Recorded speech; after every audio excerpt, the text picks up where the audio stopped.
Welcome, everybody. Hope you guys are doing amazing.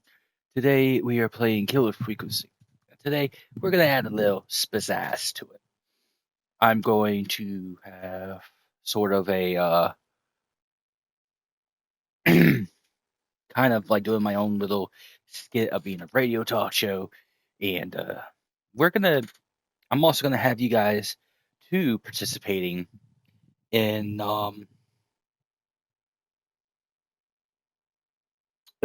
if the survivors live or the survivors die by the killer. But let me formally introduce myself with the skip. Hello, everyone. Welcome to 555.6 Eldritch Madness with your host, James Zulu.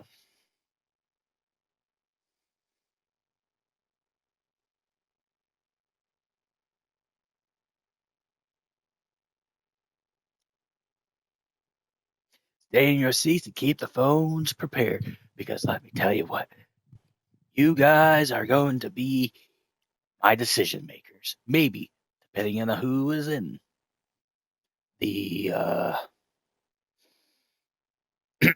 sorry, who's definitely going to be in chat.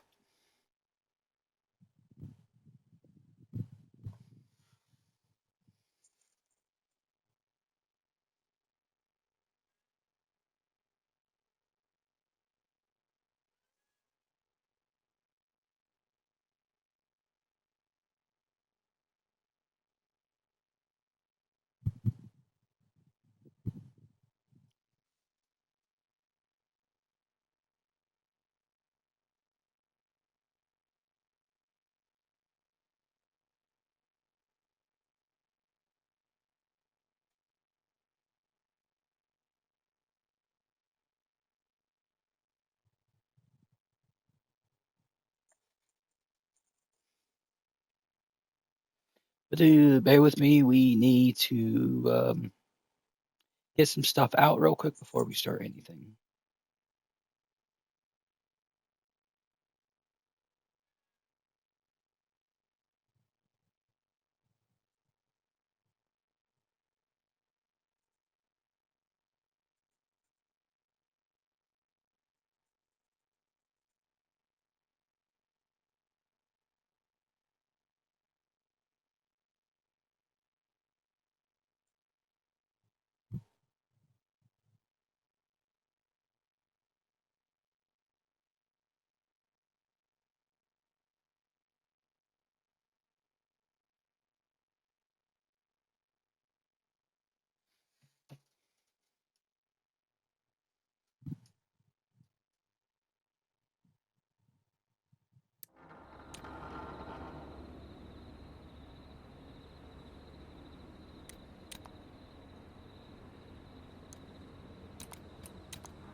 something, Peggy? Huh?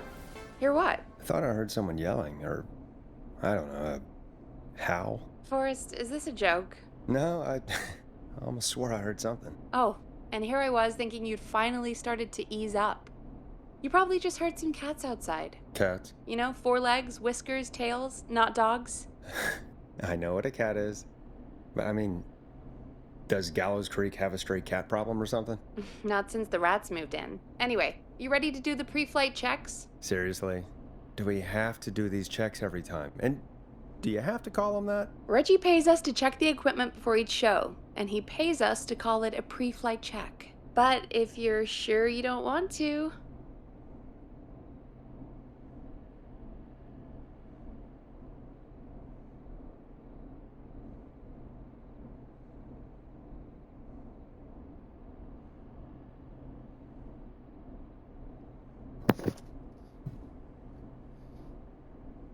Oh, nice.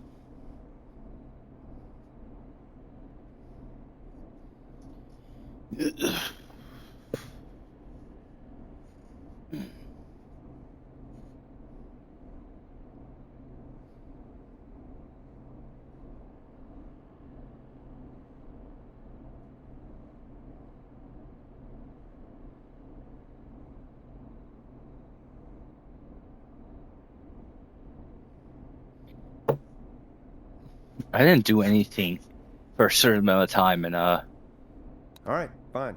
Let's get through this. Alrighty, this I is got your an captain achievement speaking. for not doing shit. Really? Come on, let's have a bit of fun with it for once. Buckle in, folks. We're about to hit some tubular I love it. rinse. Hey, by the way, Let's since you start did with nothing record for playing. what was it, like Okay. 20 seconds? Grab a I think it record, was. stick it on the player, and hit play. Easy. Let me check. Code dead air. Forrest, you need to grab a record and stick it on the turntable. Yeah.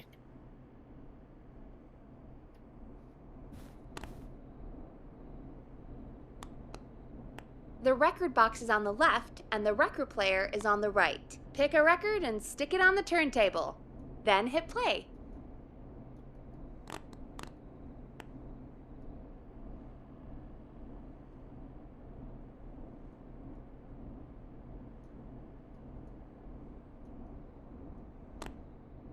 Yay! I just threw a record.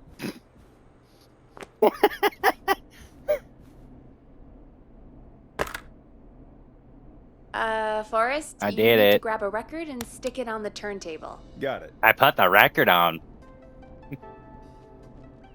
Great. Okay, so I Now didn't turn it off. respond when prompted for 30 seconds. Wow.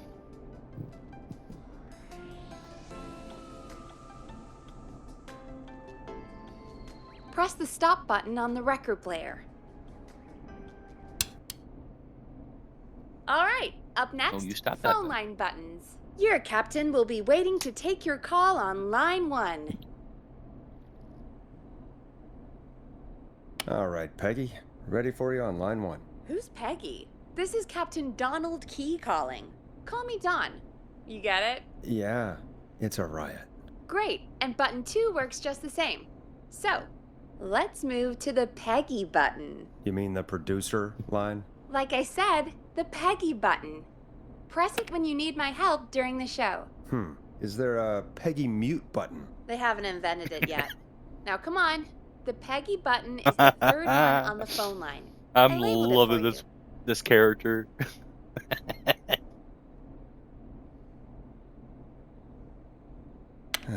Press for Peggy. This is your brain, Forrest. Sorry I made you such an unfun turkey. I'm a turkey now, am I? Okay. So Are we almost basically, done? he's like, have they made they Sound mute blaster Peggy button? next. That's an And easy she's one. like, they haven't invented that yet. What the fuck?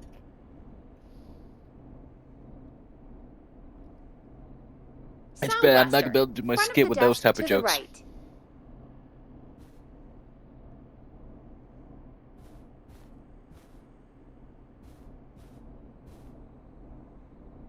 It's the thing covered in buttons. God. Damn it.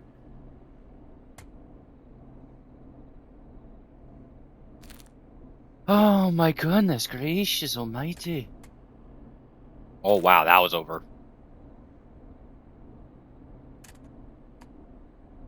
Really? Sound Blaster. Front of the desk to the right. Chat, we are not going any further until I make these 3 shots.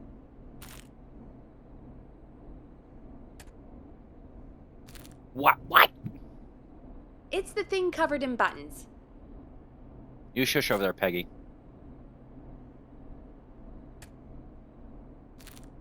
What the?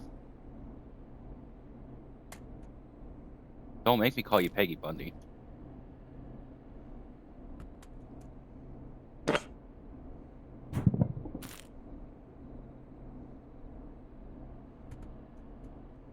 Sir, Sound I suck Blaster. at basketball. Front of the desk to the right.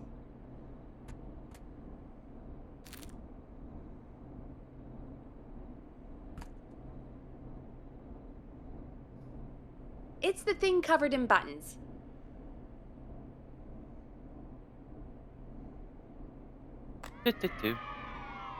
There we go. Always good for a cheap laugh. All right, we're almost done. Just the volume sliders left. These should let you affect pretty much everything. But let's test it with a record. Play a record and change the volume with the music slider.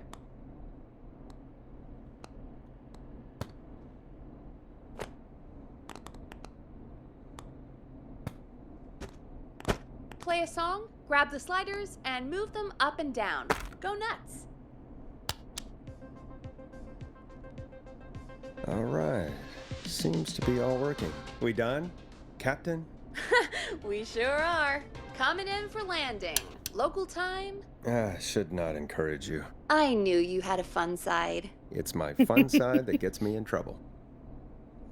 Now, let's get the show started. After your introduction, our first segment is Guess That Scream. I thought that was a joke. Nope, and don't blame me for this one. It's Reggie all the way, and he demands we do it tonight.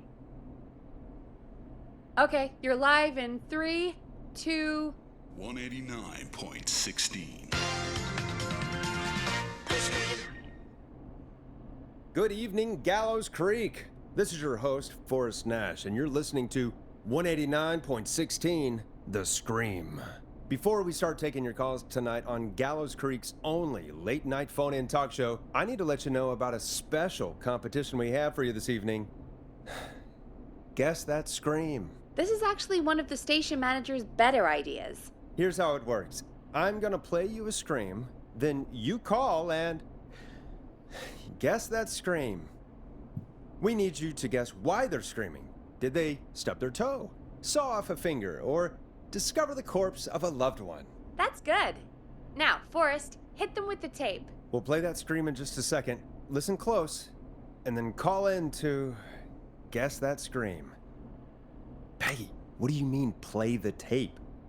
I used to have a tape guy do that for me. You're not in Chicago anymore, Forrest. Here in Gallows Creek, you get to be your own tape guy. Come on, I gave it to you yesterday. Forrest, you do have the tape right. You knew we were doing this tonight. Peggy, let's be real. Guess that scream is a terrible idea. No, I don't have the tape. It may be a stupid idea, but that doesn't mean it can't be fun. We're going to need a scream tonight, Forrest, and you're the one at the mic, so...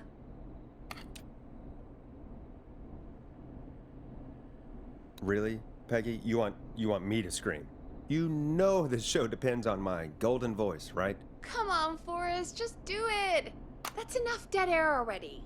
Just think of a scream and let it rip. Oh, God. Sorry about that. I'm back. Had to step away there for a second. Listen close, and then call in to guess that scream.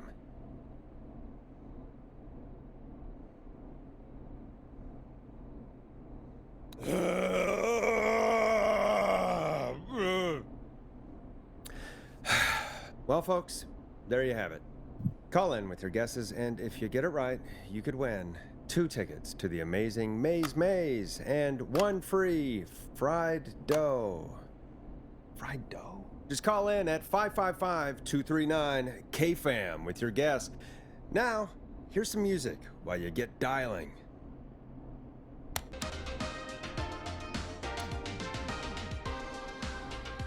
Now it's time to go with The Flow. And this is their hit, Crying for Help. Oh, God, Forrest, that was amazing. Thanks. I can't wait to hear what people think that was. How the hell did I get into this mess? Lighten up, Forrest. That's gonna be the highlight of my week.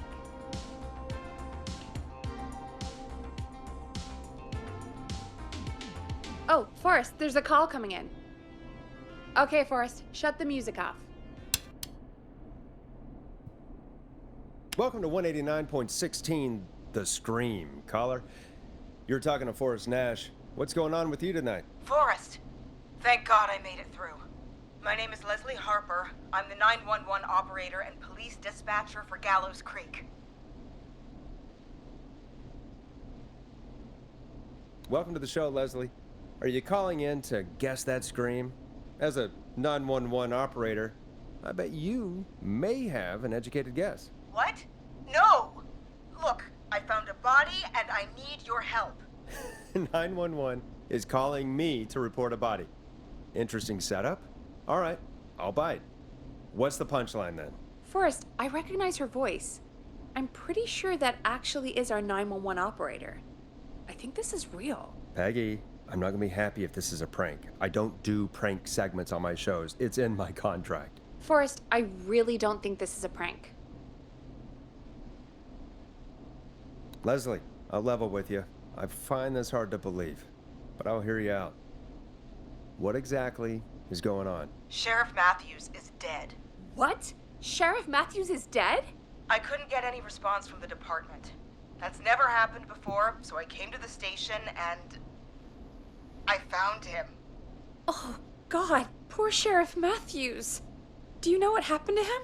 Someone got him. Someone got up very close and I really don't want to say what they did to him. Did he fight back? I don't know. I think he tried. He's surrounded by bullet casings. I think he tried to shoot at whoever it was, but...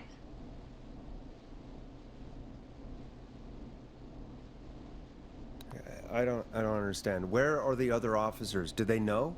Have they secured the scene or whatever cops are supposed to do? No, I checked everywhere.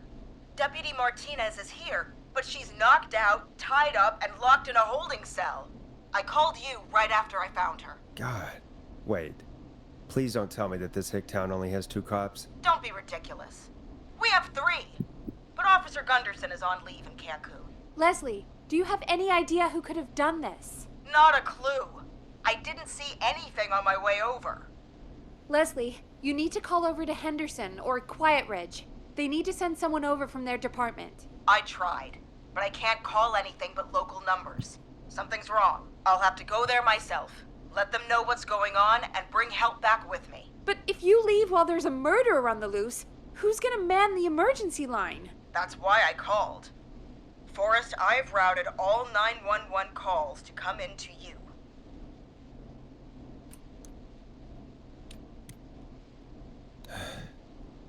You can count on me. I'll do what I can. Thank you, Forrest. You're the only person with experience manning a phone line around here. You're the only person equipped for the job. Besides, there are lots of transferable skills between the two. It's like an interview. You ask questions to get information you can use. Keep people talking, you know? Guide the conversation and know when to jump in. You do know that I'm so good at interviews, they sent me from Chicago to Gallows Creek, right? So I've heard. But that doesn't matter. And besides, there are 2 of you. You can talk to each other, discuss ideas, work together. Hell, let's have some on-the-job training right now. I have an emergency. I need to get an unconscious Deputy Martinez out of that holding cell. It looks like whoever attacked her threw the keys into the cell after they locked the door. Is there any way you can reach the keys? No. There aren't any bars to the cell, and the door itself only has a food tray slot. And that's too narrow for me to reach through. There's gotta be another way in.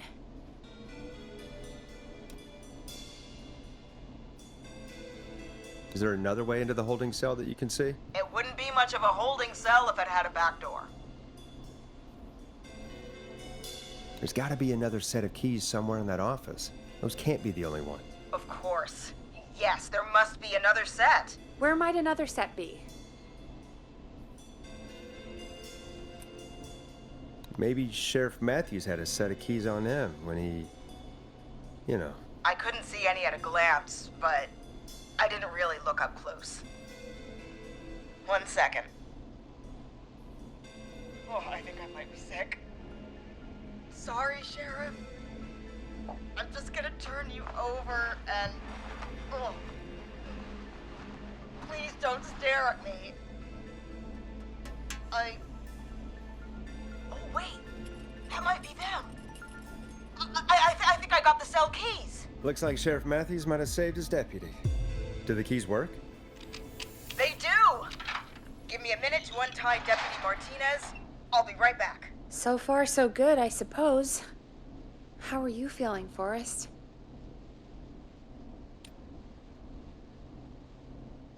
Yeah, that seemed to go okay. Maybe Leslie was right. Maybe we can handle this 911 business. That's the spirit, Forrest. I think you're right. Though, I have to say, I really hope this is the only call like this we get. Same. Come on, Martinez. There we go. I'm just gonna sit you in your office chair. We'll head to my car in a minute. I'm back. Deputy Martinez is still out cold. I'm taking her in the car with me to get help in Henderson. If the killer came back now, Martinez would be a sitting duck. That's a good idea. We don't want to take any risks right now. Thank you, Forrest. You and Peggy just worked together like you did earlier. You can do this. Now I'll be back as soon as What? My car! My car is on fire! What do you mean it's on fire? How the hell? Did it just go up in smoke? What happened? Wait. What? No way. This can't... Oh, Forrest, we have big trouble. What's happening? What's that noise? It sounds like whistling? Whistling? It can't be. Oh my god. I can see him, but he's dead, right? Right? But that mask, how the hell is he? Who, Leslie? Who? The Whistling Man! The Whistling Man? Who's the Whistling Man? He was a serial killer back in the 50s, wore that mask. But he's dead! He's... What the hell? Oh, God. Do you think he attacked Sheriff Matthews and Deputy Martinez? He's coming this way. Leslie, stay inside and lock the doors. Right. Shit, we need a new plan. My car is torched. We need to think. There should be police cruisers at the sheriff's office, right? Like, you should take one of those. Yeah, that could work. Let me check if Martinez has any... Just reach into your pocket there, Deputy, and... Yes, got him. Keys for All right. Squad Car 3. I I will saw them hide parked out front when I got here. Nice one, Forrest. Good thinking. But wait. How am I supposed to get us to the car? The Whistling Man is right there. Deputy Martinez surely carries a gun, right? Could you use that? Deputy Martinez's gun is missing. I guess the Whistling Man must have done something with it. The sheriff must have a gun, right? Can you see it? There was a gun next to him. Let me grab it. Oh, shit. It's empty. He must have emptied it trying to defend himself.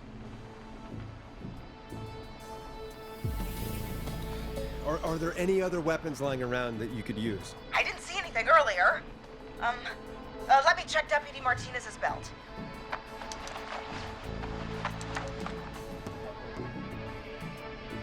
All right.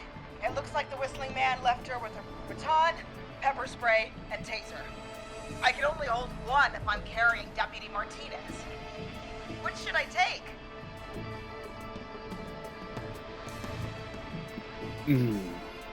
I mean, it's gotta be the taser, right? Got it. I'm just going to grab Deputy Martinez and then... hear that? Yes, but just to make sure we mean the same thing, what do you hear? The knocking stopped. Everything's gone really quiet. Be careful. I don't like it. Me neither. But it's an opening, and I've got to take it. Okay, Deputy Martinez, if you can hear me, it's time to move. Just lean on me. Yep. There you go. Are you sure about this, Leslie? No time like the present, right? So, here we go. Again, you're hooked into dispatch now, so I should be able to radio you when I reach the car. If I reach it. Speak to you soon. Good luck, Leslie. That's one brave woman. God, I hope she makes it through this. You know, I've got to say, this really wasn't what I expected when I came into work today. Well, they always say you have to be ready for everything in live radio. Oh, I think we've got Leslie back on the line. I'm putting the call through. Hello? Forrest? Peggy? This is Leslie. Are you there? Over. Hello, Leslie! So I guess you made it to the car then. We did. Deputy Martinez is in the passenger seat, still out cold. I don't see the whistling man anywhere, and I don't plan to wait for him. So I'm going to get us moving. Jesus! God damn it!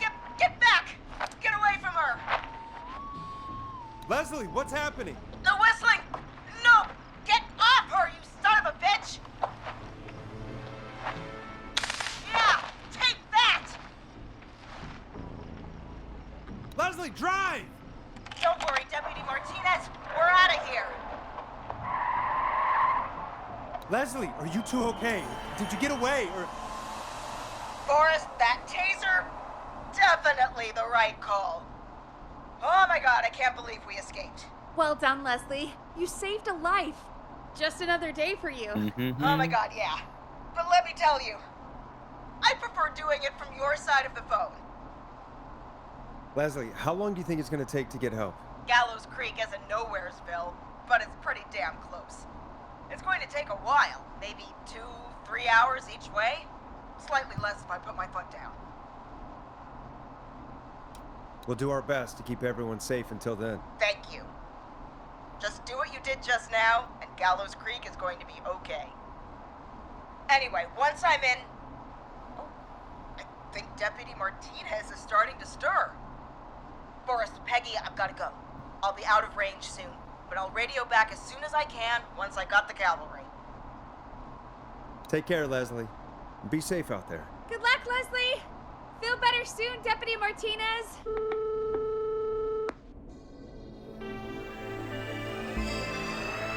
Folks, you heard it here. We've got a killer on the streets of Gallows Creek tonight. Please make sure to stay safe. And Leslie, we're counting on you.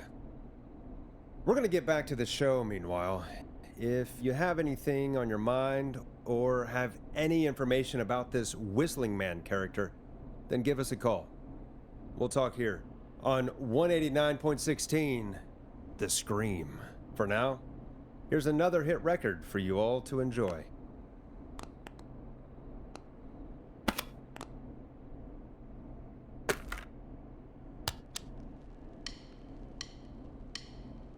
Listen in to this next track from Late Night Lurkers, if you dare. This is not what I signed up for, Peggy. This is actually insane. Did she really say it's gonna take her 4 hours? This guy's gonna kill half the town in 4 hours. Forrest, that's not helpful. I know, I just... Who is this Whistling Man character anyway? He was a serial killer back in the 50s. Edward Marshall Mooney. Went around in a freaky mask, whistling, and killed about a dozen folks in Gallows Creek. No reason for it. No motive. He just did. And he's come back tonight? Probably not. Police chased him up to Ellis Point one night. We call it Whistling Point now. And it was, well, it was on this night actually. The police cornered him and he jumped into the river. His body was never found. So is he alive? Dead? I mean, what's the story? Story is he's biding his time, waiting to take revenge on the town. All right, that's the story. What's the truth? Other than we have a whistling killer on our hands tonight, I don't know. All right. Copycat or ghost killer. I guess we'll do our best. That's the spirit! At least we got the word out, I guess. What kind of listening figures do we get at this time? On a Thursday after midnight? Could be around 35? 35? Isn't 3,500? Huh. I didn't realize Gallows Creek was that large. No, 35 people. At best. 35 at best? 35, yeah. It's a school night. And what's the population of Gallows Creek? I don't know exactly. A little over 1,000? Oh. How many did you get before? You know. Before my career exploded and I ended up on a midnight hour talk show in the town of 1,000 people? Yeah, before that. Around 5 for most shows on the low end. Big gas could pump that up to 10, 15, easy. 5,000 on the low end? We could only dream of that. 5 million. Million? Yeah, sometimes that's just the way it goes. At least the Whistling Man hasn't killed me yet. I guess. Yeah, I guess we're gonna learn a lot about perspective tonight, huh? Oh, we have a call coming in. Take it when you're ready. Time to turn the music off. Hello, caller. You're live on 189.16, The Scream. Is everything, all right?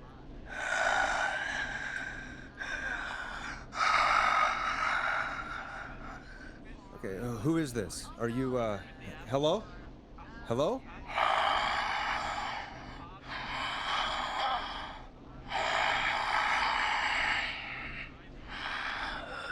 Okay, what's your name and why are you calling in?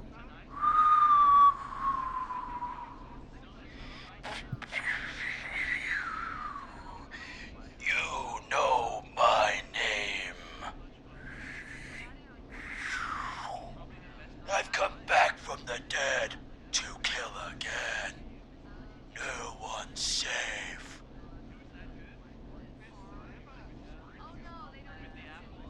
You don't have to do this, Mr. Whistling Man. You don't have to kill again. Oh, but I do. You must make a sacrifice to us. A sacrifice? To us? I mean, me. We want cheese-dusted pretzels. I mean, I want cheese-dusted pretzels. Or I'll cut your face off. Goddamn kids. I'm cutting them off. Yeah, cut him off. What? We also want a mega gulp. For anyone just tuning in, we do, in fact, have an actual killer out on the streets tonight. Anyway, this next one's dedicated to all of you staying inside with your doors and windows locked.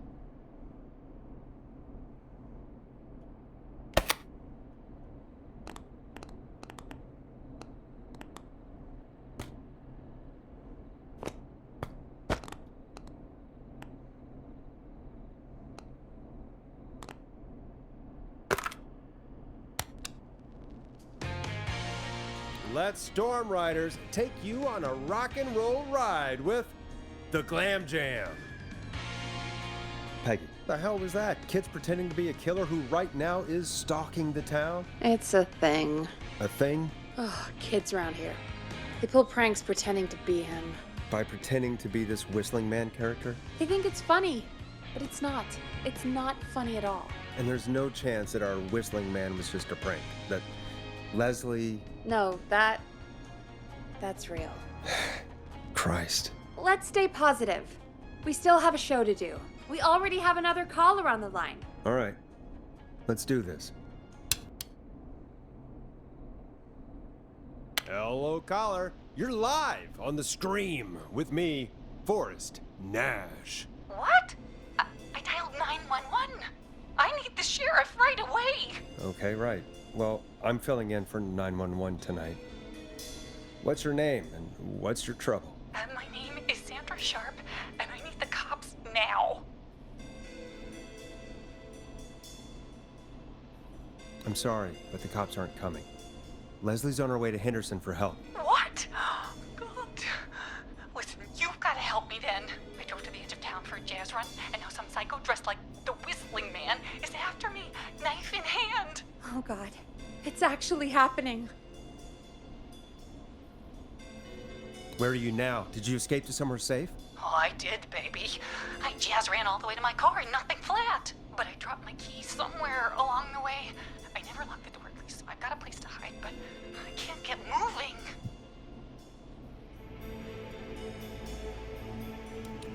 Is there anywhere else you can go? Do you have any friends nearby? Well, I'm not going back out there.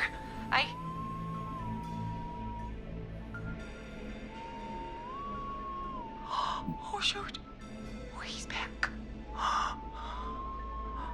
Look, I don't know a thing about cars, but I gotta start this engine without the keys, and you're gonna have to help me. Wait, I don't... If it helps, I've got a toolkit buried beneath my spare sweatbands. I'll call you back when I find it. You're listening to 189.16, The Scream. Hosted by me, Forrest Nash, your friendly neighborhood radio host, mechanic and savior. Sit tight while the record spins, folks. This one goes out to you, Sandra.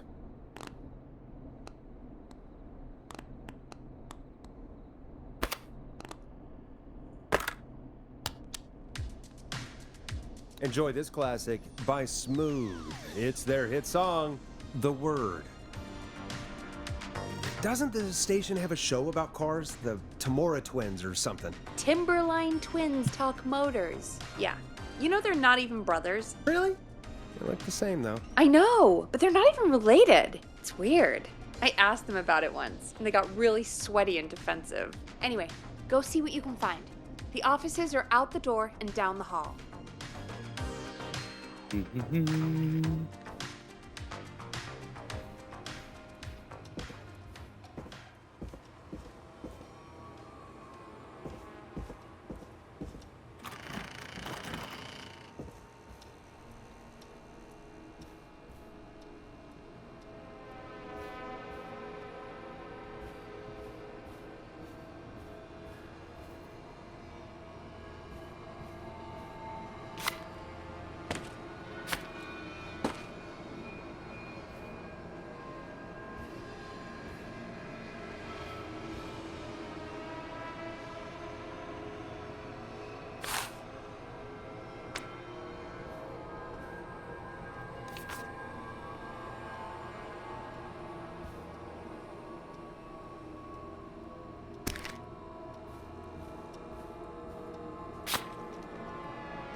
So many locked doors, so few keys.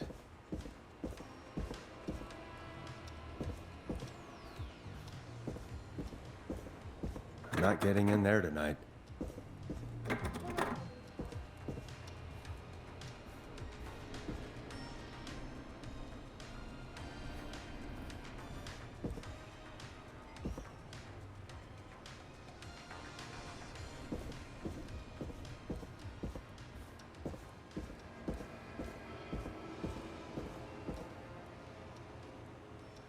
I need a key to get in there.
Hmm.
You find anything?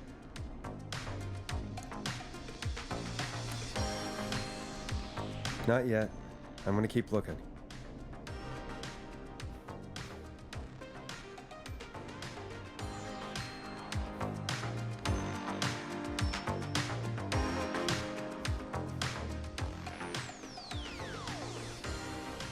Hmm.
That's not opening.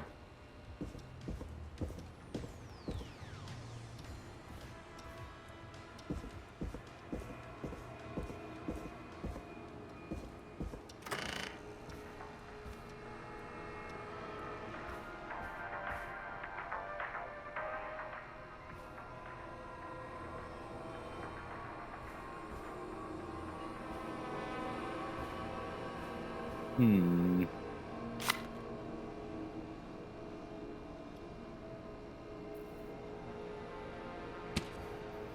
I'm This trying has to to be a portal. find.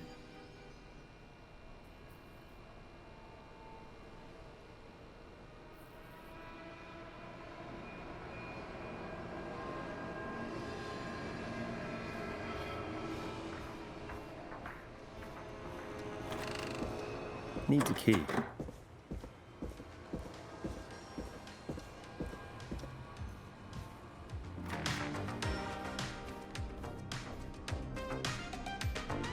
You find anything? I found a note. Good. And did you find anything else? Not yet. I'm gonna keep looking.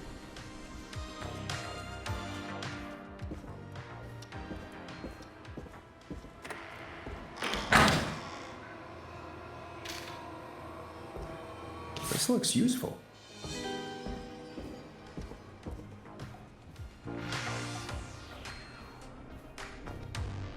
You find anything? Yeah, I found a magazine about hot wiring cars. Well, that sounds perfect. Okay, Forrest, shut the music off.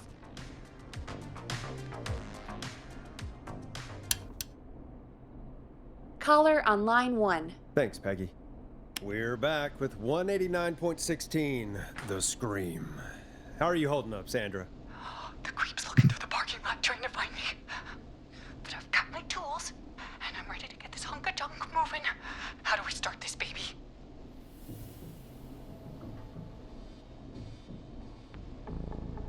Put the screwdriver in the ignition and twist clockwise. Here goes, baby.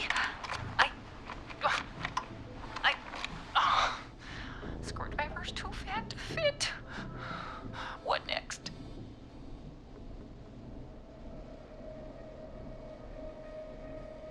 Unscrew the steering column. All right. Just turn. Just turn. 1, 2, 1, 2. God, how long are these screws? Okay. Cover's off. Okay. There's a bunch of wires down here all paired up, and oh God, my heart is pumping.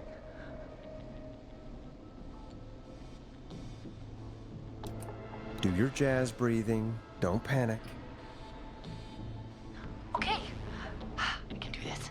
There's a red wire, a blue wire, a yellow wire, a green wire, and a brown wire. Hmm.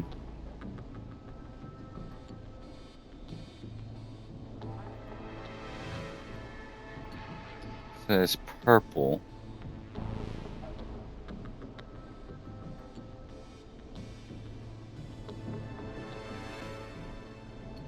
That's a triple braided wire.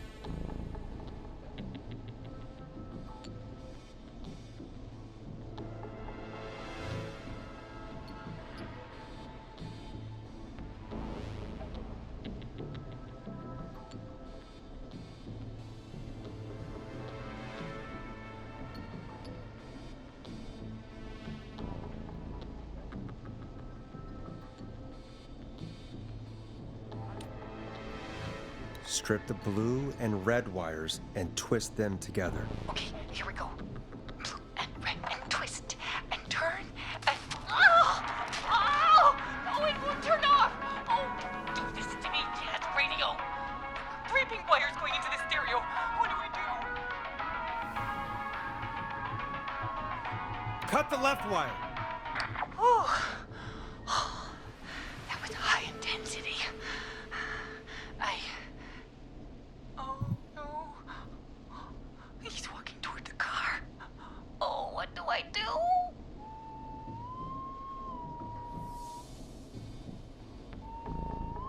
What's the serial number on the steering column? The number is 576-894-320.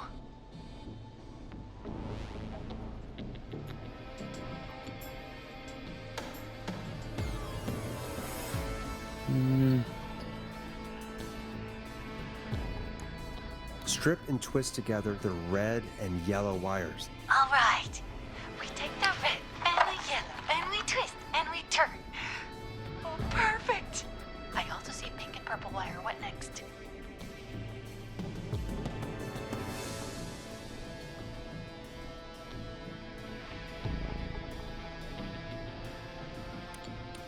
strip the purple wire and brush against the twisted wires. Okay. We strip and we brush and... Energize that body! Fantastic work, baby! Anytime you want to come down to the jazz studio, you get in for free! I almost can't believe it, but we did it. Nice work, Forrest. I bet Sandra is positively jazzed that you answered her call. You bet I am, baby!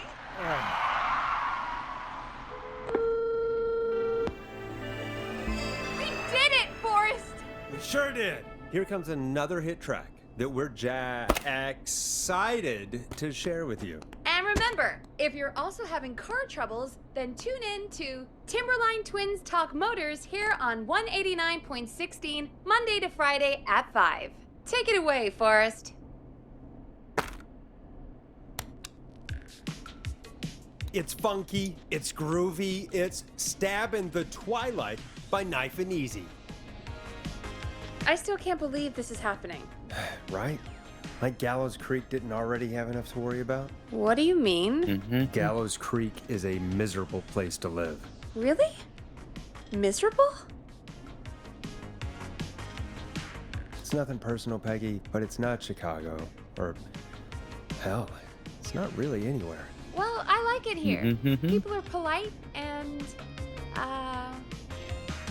Stab happy? don't be awful, Forrest. Come on, there must be something you like about this place.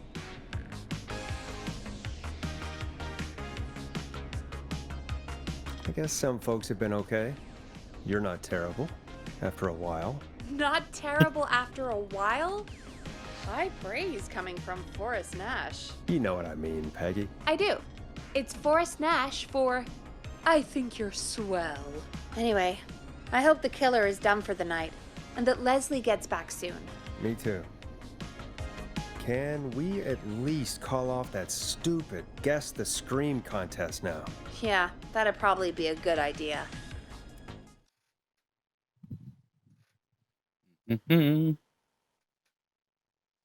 Caller on line 1.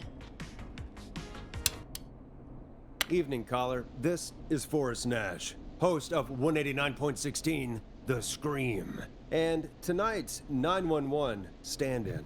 Hey, Forrest. My name is Brian. Brian Ponte. Brian Ponte of Ponte's Pizza.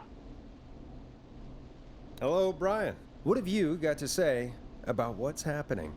I'm so happy that Deputy Martinez survived. I've seen her a lot over the years down here at Ponte's Pizza. Oh, you did a really great job. And as a thanks for all you did there, I just wanted to tell you that I'm sending you some coupons for free pizza here at Ponte's Pizza. Wow, Brian. That's really good of you. But you really don't have to, though. Oh, it's the least I can do. And if you like it, well, you're in luck, because we're always running great deals that'll have you eating for pennies. Sounds great, bro. And let me tell you, the pizza we have is to die for. No. Poor choice of words tonight, I guess.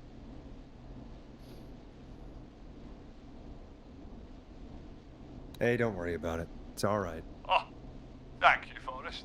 Well, I just hope I didn't put you or anyone else off coming on down to Ponte's Pizza. We've got a great special this weekend. Our famous beer and pizza deal. Wait a minute. Come on down to Ponte's Pizza this weekend. You've just got to pay for one slice to get yourself... God damn it, you're just calling in to advertise your shop. Peggy, hang up on him. Done. Oh, real quick, before I forget, it's probably time we played a paid ad. Now, a word from our sponsors. You know how to play an ad, right? Sure.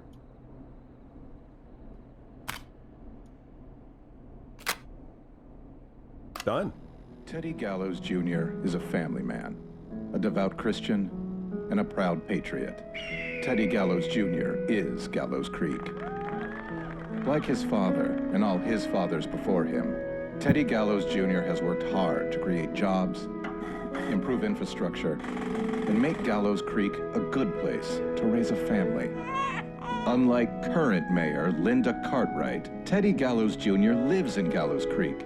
He's our neighbor, and he stands with our neighbors. Like Sheriff Matthews, who, after years of keeping the peace, Mayor Cartwright is trying to force into early retirement. Teddy Gallows Jr. doesn't believe in keeping a good man out of a job. Teddy Gallows Jr. believes in the American dream. Does Linda Cartwright? Help Teddy Gallows Jr. keep Gallows Creek a good American town. Help him become mayor. Take a swing for Gallows Creek. Vote for Teddy Gallows Jr. My name is Teddy Gallows Jr., and I approve this message. God, what a jackass. 100% grade A asshole. Linda Cartwright isn't super herself, but she's not... Yeah, we don't have any more of those ads to air tonight, do we? No, just the one. Good. I have to ask, though. Take a swing for Gallows Creek? He set the home run record for Gallows Creek High. Of course he's one of those guys. Yep, he played lots of sports back in the day, and he never lets anyone forget it. Right. Let's just get back to the show. Well, folks, hearing that reminds me that every vote matters. That ad really made me want to take a swing at Teddy Gallows. You mean take a swing for Teddy Gallows? Yeah, sure. Let's find out from our next caller who's got their vote. Welcome to The Scream with me, Forrest Nash. Yeah, Leslie. This is Maurice Russell from the Gallows Reporter. I'm at the office. This guy just broke in downstairs and... Wait. Forrest Nash? I want to speak to 911. Put Leslie on. What? God, another one? Leslie's driving to Henderson right now. She left me in charge. Why on earth is Leslie?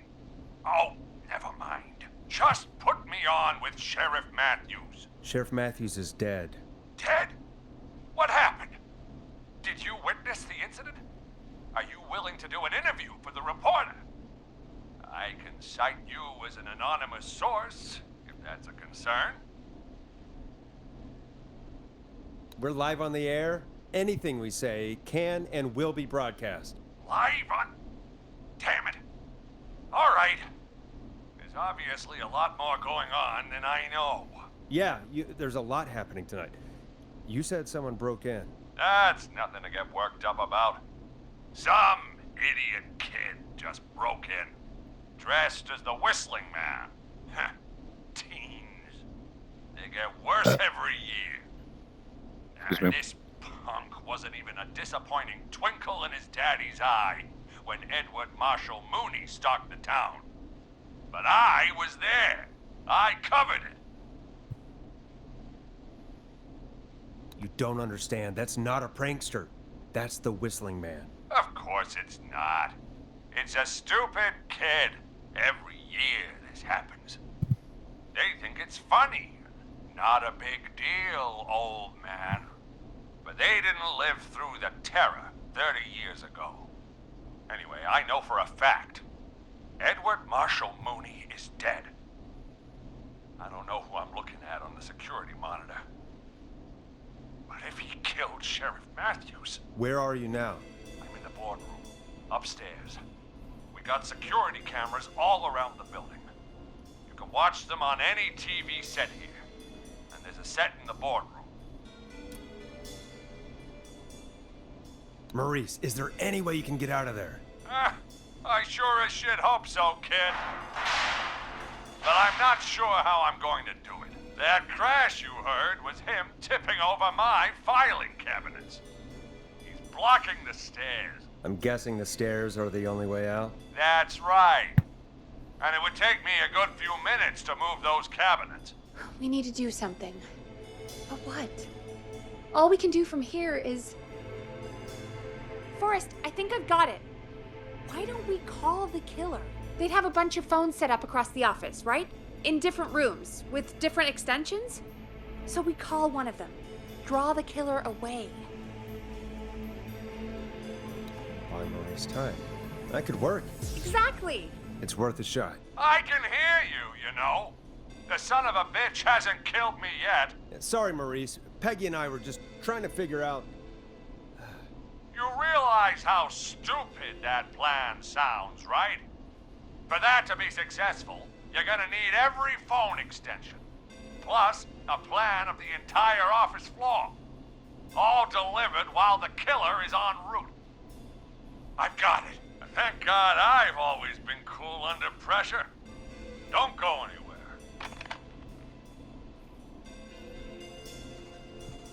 For what?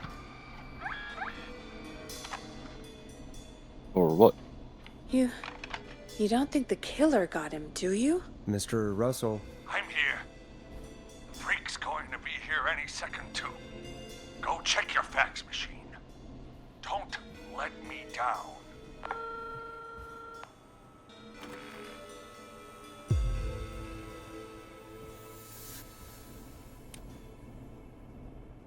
Go, Forrest! The fax machine's in the office on the other side of the hall. Thanks, Peggy. Be right back.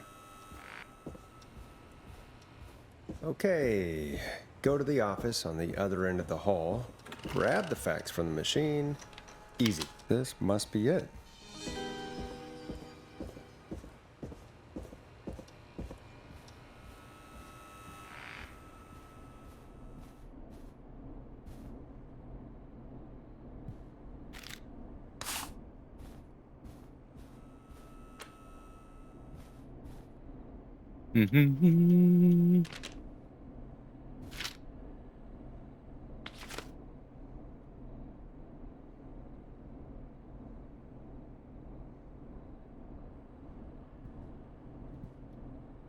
Hey, did you get the fax? Yes, I have. Mr. Russell, you still with us? I am. You get my fax? Yeah, I got it right here. Good. I knew you could at least manage that. Okay, folks, we're back on the line with Maurice. Let's see if we can help him avoid the Whistling Man. Here's the situation. The Whistling Man searched every room in the hall leading up to the boardroom. And now, he's in the office next door. It's now or never. This plan of yours better work. I'm ready on my end, Forrest. Again, we want to draw the killer away by dialing an extension number, and then move Maurice somewhere safe. So, what extension should I call? Call the kitchen. The extension is 02. Got it. I'll put the call through when you're ready. All right, Nash. Where do I need to go?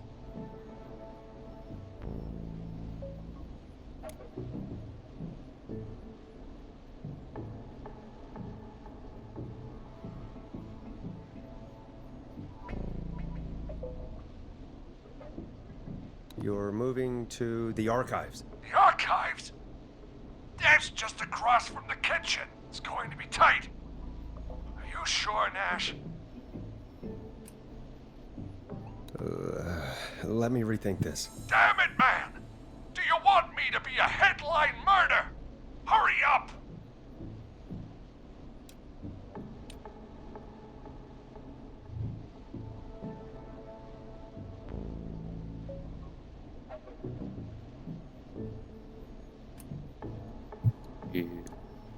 On second thought, let's dial another room. Let's dial another...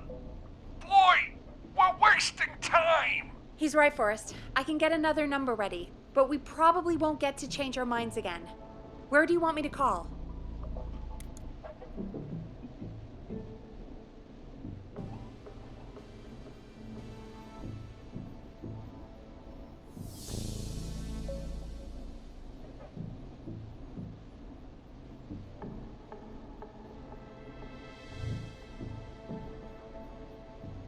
Call the editor's office. The extension is 03. Got it. I'll put the call through when you're ready. All right, Nash. Where do I need to go? You're moving to the archives. Yeah. That makes sense. Go somewhere he's already checked. Not bad, Nash. I'm ready to place the call. Are you ready, Mr. Russell? Don't have much choice, do I? Make the call. Yes, sir. Calling now.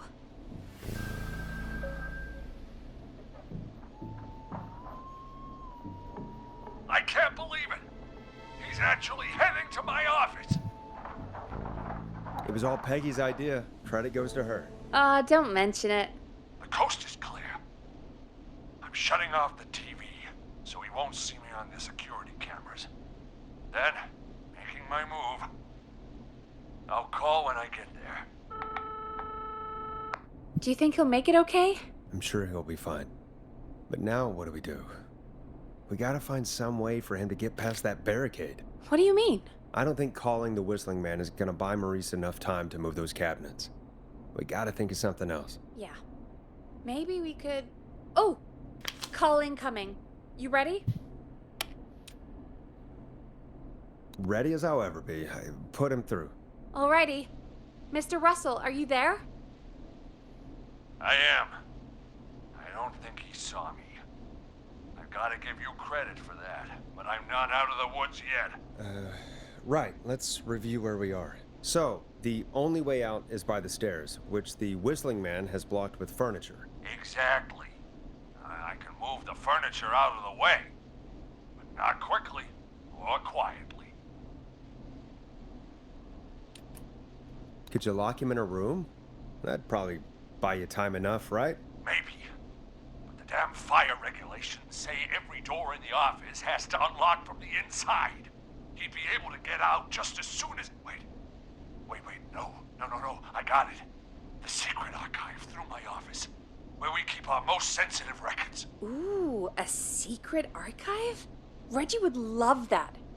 What have you got back there? Juicy secrets about outer space?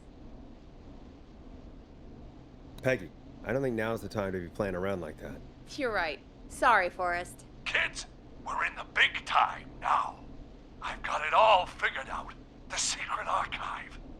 There's no lock on the inside of that room, only the outside. You can't break out. If we can get him in there, and I lock him in... We can catch the son of a gun. Exactly. Oh my god. Forrest, we might be able to end the nightmare right here. So should I call the secret archive then? You can't. The archive is a room for secrets, not gossip, so we don't have a phone in there. Oh, we're gonna need to change it up then. Any ideas, Forrest? Is there a TV in that room? Maybe that could draw him in. Ah, of course. I turn it up, he comes in, and I get my head chopped off. Think of something else. Maybe we could use a radio. There's no radio in the secret archives. Are there no radios at your offices? I don't have one in my office, but... What is it? Our sports reporter, Hopkins. He has a little portable radio he never turns off when he's here. That might be what we need then. Is his portable radio still there? It should be. It's what he calls his work radio.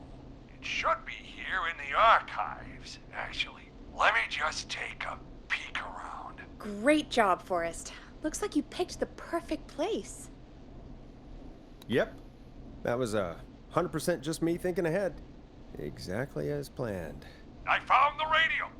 It's right where I thought it would be. It's all coming together. I'm just gonna turn it on quickly, make sure it's still got some juice. Maurice, turn the volume down. We don't want that thing blasting just yet. Yeah, I knew that, Nash. I was just doing that when you yelled at me. The radio works! If I make it out alive, Hopkins might just get that day off he wanted. He's earned it. Let's do it for Hopkins, Forrest. Wait. Ah, God damn it. If I can't have this stupid thing turned up, how am I supposed to draw the killer? I can't be in the room when it's on, or I'm dead. You just... Oh, that's a good point. But wait, we're the radio. We can just be quiet until you're ready. If you can do that, then... Yeah, sure. 189.16. I know that's your station number. But a good editor always double checks. You confirm that? You got it. 189.16. Good. I've got the radio on silent, but I'm tuned in. Now, I just need to get to my office. Sounds like we need to make another call, Forrest.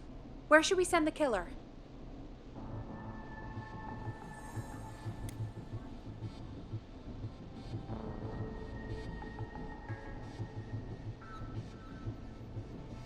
Call the boardroom. The extension is 04. That might work. The boardroom is fairly close to the editor's office, but we haven't seen the killer go there yet. Are you sure? I'm sure. Make the call. Okay, calling the boardroom now.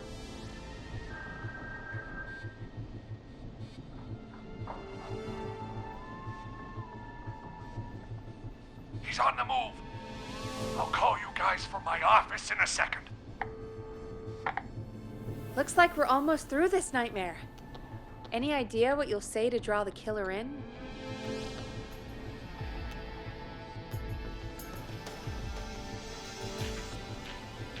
I'm gonna do my best impersonation of Maurice. I think that'll draw the killer in. What's your Mr. Russell impression? I think I gave that masked freak a slip. What a great plan this is, pal! I'll give you an A for effort. Ooh, call coming in. Here we go. I'm here. The radio's set up in the secret archive. Just give me the signal, and I'll turn it all the way up. Where will you hide in the meantime? Good question.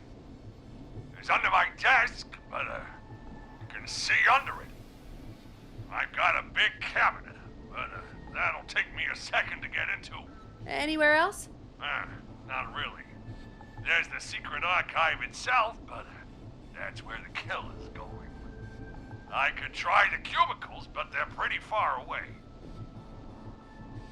Your judgment has kept me alive so far, Nash. What do you reckon?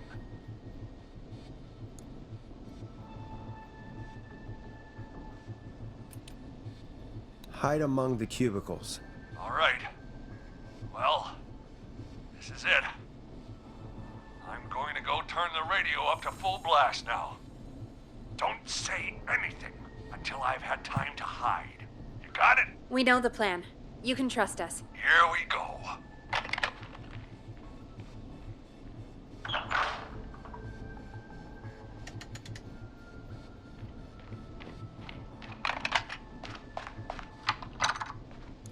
Hey, whistling man. Jackass. Forrest, I don't think that was enough time for him to hide. Wait, really? Oh, shit. Forrest Dash! You son of a bitch! Not everybody can survive. Told you to- Forrest, he's...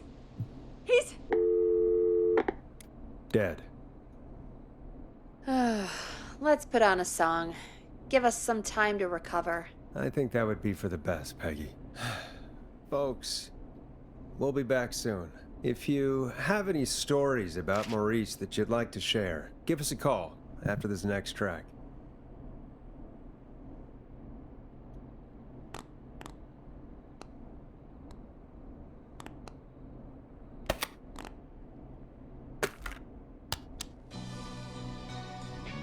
Hope you enjoyed this one as much as I Which one? The one I picked?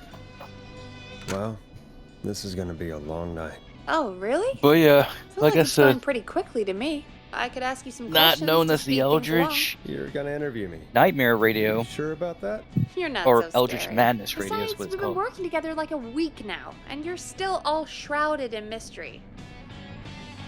Don't you agree? Some live, some die. All right, shoot. What do you want to know? Question 1. Tell me about your family. What? Come on, Peggy. That's too general. Okay. Did anyone move I've already saved with 2 you people. to Gallows Creek? Well, 3, if you Nope. think about it. Now that's Leslie, too specific. Too Deputy specific? Martinez, Do you have and any siblings? I don't. Sandra. I'm an only So child, someone and has my to folks die. Are dead. Oh, I'm sorry, Forrest. Don't you agree? Oh, it's okay, Peggy. That's how it goes. Anyway, what about you? Any siblings? Your mom and pop still around? I thought I was asking the questions. You were. I'm just making conversation now. Oh. Well, my folks went the same way as yours. Who knows? Oh. What happened there? I might My end up dad doing walked that. out when I was about 13. Well, the rest of them. He'd been a wreck for a while. Then he got himself into a wreck. And, well, that was Dad. Mom didn't take it well. She remarried pretty quick after that. She wanted to forget Dad so bad, she even made me take my stepdad's last name. So I'm Peggy Weaver now. We're not gonna talk Anyway, about how Mr. Weaver we were got sick staring one at day, the fan. and my mom didn't last long after he went. I'm sorry to hear that, Peg. Don't call me Peg. Yeah, sorry. I was just trying to be... It's okay, I know. I'm sorry. I'm defensive about that name. Any siblings? Funny you Is it mention though? that now. No. Not anymore. Too bad I can't I copy my had a face in the sister, but I copier. haven't seen her since before my dad. Hold on. Someone just rang the door buzzer. Really? Think someone needs our help? Maybe. You want to go check it out? Me? You sure you don't want to go? No way. I'm locked up tight in here. I'll pass you the key to the stairs. Gee, thanks, Peggy. The buzzer's on the front door. See you in a bit.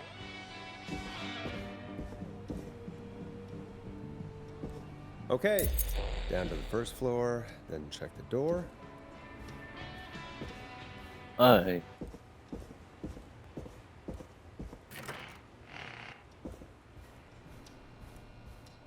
This is a Wow. nice radio station. was ominous. What the hell? A tape. Play on air.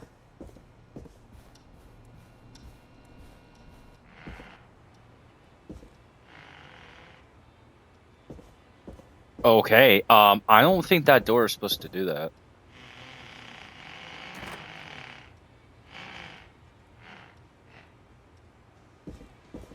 Apparently the madness. Son of a bitch. The madness has broken the door.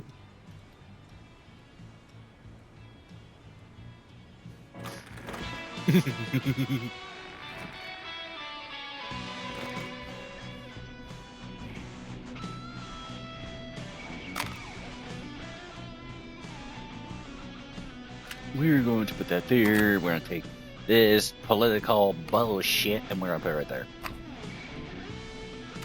And then we're going to put that in there. Who was there? I didn't see who it was. Are they still out there? No. They left as soon as I went down there. They pushed a cassette through the door. It says, "Play me on air." All right. Well, turn the music off and play it. So, when I grabbed a C4 from that Fuel Fest, right? I didn't realize how because with C4 they got two different types of energy drinks. They got the normal 200 milligrams, and they got the what they would consider on the can Tristem Experience, which they boosted up one more 100 milligrams of caffeine. So I'm sitting here trying to sip it.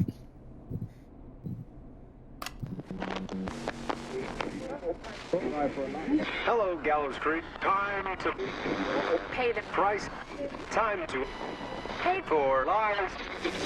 Time to sit there. I will punish you. I'm going to enjoy this. I did not enjoy that. What the hell was that?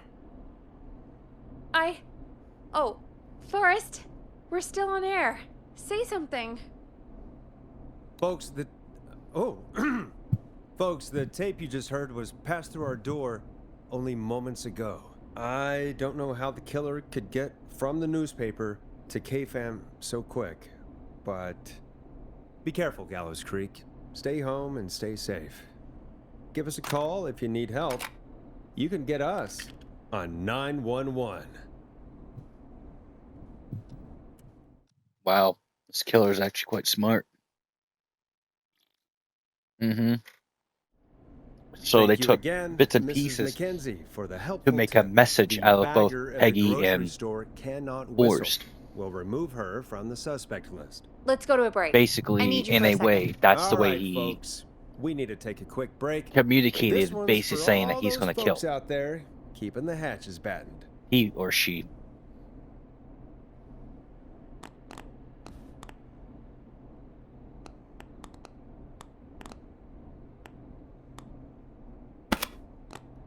But before we go, let's play some music. Get out of my hand. Get out of my hand. Play a record, Forrest. What do you think I'm doing? Don't boss me You're around. gonna love this next track. All right, Peggy, what's up? I pushed a cassette under my door. Go play it. Fuck that record.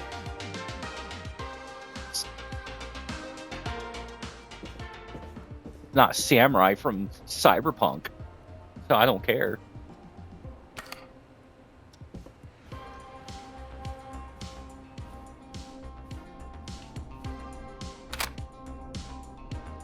Or try your call again.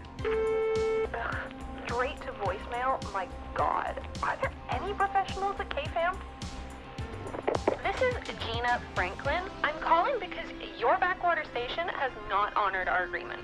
We gave you Mr. Snatcher's newest single, the kind of honor you've never had and probably never will again.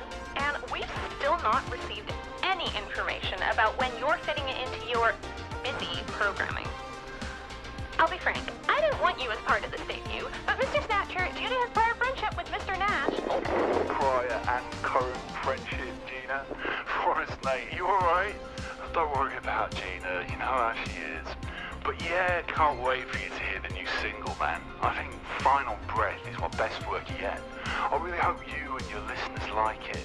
And man, if you ever find your way this side of the pond, let me know. We'll have to catch up. If Final Breath isn't played on your airwaves by the end of Mr. Nash's show tonight, the next call will be much less friendly. That was Roddy Snatcher, Forrest. You know, Roddy Snatcher?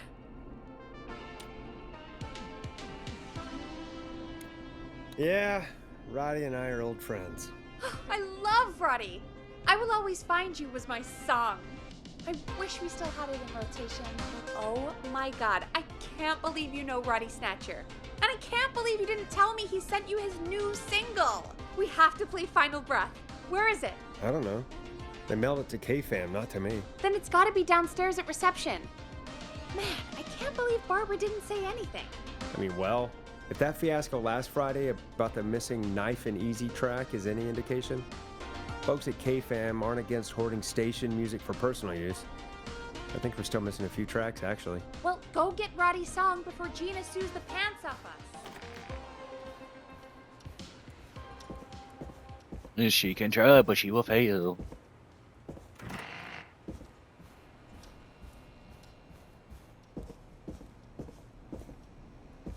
I wasn't gonna go that far, but yeah.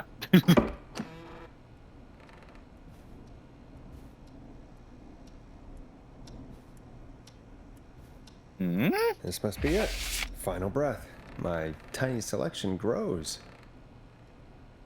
My tiny selection grows. God damn it.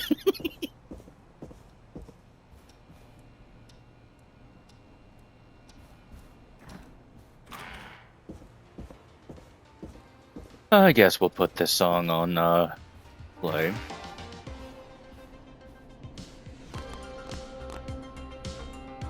Hey, did you get it? Got it. Let's get this on the air. Gallows Creek. I'm pleased to say we're in for a much-needed treat. Up next, courtesy of the British sensation himself, is a track you won't hear everywhere. Here's Final Breath by Roddy Snatcher.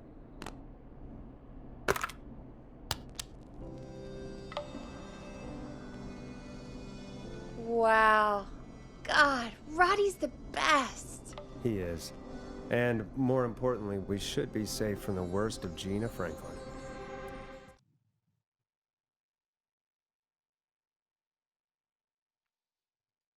I think that's every time I've seen him live. Peggy, You just talked through the whole song. Oh, whoops. It's okay. I can just play it on loop later. Oh, shoot. I just noticed we have a caller waiting. I really hope it's nothing serious. Evening, caller. What should be serious? This is Forrest Nash, host of 189.16, The Scream. And tonight's 911 stand-in. This is Murphy! Hello, Murphy. What have you got for us tonight? Two things, Forrest. First, happy birthday to my son, Fernando. He's 3 today, and man, being his daddy has changed my life. I've learned how to live, how to laugh, most importantly, how to love. Aw, happy birthday, Fernando. Happy birthday, Fernando. Thanks. And now, my other thing. I'm putting the word out to this so-called killer.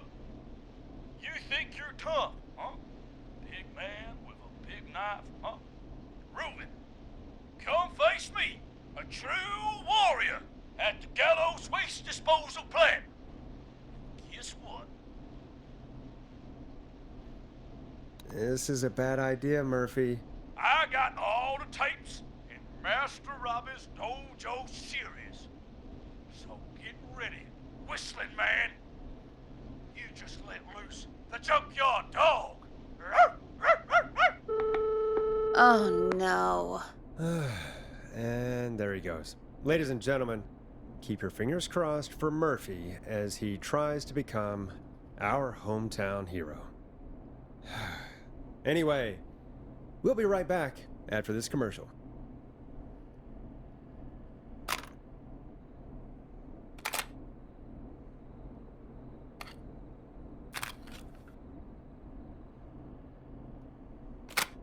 Just for the sheer enjoyment out of this one.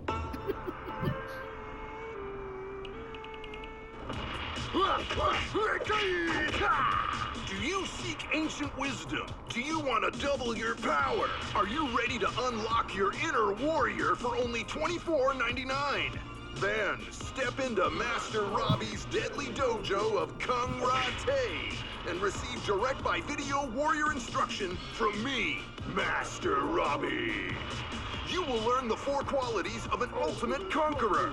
The power of the alligator, the discipline of the tarantula, the speed of the tuna, the poise of the scorpion, and the wisdom of the bullfrog. Using classified techniques, I'll unlock your inner chi after only 5 30-minute video sessions. Ultimate power and wisdom can be yours now for the low, low price of only $24.99. Just call 555-7861 USA to take your first step to becoming a champion. That's not a bad deal. $25 for that? Never forget the element of surprise! If you buy today, you'll receive 2 additional VHS tapes. The Master Robbie Tornado training. Technique and karate lovemaking. Call today. That's why I said I'm about to make this funny. Because the last caller was talking about Master Robbie. And I'm like, you know really what? buy this kind of thing? Don't pretend like you're not interested. I mean, I wouldn't buy them, but I might watch them, I guess. Yeah, I bet karate lovemaking sure is something. Is Forrest Nash at a loss for words? Let's just get to the show. Kind of feel like that name should have been what better. A deal. Only $24.99. And I'm not just saying that because they're paying for the airtime. Just ask Murphy. Really? But unless they pay us more, then it's time to get the show moving along with our next caller. We got a caller. Excuse me again. You know what to do. Hello, caller. You're live on The Scream with me, Forrest Nash. Who's there? Who is this?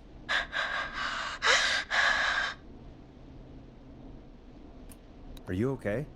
Do you need help? Forrest? He called me? That horrible whistling down the phone. He's coming for me? Jesus. Okay, listen, caller. Don't panic. We've done this a few times now. We can help you. A few times already? So, you saved them, or? Sure. Okay. We're gonna help you. Can you tell me your name, caller? I'm Dr. Sullivan. Virginia. Sorry. Take some deep breaths, Virginia. You're gonna be okay. Please don't let me die. I won't.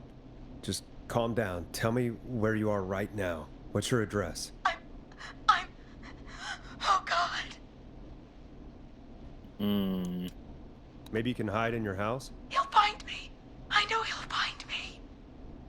Is there a neighbor you can call for help? No. To save or Everyone's to away keep? tonight. There's just a fraternity down the street. You live by a frat house? Decisions. Yes, they're having a party. That takeout coming in all night. Lawn covered in beer cans. They're getting wasted. And I'm about to get... Oh, God. Virginia, what's the name of the frat? It's... Oh, God. I can't think. I can't. Any idea what the frat might be, Peggy? If I knew where she was, I might know, but... Wait, the takeout! If we can get takeout to the frat, we can get a message to them to go and help. Virginia, who did they order takeout from? I don't know. Don't worry. We'll figure it out. I can't do this.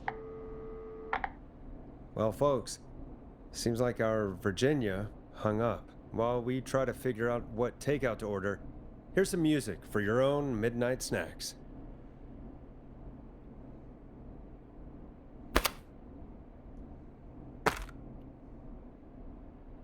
What?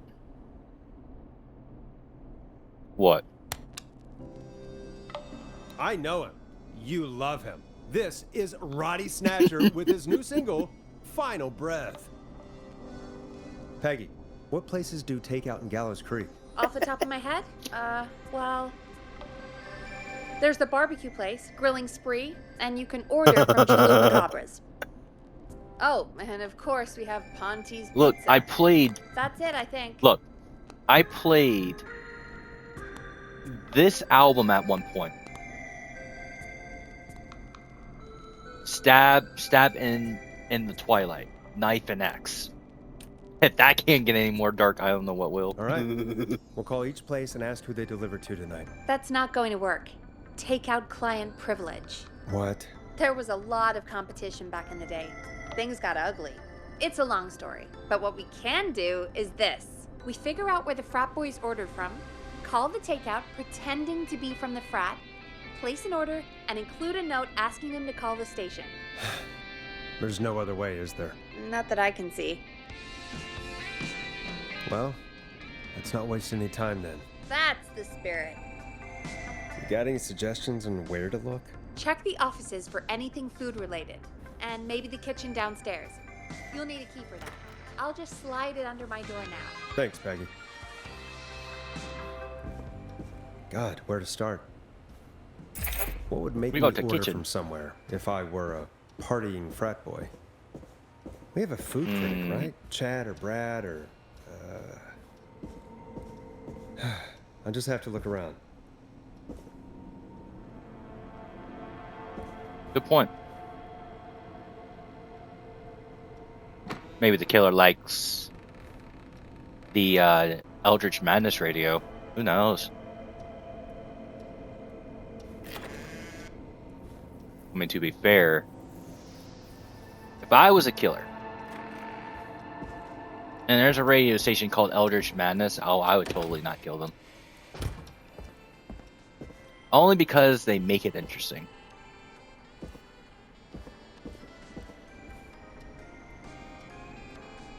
That too. Well, that's the whole point, right?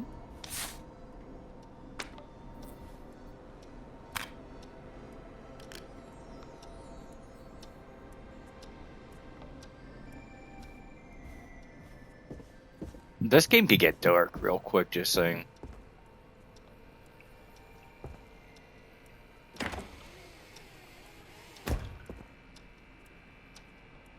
You were something else, sir. Rooting through trash. This is a new low. Ooh. Interesting offer. I wonder how well Gallows High performed. Would you? Well, too bad.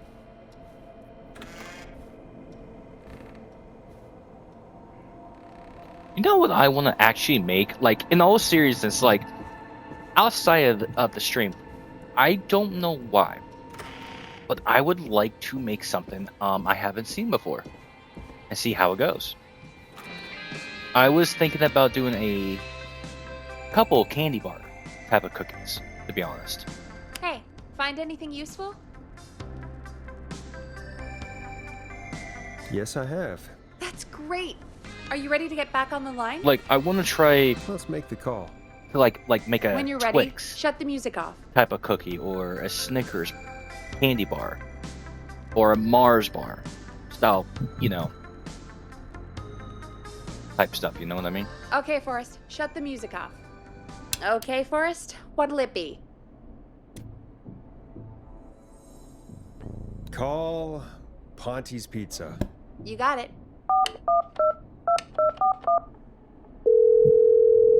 Ponte's Pizza is on the line. Ponte's Pizza. May I take your order? Fratman calling. We're in major need of foods for dudes. May I take your order? Oh man, I got a frat to feed. So give me that slow roast pizza. Oh, a fine choice. But that will take 3 hours. You sure? Never mind, just give me the garlic bread. Can do. Where do you want that delivered? Same place as before, the frat house. Got it. And we'll have that over to you right away. Oh, and one more thing. Can you add a note to the order that says to call K-Fam? K-Fam? Oh, consider it done. The folks at K-Fam are huge fans of Ponte's Pizza, I should really call them and let them know. And now we wait. We should put a song on. Agreed. This one goes out to our delivery workers.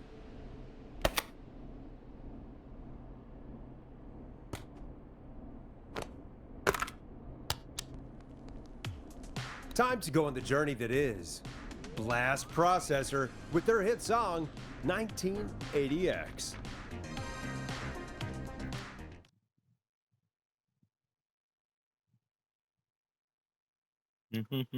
Which of the takeout places would you order from? To save Virginia? No, where would you actually eat? Oh, I mean, they're all pretty equal.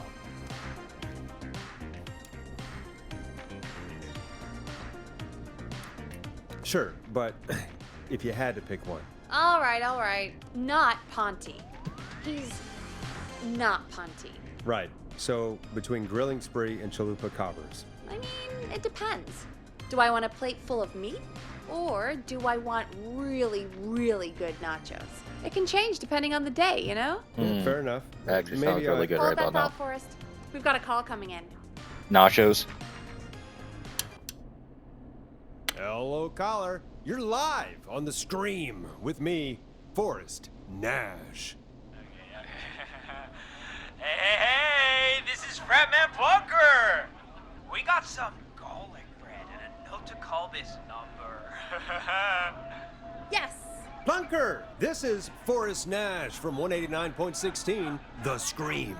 And Is this Goose? Oh, man. It's totally you, isn't it, Goose? This is such a Goose prank. Plunker, this is an emergency. Nice try, Goose. I may be drunk, but I'm no... Listen, I need you to... Goose, come get beer. Your brothers are waiting for you. I'm not Goose. How can I prove this to you? Oh, let me get a second opinion on this. Norman the Barbarian! What do you think? Great idea. Norman the Barbarian says only the radio man can control the tunes. So, play us the flow. Wait, really? What? The flow? Norman the Barbarian demands it. Okay. I'll play the damn song.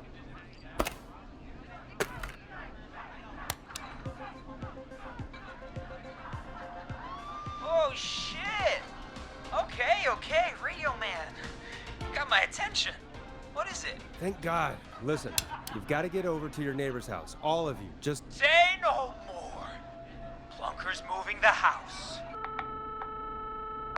Forrest, line 2.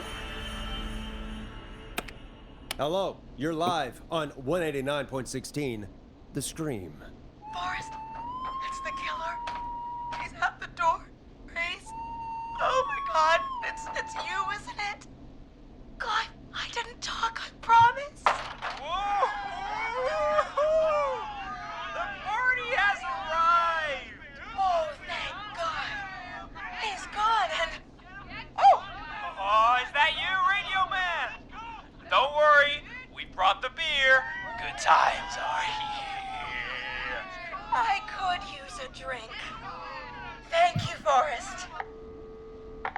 You're welcome, Virginia. And thank you to Plunker and his fraternity brothers. Some heroes wear capes. Some wear sheets as togas. Hey, Forrest, did you hear what Virginia said earlier? What was that all about? Clive, I didn't talk. Do you know what she meant? There's a janitor here at the station named Clive, but your guess is as good as mine. All right, folks. Seems we may have a lead. If any of you know a suspicious Clive, then please call in. It could save lives. In the meantime, looks like we have another caller. Hello, caller. You're live on The Scream with me, Forrest Nash. It's great to speak with you, Forrest. As a local small business owner, I find this all horrifying. A killer roaming the streets of our fair town? Ooh, terrible. I hear you there. It's a scary time for everyone in Gallows Creek. How are you holding up? You somewhere safe tonight? Yes, Forrest, I am. I'm here at work in my small business. It's a safe, family-friendly place. Oh, what small business do you own? Oh, well, I'm not really big on promotion, but since you ask, it's Ponty's Pizza! The best and only pizza place in town! Come on down and get yourself a cracking deal. Wow. God damn it, Ponty, no! No free ads! I mean, I guess we can't be that mad at him. Calling Ponty's did save Virginia. I can be mad, Peggy. That sort of thing just... I can be mad. Look, he's gone now. We already have somebody else on the line. Just take a deep breath and let's keep going. Evening, caller. This is Forrest Nash, host of 189.16, The Scream. And tonight's 911 stand-in. Hi. Hello? Am I on air? Sure are, caller. What's your name? And what have you got for us tonight? Name's Eugene Stein, and I've got a heart full of love, Forrest. I'm hanging out in the middle of the maze, listening to your show, looking up at the stars and waiting for her. You got a special lady coming out to see you. Yeah. Molly. We planned to get lost in the maze tonight. To take our first journey together into the love labyrinth. What do you think? That's why I'm calling, actually. I thought she'd be here an hour ago. Question And is, since I've listened all night to does how he cool survive? you play it, Or does thought he you were die? the perfect guy to ask. Should I call her up and ask if she's coming, or wait and see? For real, kid? If you've been listening all night, do you really need to ask me? Yes, that's why I'm calling. Eugene, you really need to go home to your parents. My parents are dead, actually. But, Oh, jeez. yeah. It's so delayed. That's the problem. Hang on. I hear some rustling. Uh-oh. I guess she came after all. Molly! I'm in the middle! It'll take a little while to get here, but, thanks again, Forrest. It's been good talking. Wait a second. Molly can't whistle. No, this is supposed to be the best night of my life! Not the worst. Stay calm, Eugene. We'll get you out of this. Carm! I'm about to die a virgin! Listen, Eugene. Breathe, hide, and call back in a minute. We'll get you out. I'll do it for Molly. But please, hurry. Well, listeners, while Peggy and I deliberate, here's a track for all you lovers out there.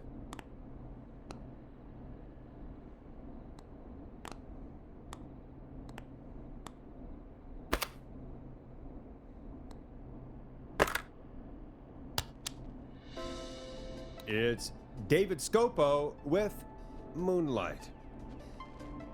How the hell am I supposed to get him through the maze? You know Barbara, our receptionist? She's a maze fanatic. Shame she isn't here. I was supposed to go with her last week, but she changed her mind. Why'd she change her mind? She went with that jerk Brad instead. I'm so sorry to hear that, Peggy. It's fine. I'm not the one who had to go out with that jerk Brad after all. Maybe we should call Barbara then, if she's so big on the maze. We could, but I don't actually know her number. But she probably has maze stuff somewhere. Go and see what you can find. That'll hopefully be enough. Which one is Barbara again? Barbara! You know, Barbara! Forrest, I've seen you speak to her. Help me out, Peggy. She's the receptionist. Sits at reception, never does any work because she's talking to Brad all day. Ring any bells? Right, yeah. Sorry, I guess it's just the stress of... No excuses. Just go and find something to help us. Wow. Rude. Can you believe that?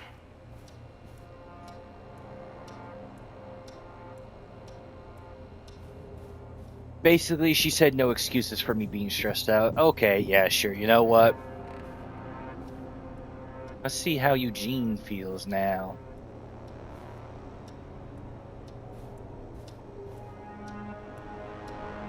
Actually, the more and more I think about it, that's probably what's going to end up happening.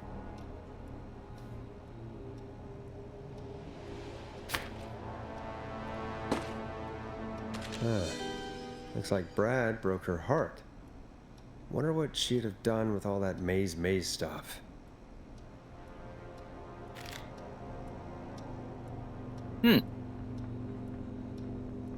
Trash. Bingo. Here's what I was looking for. Wow. There's no way I would have figured that out.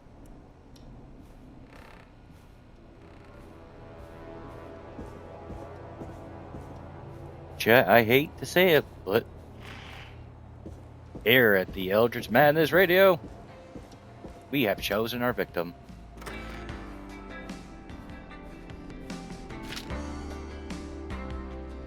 Any luck? For Eugene? Yes. For Barbara? No. Brad canceled the date, so Barbara left her tickets and a map for the maze behind. Ugh, Barbara can do better than... Never mind. Let's save the kid. Eugene called while you were away. He's on line 1. Time to turn the music off.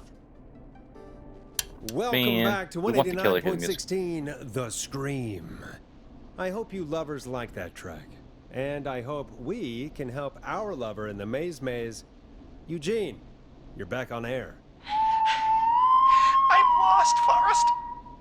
I just ran and I don't know where I am. I'm at a crossroad, facing a tractor statue. There are hay bales painted gold on my right.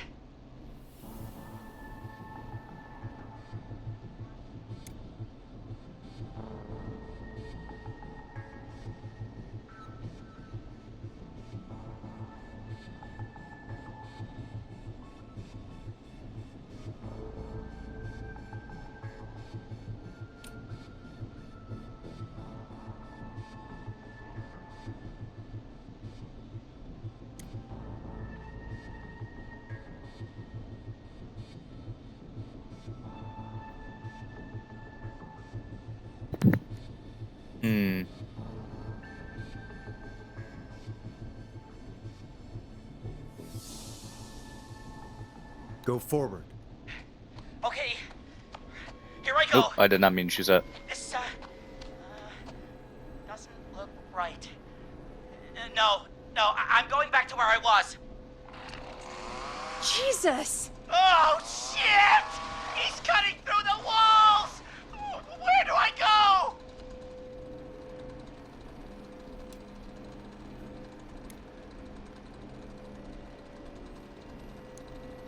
Go left! Okay, left! I took a turn.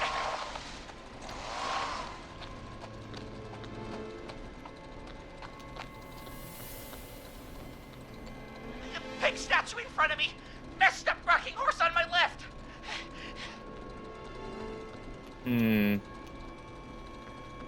Where would you send him?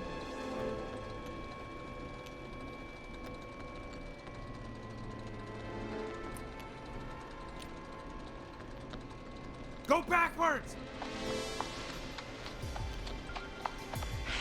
Crossroads! Pitchfork statue up ahead! Where do I go? You're choosing his fate tonight. Which one?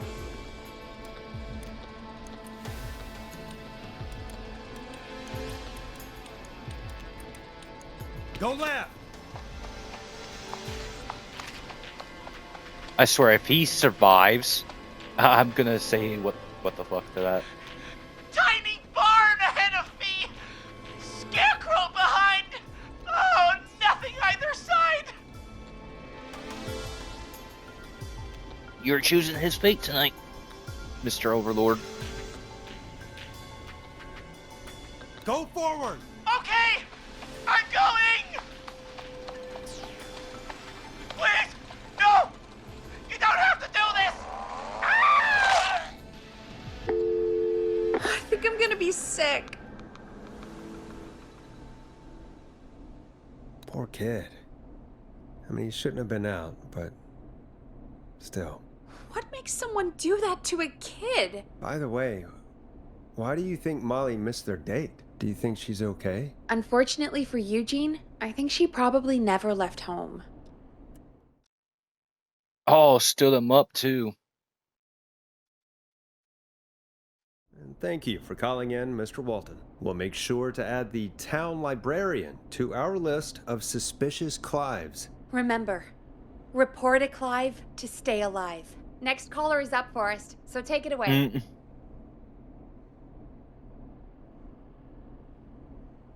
I can't really say.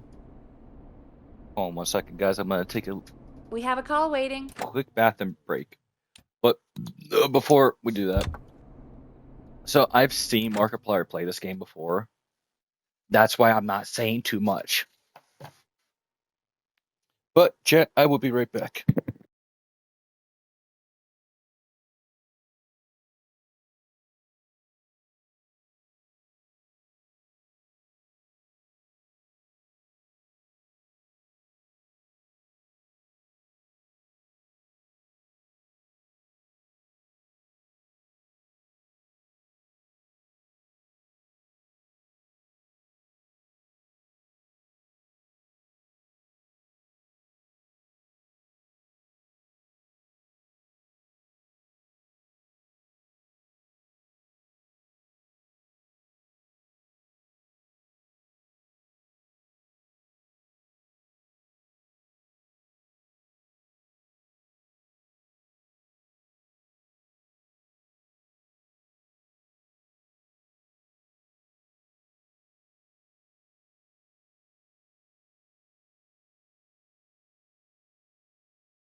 And I am back. Collar, you're through to Forrest Nash on 189.16. I almost The didn't Scream. make it. Hey, wonderful show tonight, Forrest.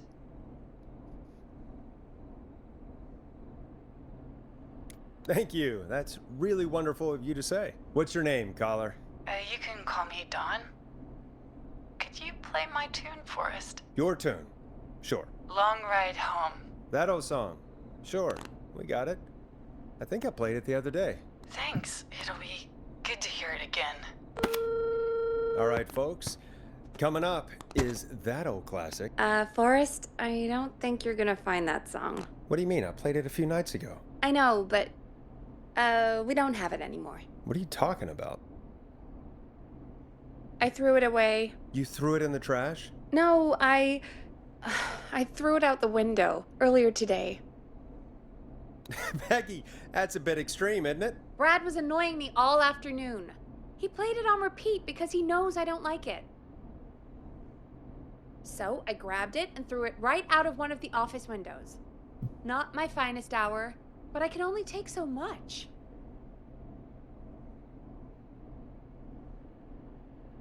All right. So, what do we do instead? Sir, I'm going to Let's send you just something. play a different song. We've got more important things to think about anyway. Gotcha. Okay, folks. You know that here caller comes we just some had? unrequested music. Sorry about that, Dawn. Maybe try again tomorrow night. Sorry. I don't want to say it on stream, so I sent it to you. Mm-hmm.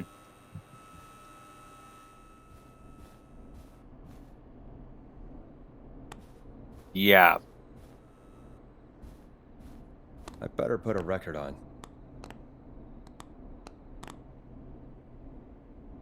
Nope, wrong one.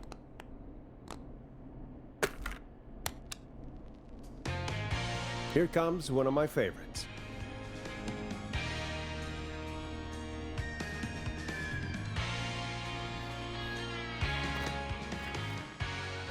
Of all the songs to request, why'd it have to be that one? Gee, Peggy, what did the barn finds ever do to you? Wrote that song, for one. It gets real old when you're forced to listen to it on repeat for years. That Why couldn't I we just do remember. request Roddy? Oh, Forrest, Big time. scrap the song. We have another caller. Sorry Watch, to cut it's gonna the be her music again. short, folks. Callers take priority Be funny. tonight. Welcome to 189.16, The Scream. This is Forrest Nat. Forrest? Nope. Oh, thank God. It's me again. Life? Murphy. What did? Talk to me, Murphy. What's wrong? Oh, the killer got me, man. Why did I ever trust a guy named Master Robbie? I warned you not to. Hindsight is 20/20, okay? Forrest, we need to do something. Goddamn piece of Day 3, came to the gallows waste disposal plant. killed 3, right? Beat on me, man. Carry me inside and lock me in a dumpster. I got a flashlight, but... Oh, goddamn. I smell smoke. I think he's starting Hey, a just fire. like promised. Hold on, Murphy. We'll call for help right Here now. on Eldritch Madison I Radio, need someone here the now, or I'm gonna listeners die. make the decisions. Peggy, get the fire department on the line. On it. All right. Now just... Come on, pick up.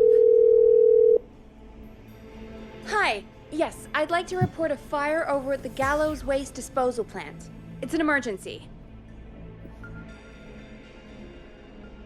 What do you mean it's not operational? Why is there no backup vehicle? Oh, God damn it!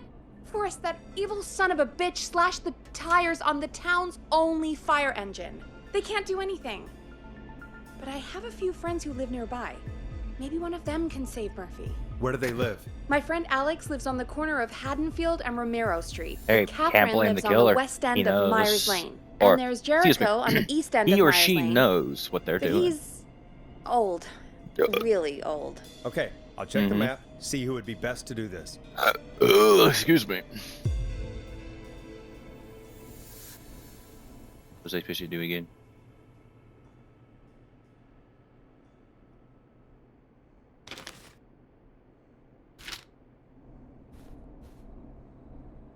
All right, Forrest, who should I call? Who can help Murphy?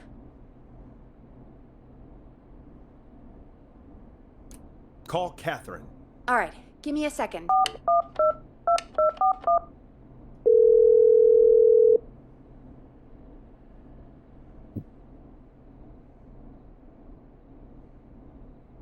They're on the way. They'll call from the plant. You can direct them from there. Well, let's hope they get there in time. All right. The listeners choose next. Call coming in. It's Catherine. She and Murphy are now both on the line. Hello, Catherine. Are you there? What's happening at the plant? The whole damn thing is up in smoke. God damn it. I'm going in. Oh, my reception is terrible in here. God, my eyes sting. Which one?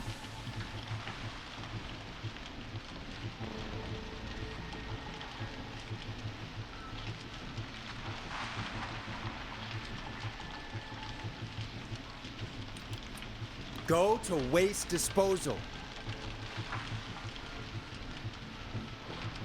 Got it. Okay, I'm here. Oh, Forrest. This can't be right.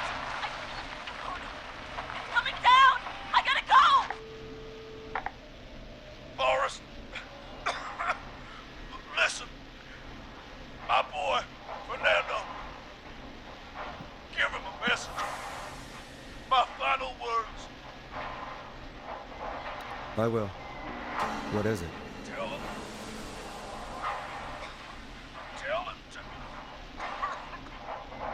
to study Kung Fu from a real master. And go kick Master Robbie's ass! Oh, God, Murphy. Poor Fernando is gonna be crushed. Jeez. That's no way for anyone to die. Terrible way to go. Yeah, Murphy. I promise we will stop this. For you and for Fernando. Peggy, it's going to be our... I think we have she another probably caller. died too. Let's not waste time. Welcome to 189.16 The Scream, with me, your host, Forrest Nash. Forrest, Teddy Gallows Jr. here. I just want to say that my thoughts and prayers are with my Gallows Creek neighbors during this awful time. Oh, it's mayoral candidate and scion of the town founders, Mr. Gallows. Are you in danger? We need to be a town of law and order. We need cops who have the tools and funding they need to keep us safe. Okay, Teddy. I know you're an outsider to our little town here, Forrest. But you're really stepping up to bat for us all tonight. I just want to say thank you for taking a swing for Gallows Creek. Jackass. You choose.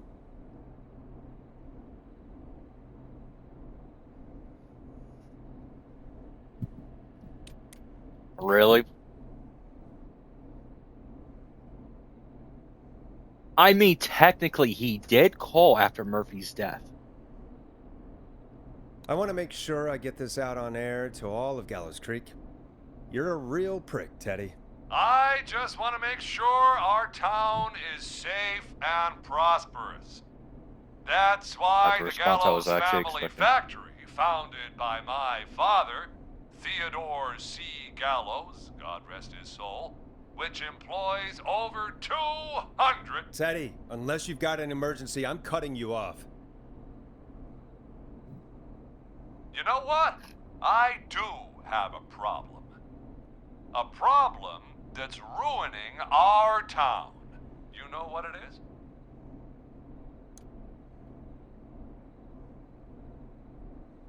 Oh, God. I'm going to let you pick. Personally, me, I prefer the third one.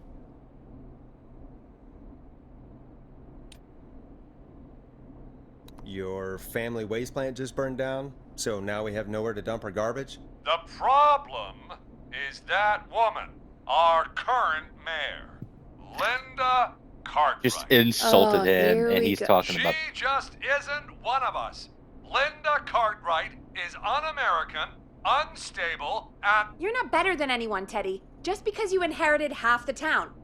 your producer sounds a little unstable too. Don't you dare speak to me that way. Cut him off, Peggy. I can guarantee this kind of thing will not happen when I take office. The moral decay of... And that's enough. I'm gonna be honest with Teddy you. Gallows Jr. I'm already for one choosing his lifetime. stuff if he I always calls. feel disgusting after hearing him talk. Just play an ad, Forrest. I need a minute. We'll be right back after these messages.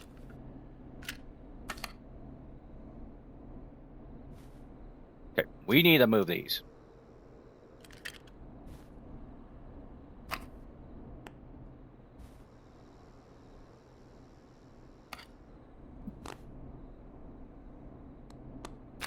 You know what we're gonna do with this? Time to play a commercial.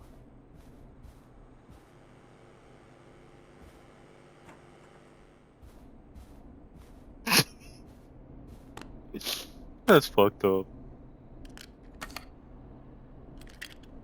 I don't know.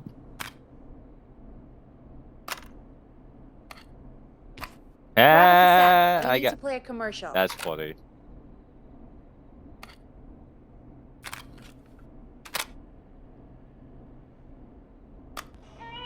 The world-famous annual Gallows Creek Harvest Festival is back!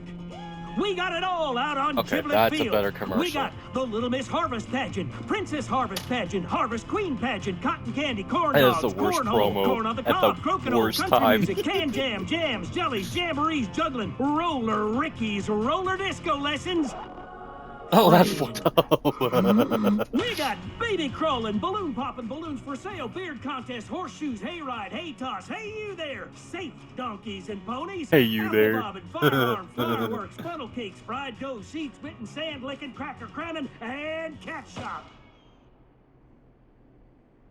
And fake tattoo, face painting, puppets, petting zoo, amazing maze, square dancing, story swapping, spelling bee, quilting bee, and sewing circle, pie eating, lawnmower racing, hot dog eating contest, flower contest, and of course our famous gourd. I love how he The questioned festival was brought to you by Mayor that. Linda Cartwright, sponsored by Gallows and Sons And Factory, flower dedicated contest. to the memory of Garrett Miley, tragically taken from us last festival.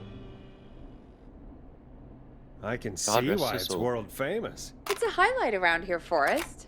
Oh, I am sorry go ahead and to get the hear next one that, ready. Peggy. All right, folks, welcome back to the show. We have a note from my producer. That's right. Come find me at the Harvest Festival tomorrow to grab your choice of a K-Fam mug, sticker set, or poster. Let's see what our next caller would choose. Caller on line 1.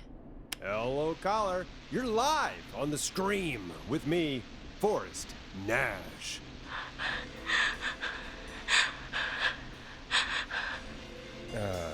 Hello, caller. Who is this? I need the police. I'm Forrest Nash. I'm standing in for 911 tonight. What's wrong? There's a guy hunting me and my friends. I think he's killed some of them already. That's him. He's just outside. I can see him from up here. God damn it. She's just a kid. Where are you? Are you somewhere safe? Oh my god. Oh my god. Stay with me, kid. Focus. I can't do this. Yes, you can. Focus. Tell me, what's your name?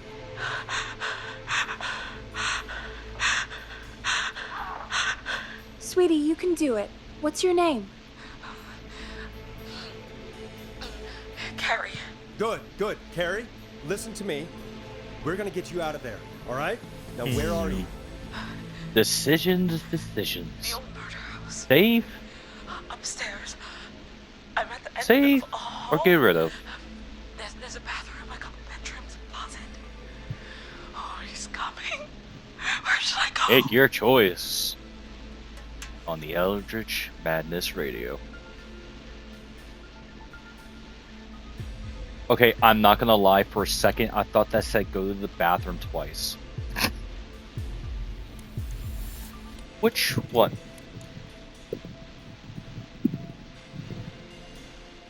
So which one would you choose, listener?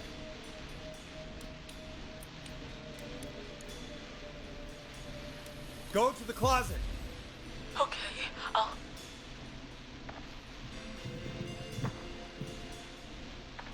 Mind you, chat, I have no control who lives or who dies.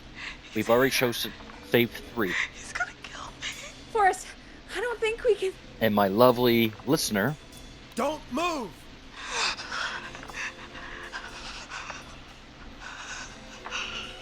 Quick time events, I can't ask because there's not enough time. Oh no! Oh no! Ah! Oh no!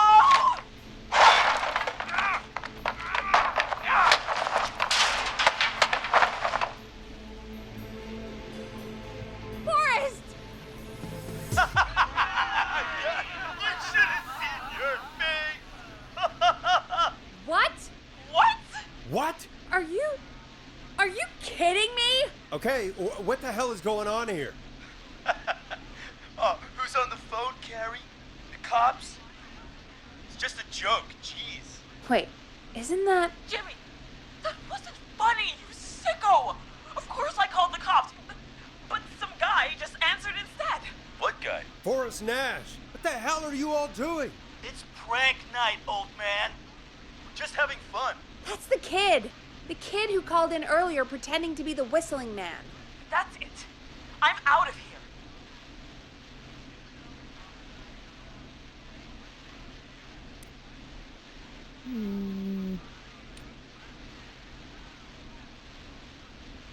Which one?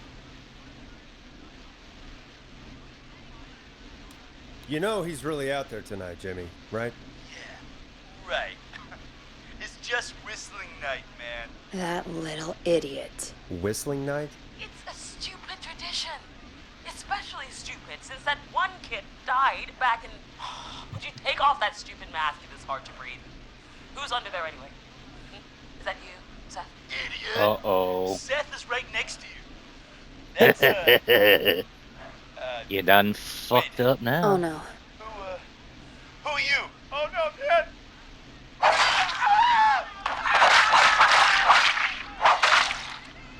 Everyone, get I say he inside! deserved. Everyone, run! You two, run the door. Scott, Heather. Well, he got what he fucking deserved. As long as he's out there and we're in here, we're safe, right? You bought time, but not much. Forrest, we have to... Heather, I already called Like I the said, cops. after that, I can't make no more decisions. He's the best Whether they you're live or gonna die get. is no Who's longer in with my you, hands. Carrie? My friend, we drove out to the old murder house and... Of course! Which is kind of the van. funny. You wanna know what's funny that she keeps saying? Jimmy had them. Murder House. That's one of the games I'm streaming this week.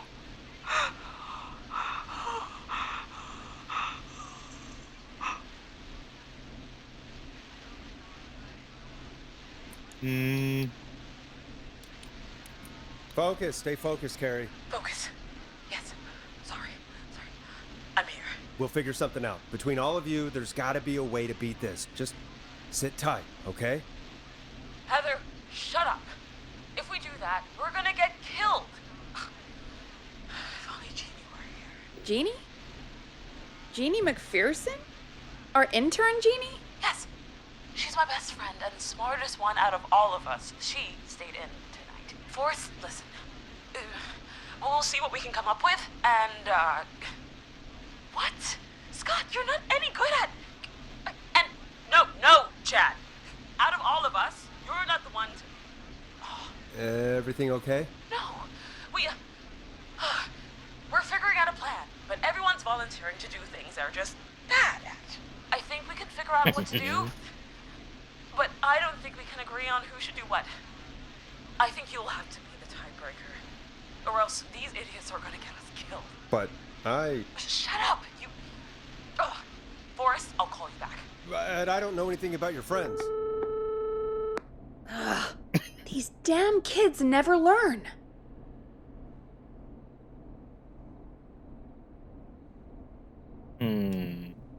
Breathe, Peggy. It's okay. They do this kind of thing every year, Forrest. People get hurt. All right, folks. We're gonna work out a way to save Carrie and her friends. This next one Alrighty. goes out to all the trapped kids out there.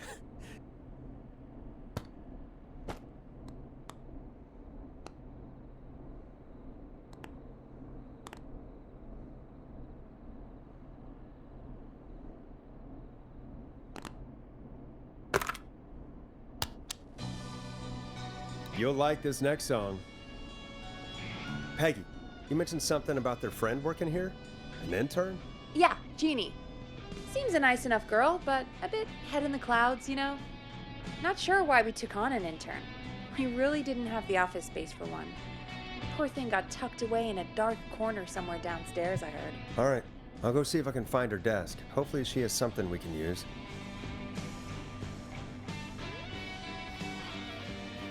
Peggy said her desk is downstairs.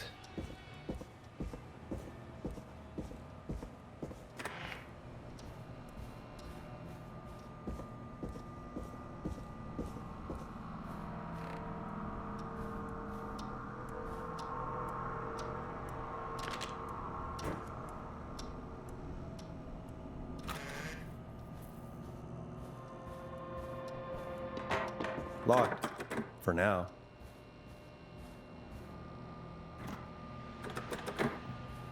Locked tight.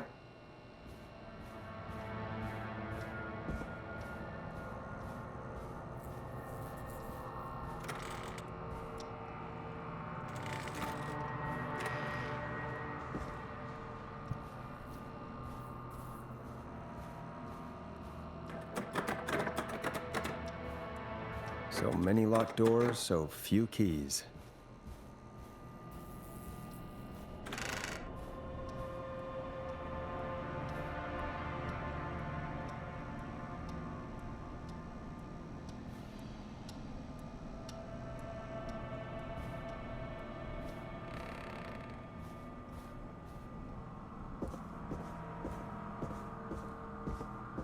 Jeez, they really tucked Jeannie away.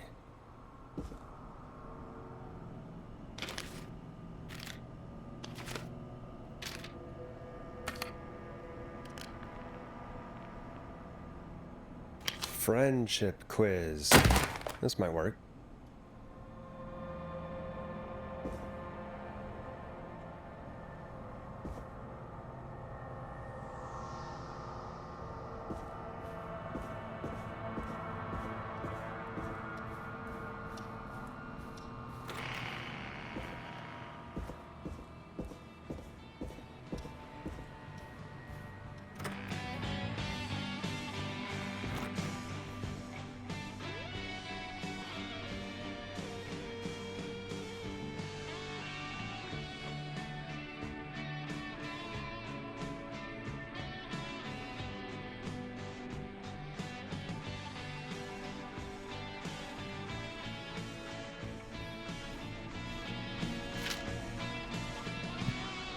Hey, you find anything that'll help us out? Yeah, I found a friendship quiz with all these kids on it. If you think that'll help, then good enough. Carrie's on line 1, whenever you're ready. Okay, Forrest, shut the music off. This is Forrest Nash, back again with an unlucky caller on this unlucky night. Carrie, are you there? Yes, we've got a plan, but we can't agree on who should do what. You want me to be the tiebreaker? Exactly. I'm ready. What's the first step? Okay, first things first, we'll need a spotter, someone who can keep an eye on the killer. We'll need someone on the roof. It's gonna be a hard climb. We're deciding between Heather, Kyle, and Hot David.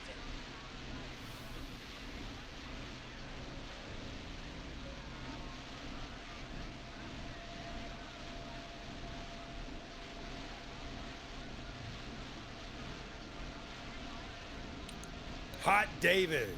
Hot David, I don't know if running up the roof is really possible, but I guess we'll see. Part 2. The Whistling Man padlocked the gate back to the road. Before we drive out of here, we need someone to pick the lock. Seth, Jennifer, and Scott all want to do it.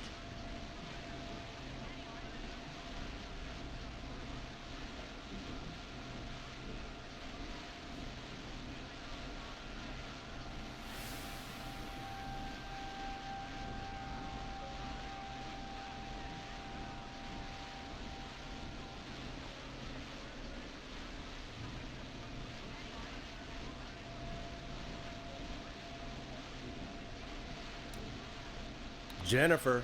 Jesus, Jennifer, you carry a bump key? Why didn't you say so earlier? Anyway, that brings us to part 3. Getting the van keys.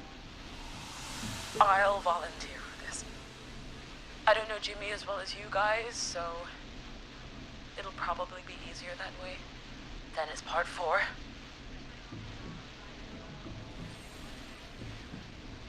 This is a very detailed plan. I'm impressed. Yeah, it's weirdly easier to think when you're about to die. You're doing great. What's the next part? Part 4, we need someone to lead the whistling man away. We need a fast runner. For this one, we're trying to decide between... Who was it again? Kyle, Cynthia, and Scott.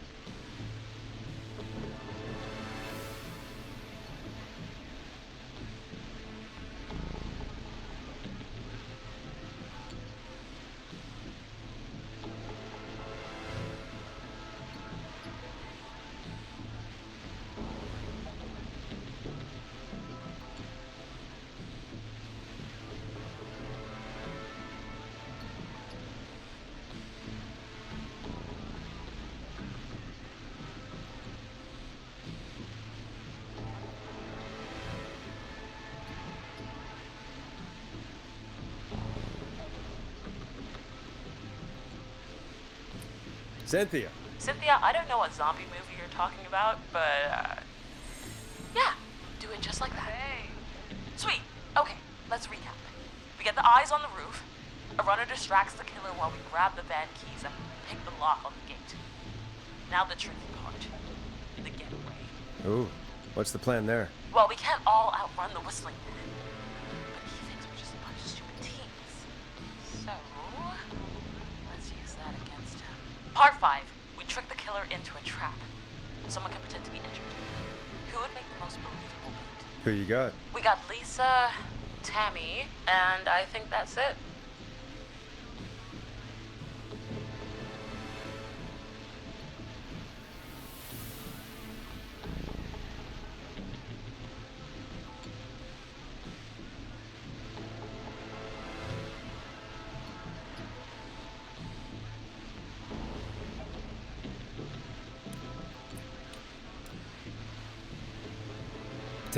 Tammy, if you survive this, never do that British accent again. That should take care of the killer. And then it's time to get out of here. Finally, part 6. We need someone who can drive us through the woods and back to Gallows Creek alive. Who's our getaway driver? Should it be... Who have we got? Chad? Scott? Whatever. Forrest, you know what to do.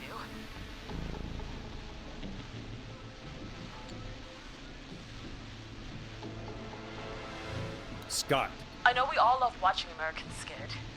Yes, yeah. Just do what they did in the movie. Thanks, Forrest.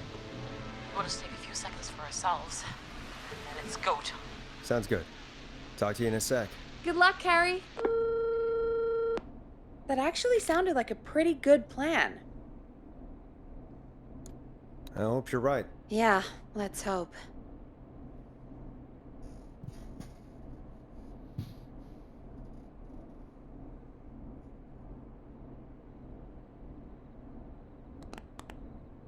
Oh, the kids are back already.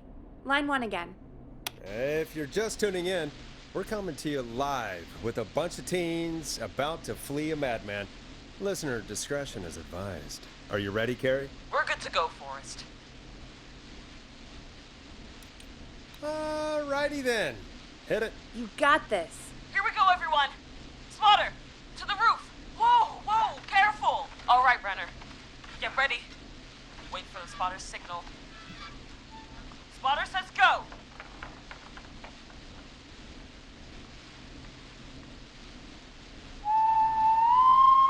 Wait! Lockpicker, go! I'll get the keys off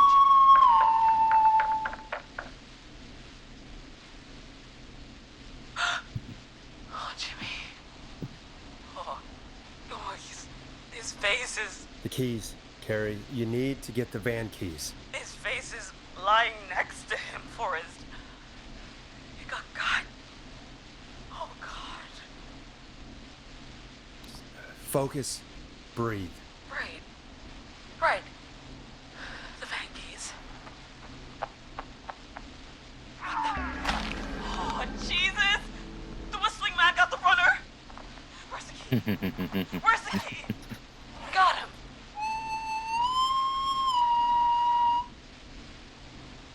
God, hurry up, lockpicking! Oh my God!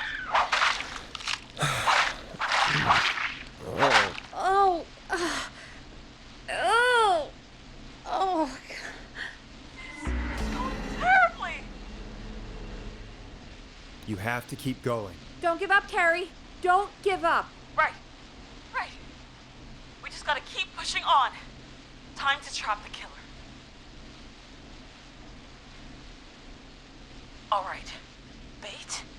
Get into position. Everybody else. Hide.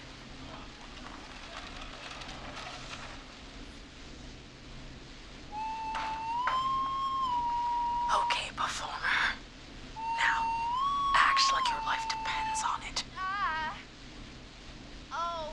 There he is. He's buying it. Oh no. He knows. Hey, damn it. Now, push the bookshelf over.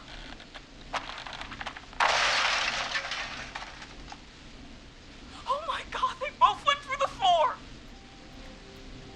Spotter! You need to climb down now. We gotta go.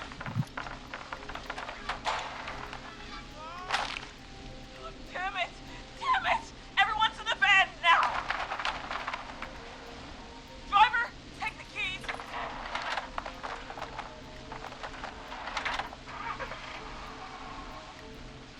The damn gate swung shut.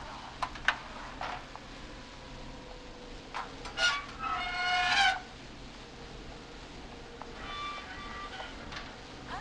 What? It won't stay open. I'll hold it. You drive through. Carrie! What was that? It's a whistling man. Drive! Now!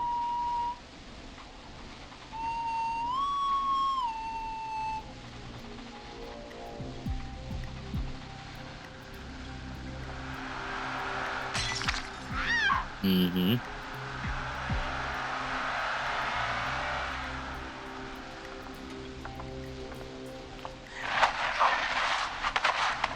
Let me go!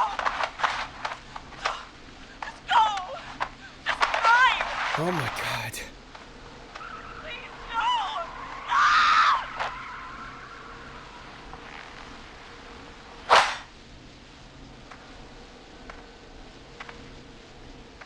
Carrie?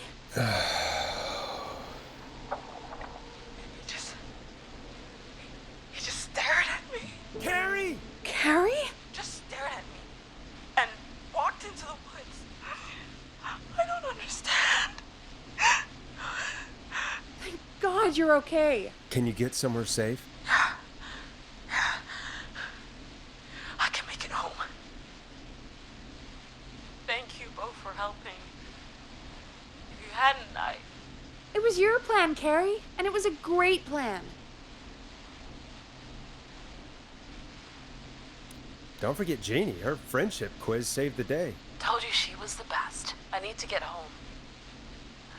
Breathe, Carrie. You're okay now. I'll call you when I'm somewhere safe. Talk to you then. Or died, the rest were saved. Folks, that was a lot. Our thoughts go out to the parents whose kids won't make it home tonight. For any kids listening in, please stay inside and stay safe. And parents, hug your kids extra tight tonight. Here's a song for the girl Well, if you walking think about home it, in the dark. it's about equal now.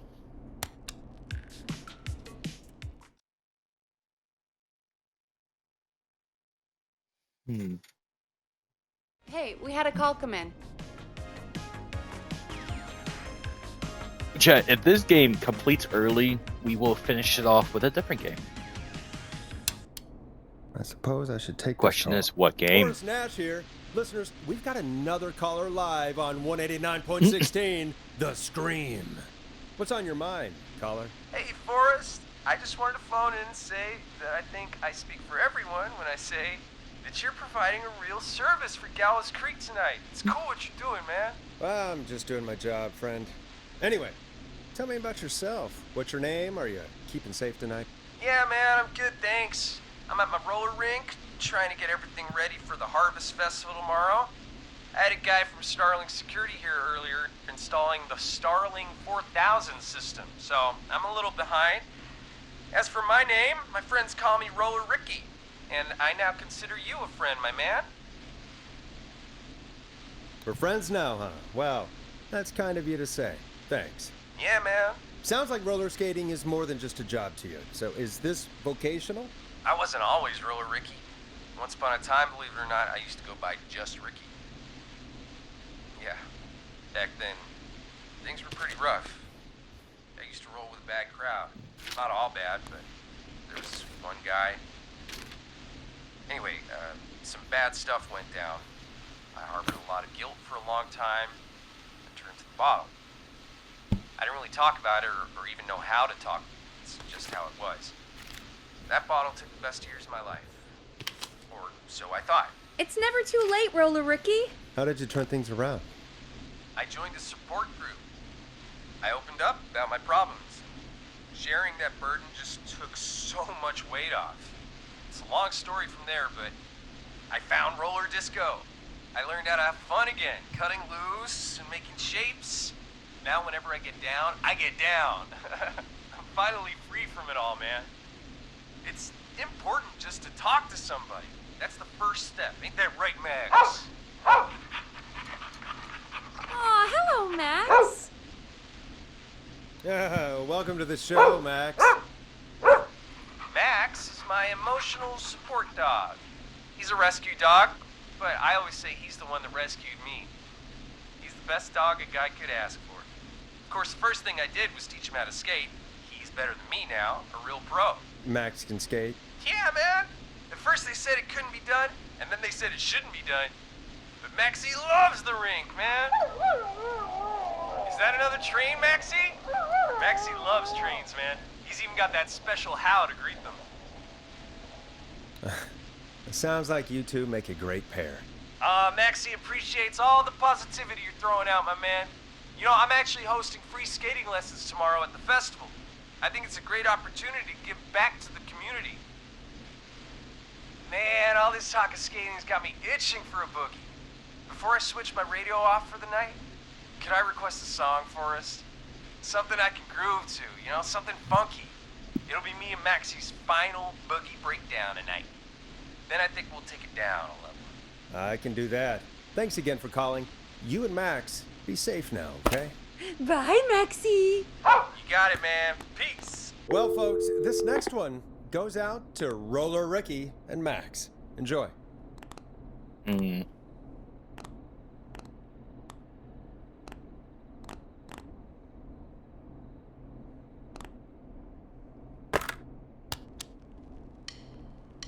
Hope you enjoy this one as much as I do.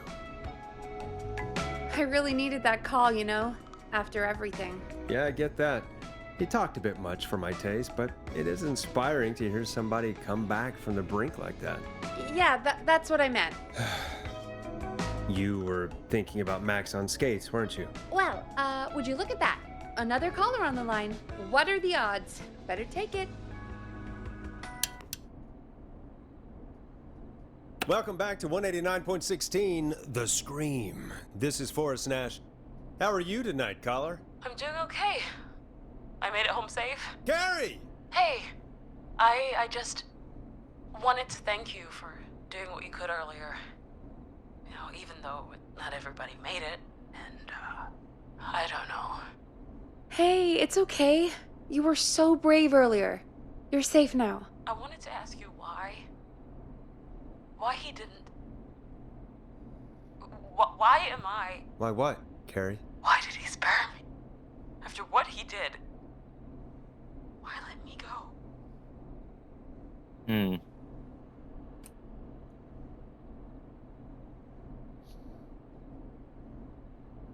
Maybe he only wanted to hurt the pranksters. Maybe. Did he just think everyone was making fun of him? Did he always hate these hazing rituals? I mean, if he did, why wait all these years to... Why do this now?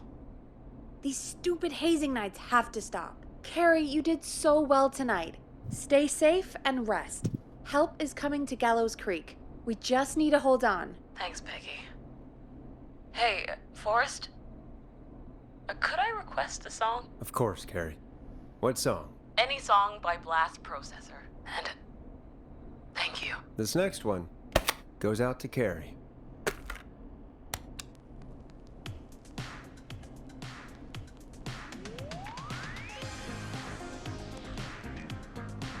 You know, what Carrie just said has really got me thinking. About what? The whistling man left her alone. Why? There must be a reason. When it comes to masked whistling killers, I don't think a reason is a key part of their process. Well, it's something to consider. I need to take a break. If you want to stretch your legs, now's the time. Just hit the Peggy button when you want to get back on air.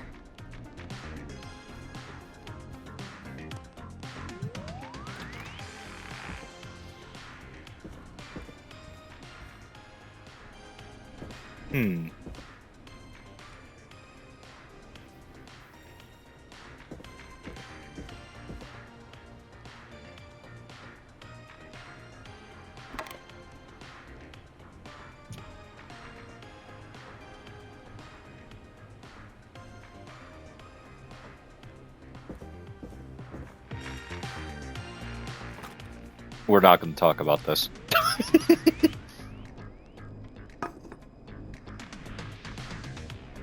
Because I just took an empty can and brought it in. Alrighty, we could run another segment or... Scratch that, Forrest. We have a caller. You're through to 189.16, The Scream. What's your emergency? Hello again, Forrest. Oh, that call with the teens was awful. Those poor kids. Still, I'm glad the girl didn't get hurt. Thanks for your concern. Are you in trouble? What's on your mind? I wanted to ask you again to play my song, Forrest. You said you were going to play it, but you didn't. Your name was Dawn, right? What, Peggy? Yes. Oh, well remembered. My name is Dawn, and I wanted to ask you again to play my tune, Forrest. Long Ride Home? You know, the one that Peggy said she threw outside the window? Oh boy. You must really love that song, if you're calling up to ask for it when you know we don't have it. Well, I do love it.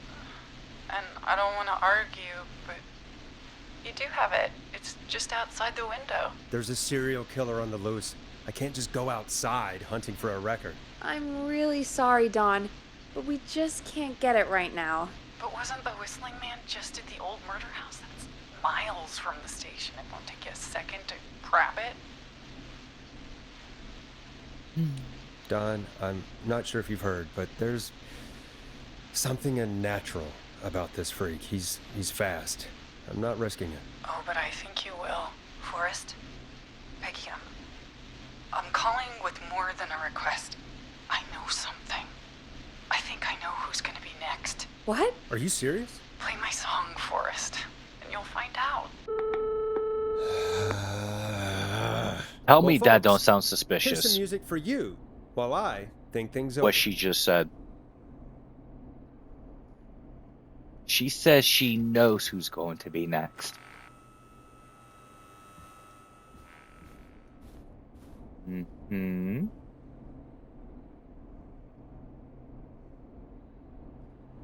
Ain't that a little suspicious? Dead air is a crime, Forrest.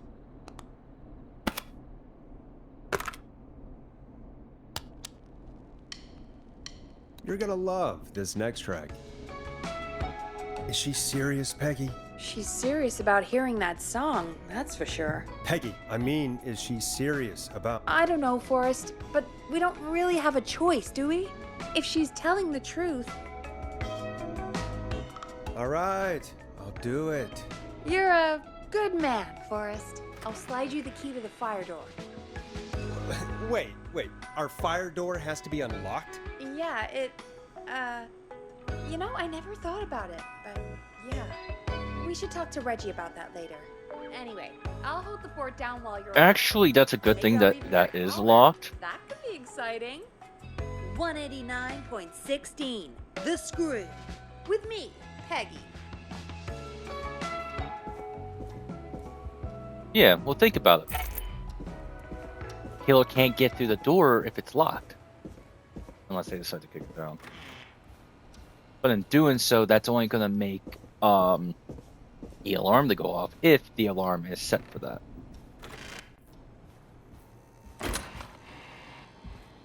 You know, I hope she'll be happy when I'm brutally murdered by the Whistling Man. Out here. In the open. Alone. I love the dramatic effect he keeps giving.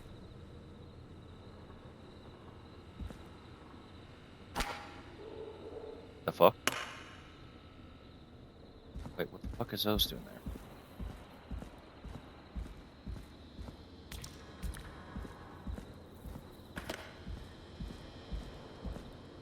there? What did she throw this thing at? Okay, nothing like scaring the shit out of myself.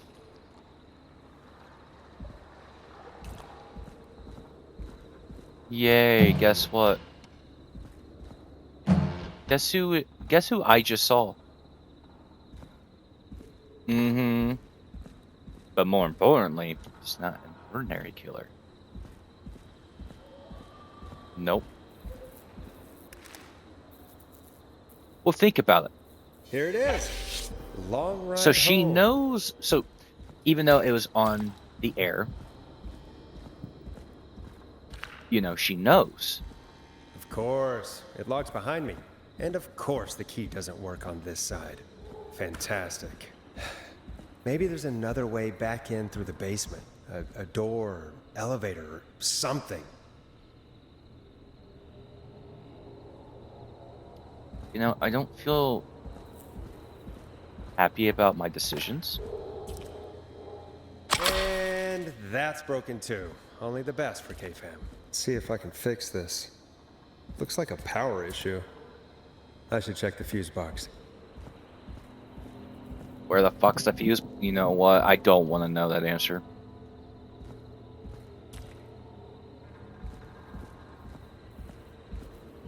Because there's 3 fuses.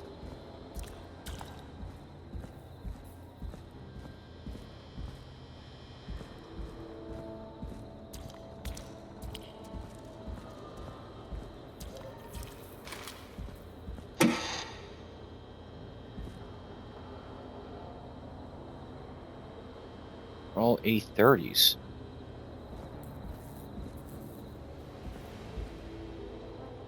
Looks like I'm gonna have to hunt around for some new fuses.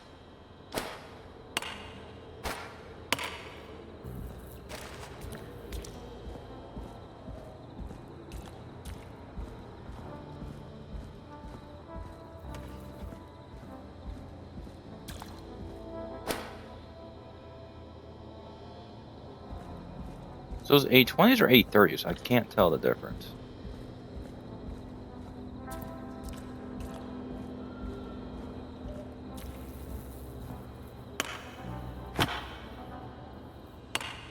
It says 30.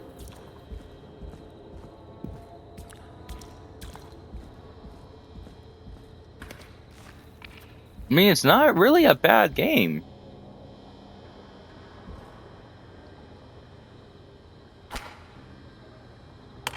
No, I don't need that.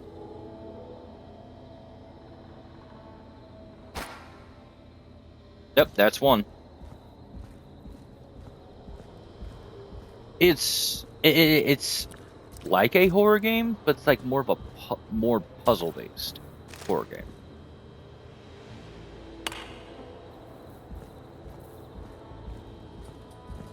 Which is great, actually.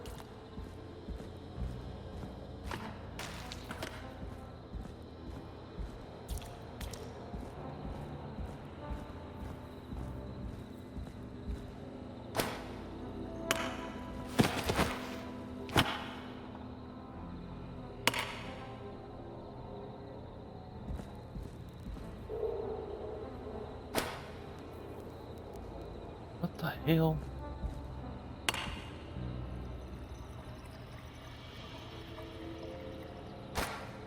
Wait a minute.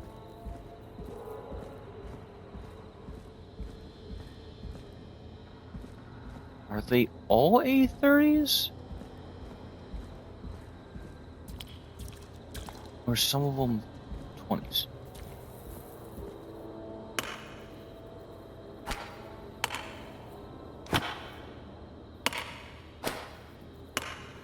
Of course, they're all 30s.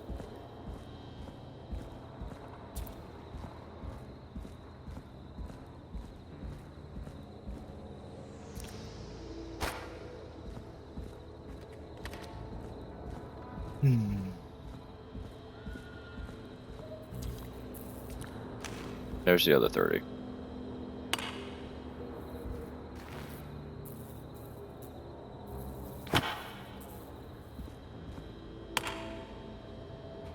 Nah, that's not right.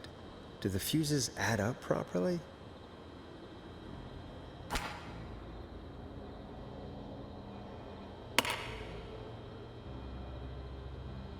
Wait. So we got 35. 65.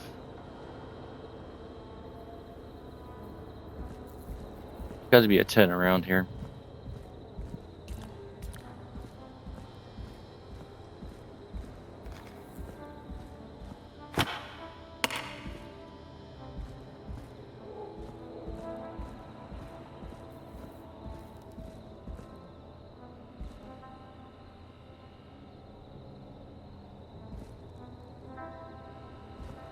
Wait a minute.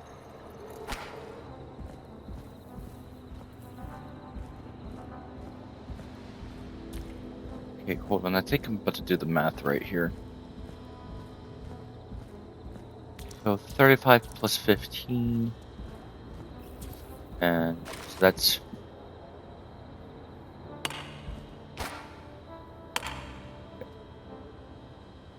That's a 10. 40, that's 50. And then...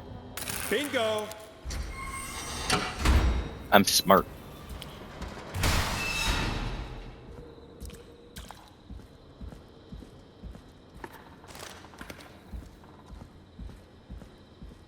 I could probably survive that fall. Looks like the janitor's closet. What did Peggy say his name was?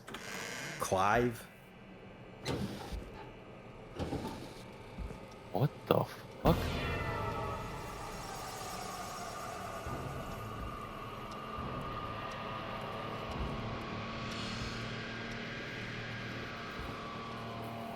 What the hell? Peggy is not gonna believe this.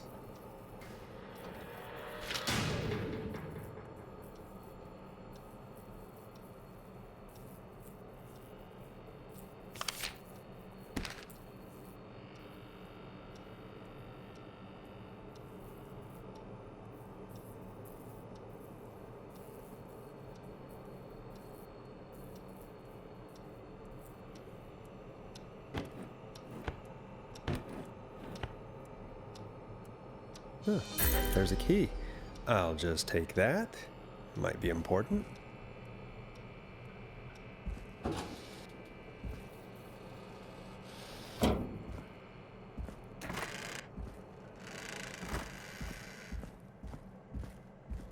Well, if no one comes up and checks up...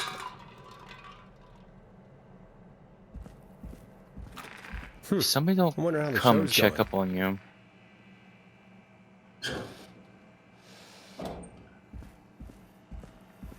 Then that means no one can know what you're doing.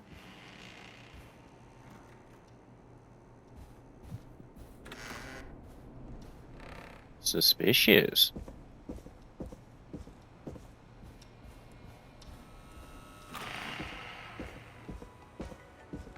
Well, Dawn's not going to be too happy. Isn't that Dawn's such not a gonna good be too song, happy. folks? And now for... Jesus, Forrest, you've been gone for ages. I thought something had happened. Something did happen. Clive, the janitor, might be Clive, the murderer. What? I'll start from the beginning. The fire door locked behind me.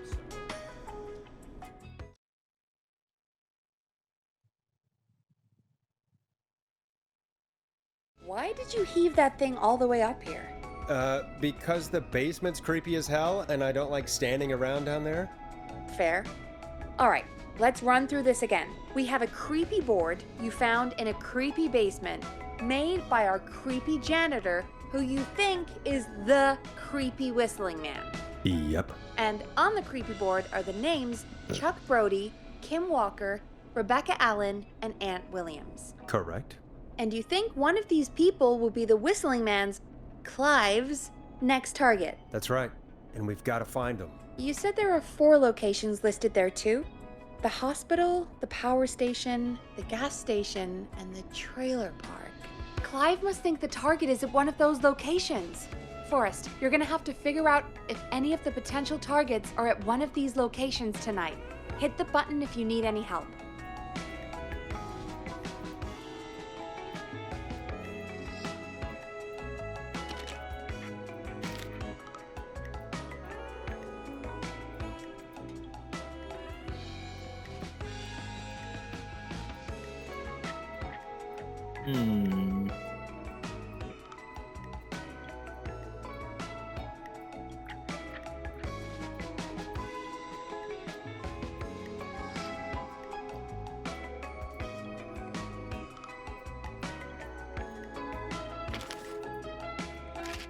So,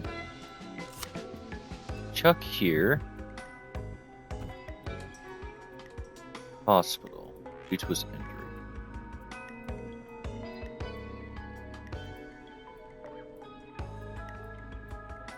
Car club.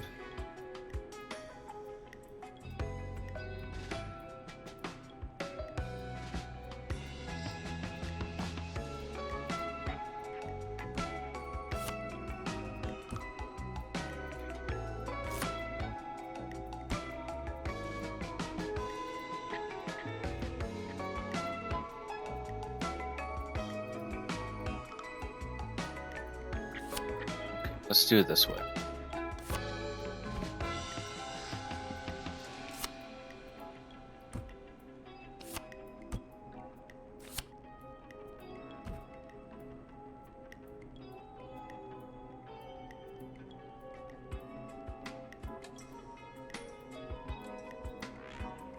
Yeah, Walker. She's an improv is gonna be.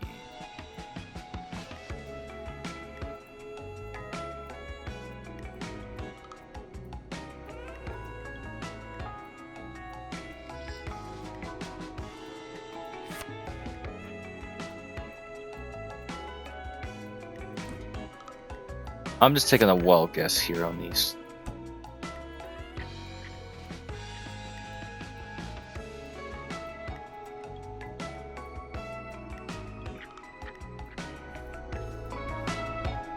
How's it going? I'm ready, Peggy. Are you sure? We've only got one shot at this. I'm sure. Let's do this. Okay, name first. Who do you think the target is? I'm not choosing.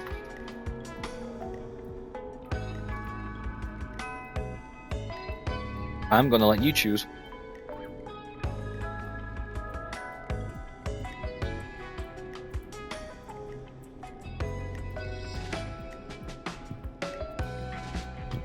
Who do you want to perish and who do you want saved? Well, technically perish.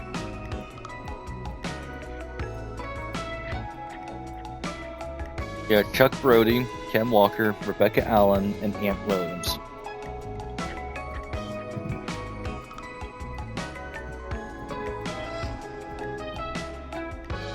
I don't know who the next target is.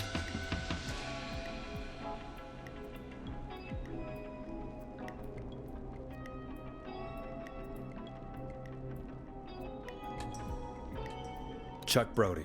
And where will I find them?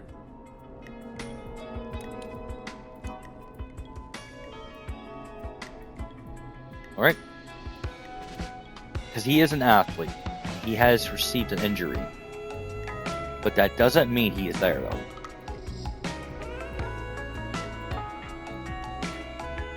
Yeah, the power station, the trailer park, the gas station, or the hospital.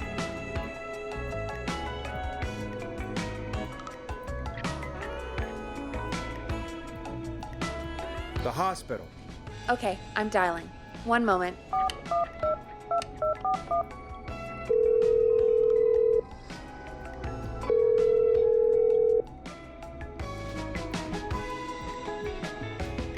Forrest, I'm through to the hospital, but they say there isn't anyone by that name there.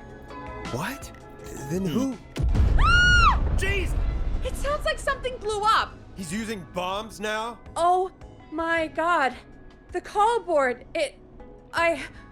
one moment. Forrest, I'm getting so many calls. Just let me... I'm gonna take us off air for a moment. Peggy, what's happening in there? Peggy. I'm back. He blew up the gas station, Forrest. Okay. I spoke to the fire department and the hospital. The fire department is useless now, as you know. And, the hospital's only ambulance was at the gas station. Forrest, you've got to say something on the radio. You have to tell the town. I'm putting us back on air. Now. Gallows Creek. I don't know how to tell you this, but, the gas station's been bombed. Please, everyone, stay safe, stay inside, and... oh, just bring us into some music, Forrest? Hate to do it, but let's go ahead and, Here's some music while we regroup here on KFAM 189.16, The Scream. A classic backed by popular demand. This is Long Ride Home by the Barn Finds.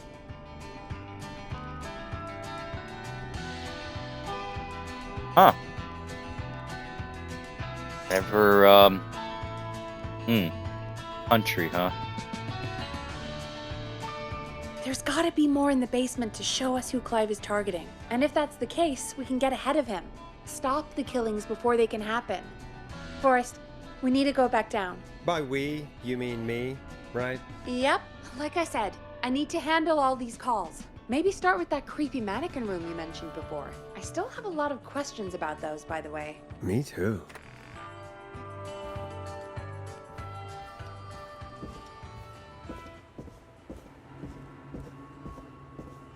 I mean, she did say if I was to play the song, right, she would tell me who the next target was. Since I didn't get to it quick enough, now, since I'm playing it, I need a key to get in there. She can't get mad at me.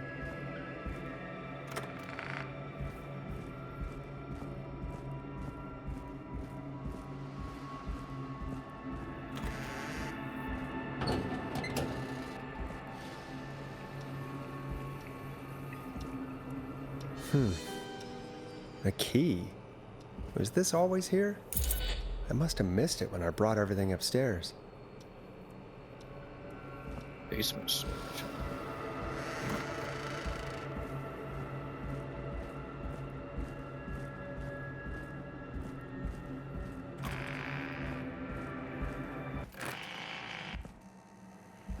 What the fuck? Peggy, give me some warning before yelling down the intercom. Sorry. Buzz the intercom when you find something and want to discuss it. Peggy, I've found a tape and a map down here. A map of what? Looks like it might be to somewhere in this storage area. Weird. Well, maybe the tape will give us more information. Give it a play.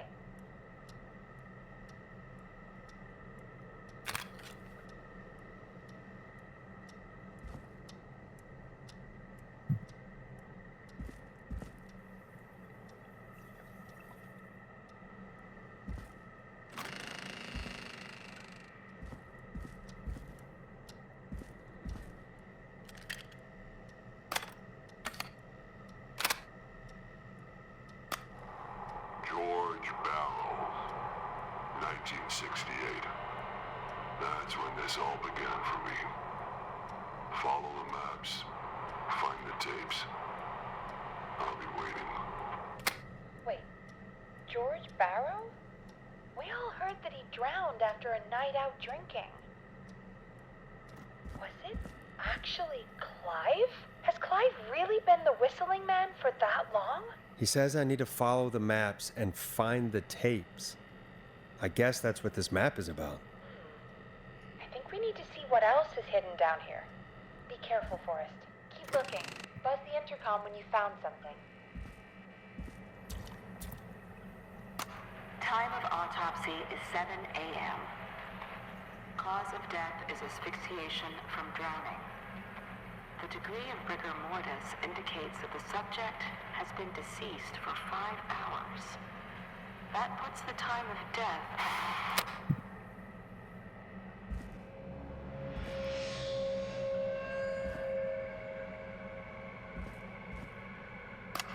Small lacerations to arms, legs, and face, typically obtained by running through foliage. Severe blistering to the feet, as though the deceased had been running without stop.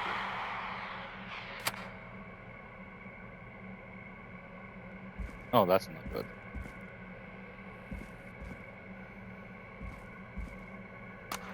Preliminary toxicology results shows no signs of inebriation.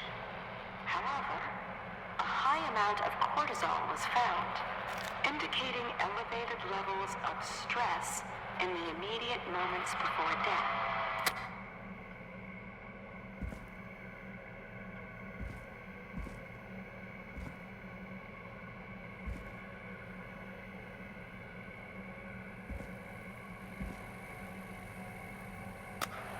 Additionally, there appears to be a post-mortem injury to the arm. It looks like it was trapped in a car door.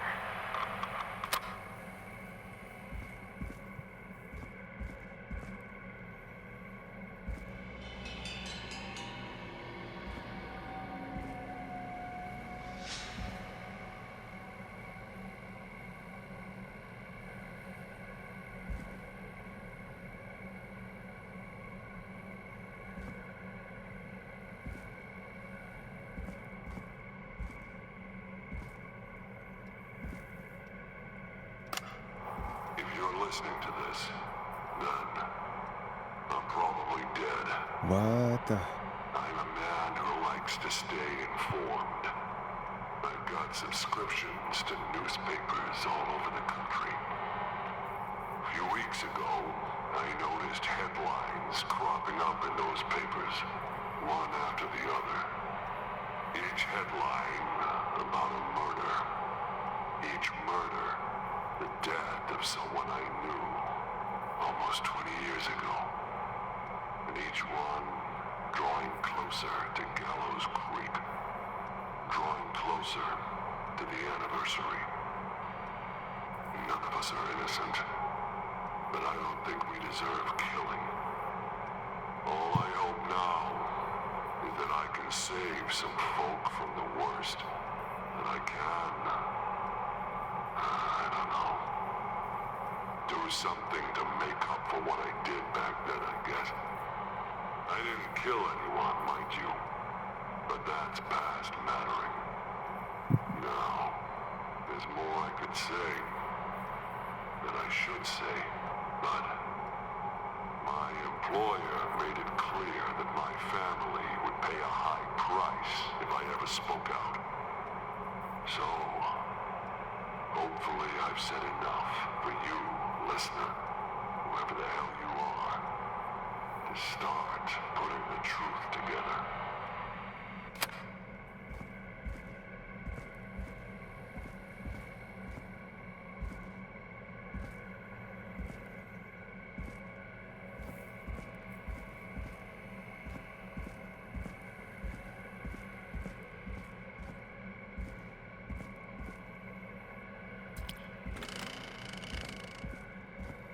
What have you found, Forrest?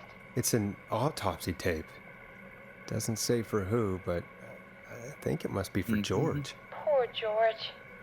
He was so young. Something's bugging me, Peggy. What do you mean? I swear I recognize the voice of the woman talking on the tape. I just can't place it. Seriously? Do you think you've met her before? I don't know. I mean, I just got here recently. I don't know. Found another tape. It talks more about how George died. What did it say? It sounds like he was running for his life. Sprinting through trees and bushes, getting cut up all over.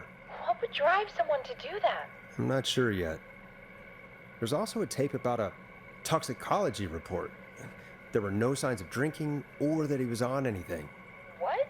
But everyone said he went swimming drunk and drowned. It was in the newspaper and everything. I found a tape that introduces a new detail to the story. Post-mortem injury. Apparently, his arm got caught in a car door. A car door? Yeah, after he died. How do you suppose they can tell? How can they tell? I'm a radio producer, not a coroner. I think I found Clive's last recording.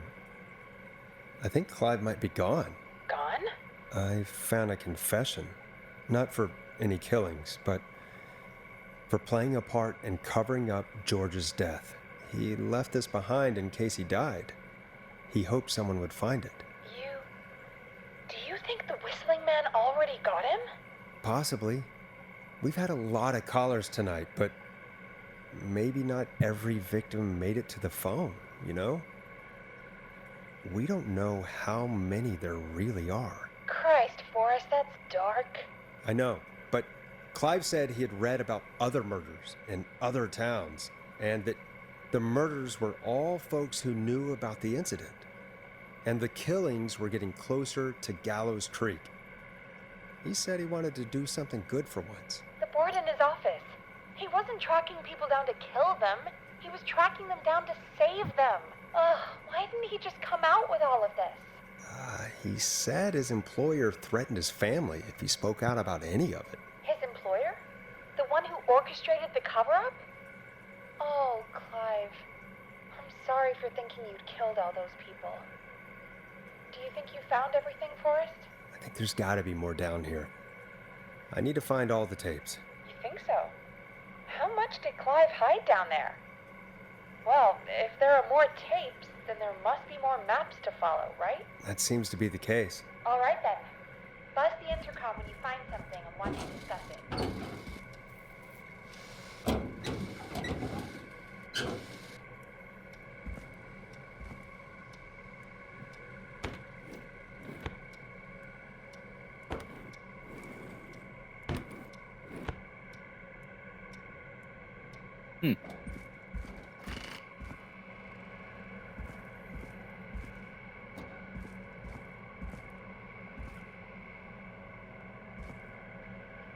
Apparently there is more tapes to be found.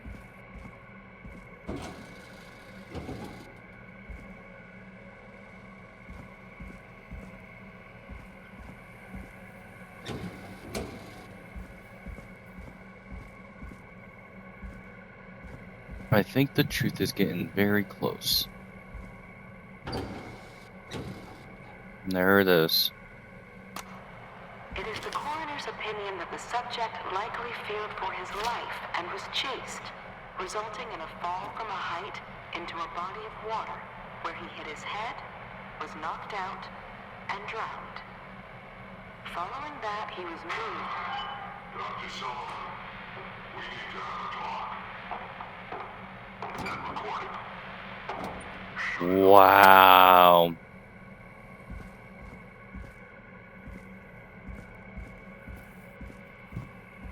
Well, now we know why one of the callers was going to get killed. What have you found, Forrest? In another tape, the coroner comes to the same conclusion as I did. George was running from something. Maybe an animal? Maybe, but then there's this next bit where the coroner thinks he was moved post-death. Moved the body? How weird. At the end of the tape, someone burst in and demanded the doctor, Dr. Sullivan, to stop recording. Dr. Sullivan. Wait, Virginia Sullivan? She was our caller from earlier. Well, then our caller was involved in a conspiracy around this boy's death. We need to call her back once we finish down here. It looks like she might know something about what's going on. Do you think you found everything? I think so. Forrest, what's going on here? Someone wanted that boy's death to seem like an accident, and they hired Clive to make it look that way. Come back upstairs when you're ready. We need to figure out our next step.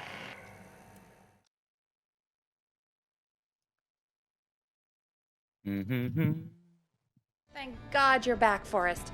I've been running out of stuff to pad our airtime with. Peggy, you work in radio.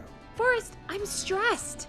I mean, really, how are we supposed to keep a show going with all this happening? This is our job, Peggy. We gotta do it. You're right. So, what's the plan now? I think we should call Virginia back. All right, I'll get her on the line. When you're ready, shut the music off. Hello again, Gallows Creek. This is Forrest Nash. We're circling closer to the truth behind tonight's events. To this end, we're calling back one of our earlier callers, Virginia Sullivan.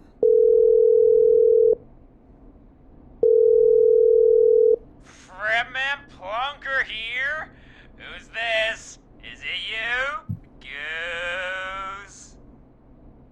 Plunker, hey, it's the Radio Man, Forrest Nash. Radio Man? What's up? Solving mysteries, saving lives. The huge. Right on. Plunker, what are you doing at Virginia's house? She asked if we could stay to keep an eye out for that whistling turd. So we're hanging out, bro. Well, that's big of you, Plunker. No, it's nothing. Can I speak to Virginia? Sure thing, Radio Man. I'll just go get her. Who is this? Hey, Virginia, it's Forrest. I'm glad you're still okay. Oh, Forrest. Sorry, I'm still jumpy. I can't blame you. I'd be jumpy too. I'm so sorry this happened to you, Virginia. I thought I was. I thought... Easy. We're not calling to talk about earlier. We're calling because we think you can help us understand why this is happening tonight. Me? What would I know? Does the name Clive mean anything to you? Clive? No. I don't know that name. What are you asking about this for? You mentioned that name earlier when you called us the first time. I don't know what I said then. I was petrified, Forrest. Clive's the janitor at our station, and we know you spoke to him in the past. Forrest, please. You don't know what you're doing. He'll come for me. Virginia, it's okay. Clive won't be coming after you. We think Clive's dead. Dead? But isn't he? He's the whistling man, Forrest. We found evidence to the contrary. But... It's true. And we found your autopsy reports for George Barrow. How? I saw him destroy them. Well, he didn't. I don't know if he kept them or made copies or what, but we found them. And we know it's related to what's happening tonight, which is why we called you. Why did you stay quiet? All right. One day, I came into work to find a boy on my slab. And as I finished the autopsy, this man, Clive, he just burst in, and he started making demands to give over the reports, to falsify what I found. Of course I said no, but, well, when someone wants to make you do something, they can use the carrot or the stick. For me, he used both. You see, my sister is sick. She has a chronic condition that's never going away. It's expensive to treat, and it was getting to where I couldn't afford it. And Clive promised me that his employer would pay for my sister's treatment if I did what he said, and that if I ever spoke about this, he'd beat me to within an inch of my life. I don't know why he had me do it, but my sister needed me. You have to understand. She needed me. We understand.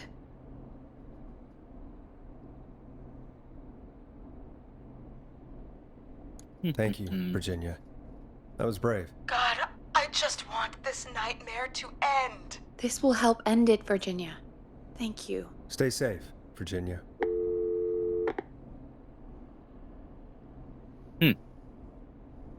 So, Virginia's tied up in all of this. Clive threatened her to keep quiet about George's death. But for who? Why cover up these details? We could try Sandra. What would Sandra know? I don't know, but we have to start somewhere. Anyway, just be careful when you're talking to her. Don't push too hard. We don't want her to hang up. I'll be careful. All right, calling her now. Hopefully she's at her jazz studio. Aha! Forrest, you're through. Hello, this is Sandra at Jazz Pizzazz Jazz Studio. Who's this? Hello again, Sandra! It's Forrest Nash of 189.16, The Scream. And you're live on air. Oh, I always thought folks called into a radio show, not the other way around. How jazzy. What can I do for you? Well, we're trying to understand what's behind the attacks tonight. We had a few questions. Why, Forrest, of course. Heck, after the way you saved my life, I'd say yes to just about anything you asked. Do you know why the Whistling Man might have targeted you? Ha! As far as I could tell, he was just a knife-wielding psycho with superhuman cardio. He'd have chased after anybody. Right. Well, we think he might be chasing specific people. People who know about the death of a boy named George. Oh, I don't know anything about that. Sorry. Have you had to keep quiet about anything? Any secrets you've had to keep? What would I have to keep quiet about? I don't know. I mean, could be that you've seen something or heard something. I never saw anything. And even if I did, what would that matter? Hmm. And it was years ago. Sandra, are you okay? It was years ago. We know, Sandra. You do? You know about? Yes. Of course. This studio is my life. After I found the body in the river, I couldn't lose my studio. Do you understand? Sure. I understand. When the rent just kept going up, he said he'd stop if I just needed to keep quiet. And everything would be okay. Of course. We understand. I mean, it's not like I killed him. What was the harm in saying I found him in the reservoir instead of the river, right? Right? I'm sorry. I can't do this. And she's gone. I don't think that could have gone any better. You truly did great, Forrest. Well, folks, if anyone out there has any thoughts on what's going on tonight, please call in. That's good timing. We've got a call waiting just this second. Welcome to 189.16, The Scream, with me, your host, Forrest Nash. Hi, Forrest. I know this is really out of the blue with everything happening tonight, but I wondered if you could send a special birthday message to my uncle. You know what?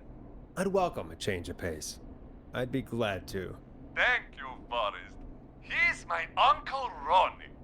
His first name's Peter, but he never liked his name. But since he always had salt and pepper hair, even as a kid, can you believe it? Folks always called him Pepper. Thanks for the history lesson. Is there anything besides happy birthday you would like to say to Mr. Pepper? Oh my god damn it! Yes! Tell him he can get the best birthday deals and party packages here at Putney's Pizza. Starting at You son of a bitch! Stop calling us! Sorry, Forrest. Let's just move on. We've already got another caller on the line.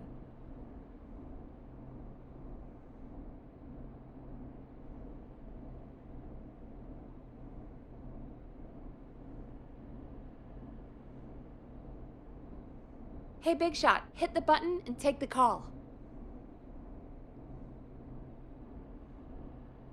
This is 189.16, The Scream. I'm Forrest Nash. You're on the air, caller.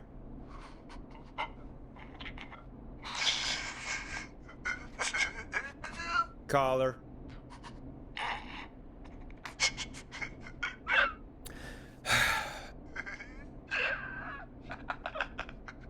Ponty. Ponty's Pizza always delivers. Come rain or sleet or whistling man, we'll be there.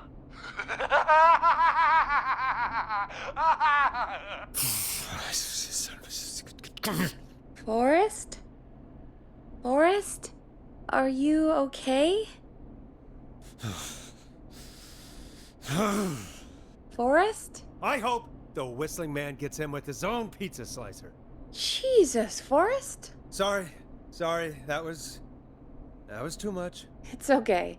It's been a high-stress night. Don't worry about him anymore, okay? Not for tonight, anyway. I think he's spent for now. We've got another call, whenever you're ready.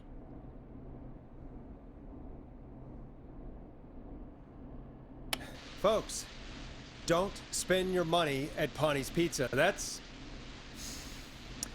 all I'm gonna say about that. Moving along, I'd like to welcome another caller to 189.16 The Scream. With me, Forrest Nash. Who may I say is calling? Well, hello again, Forrest. Don, we played your song, Long Ride Home. Did you hear it? Can you tell us? Never mind that now. Forrest, I'm calling because I need your help. Don, we had a deal. Kept my end. Who is the next target? Oh, it's too late for that now. I'll be the judge of that. Oh, fine. Chuck Brody was the next target, but that ship sailed. Hey, you guessed it right. With the name. How did you know it was Chuck? Well, if I tell you, I might just put more people in danger. People are already in danger. This might help. Forrest, I don't have time. I need your help. Do you mean... Yes, he's after me now. You? I think so. He must have heard me on the radio helping you. Helping? You didn't exactly help.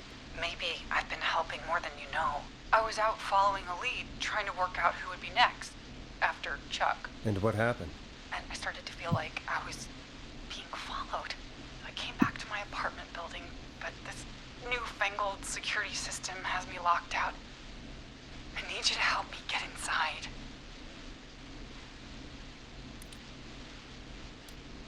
Can a neighbor let you in? I only moved in last week. I don't know anybody yet. There's not even a buzzer here, only the keypad for the entry code. I need that code to get inside. Which apartment block do you live in? Maybe one of our listeners lives there too. It's the new Woodside apartment building between the town hall and the trailer park. But I doubt any of your listeners live there. I don't have many neighbors. Sounds like a prime piece of real estate. The sound really carries at night. Shit.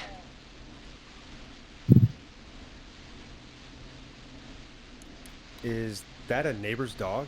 Yes, it is. Boy, I wish he'd muzzle that thing and... Oh. And now he's blasting David Scopo out of his window. I can't get any... It's coming down the street. I don't think he's seen me yet. Forrest, please. I need your help. I need the code for that security system, or I'm gonna die.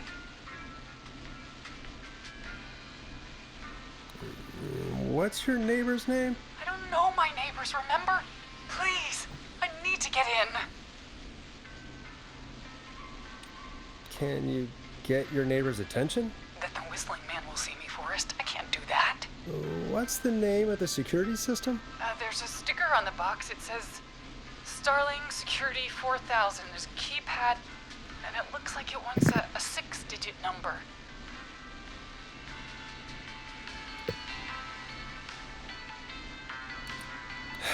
We'll see what we can do. Thank you, Forrest. Yeah, of course. Don't worry, Don. Thank you, Forrest. I knew I could count on you. I'll sit out of sight. Call me back soon. All right, folks. Here's a little tune for you all to enjoy while I try to break Dawn into her apartment. Ooh, wait a minute. Here comes one of my favorites. You were pretty quiet there, Peggy. Forrest, was it just me, or was there something... Yeah, it wasn't just you. Something was weird about that. Yeah, well, tell you what, we have a Starling 4000 or whatever here at KFAM. Clive bought one for the station. Maybe we can find something to help. Well, I'm not sure who, but to help someone. So I got a question for you. Okay, so she's locked out of the Woodside Apartments. Did and that somewhere, conversation sound weird to you? Probably has the papers for the Starling 4000. Person said the whistle man's coming after him, but I didn't hear no whistling. There was a dog barking, and the person's blasting a certain artist and a certain song. Last time I checked, the only person with a dog that called was the one for... You see where I'm trying to hint towards? Moved in recently. Needs a key. And has no neighbors. Which is weird, right? Because a killings started happening.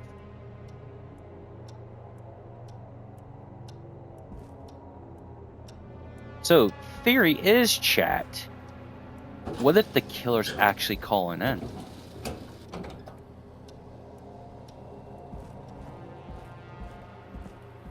What if the killer is going after the person that had called in earlier? We don't know.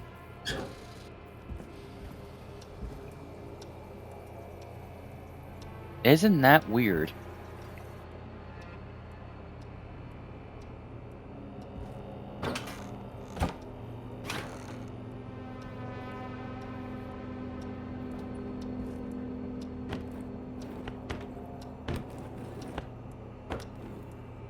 I don't think I need to be down here.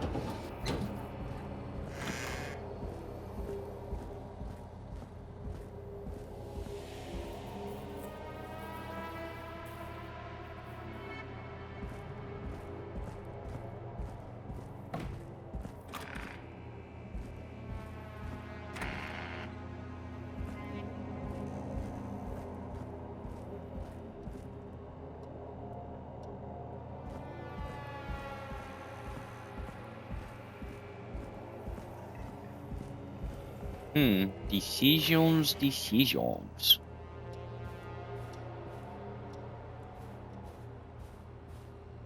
I'm not getting in there tonight.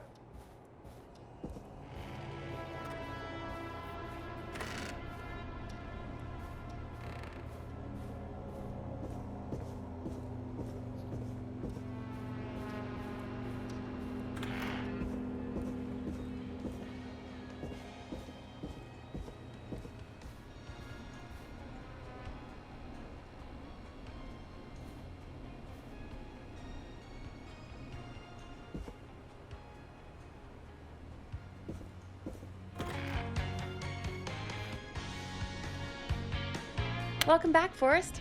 Find anything? Nothing by way of key codes. I see. Any ideas, Peggy? Dawn says she's stuck outside the Woodside Apartments with the whistling man nearby. She's locked out because of some new security system. Yeah, the Starling 4000. Right. And we had the same security system delivered here. Clive was going to install it, so check the basement. I'd guess that's where Clive would have stuff like that. Thanks, Peggy. No problem. Don't take too long. Oh, yeah, so it's gonna be in the... Oh, okay. I think I know which one it is.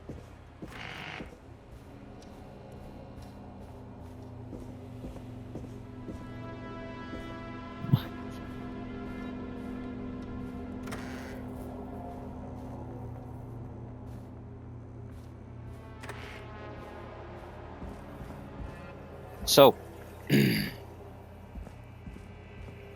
breaking some conversation, piece of my chair broke. Yep.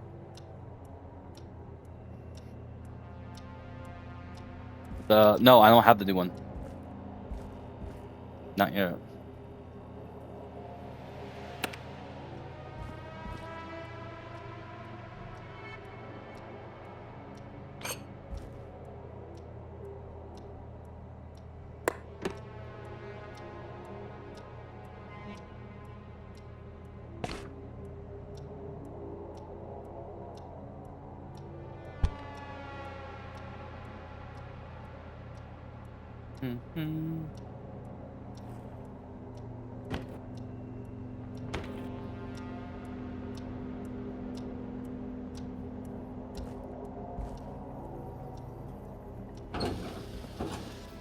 No, the same one I have. I had checked it. That's why it was a little delayed. One of the metal parts, I guess one of the pieces broke. So now it kind of goes back and forth. What? What? No, it is not.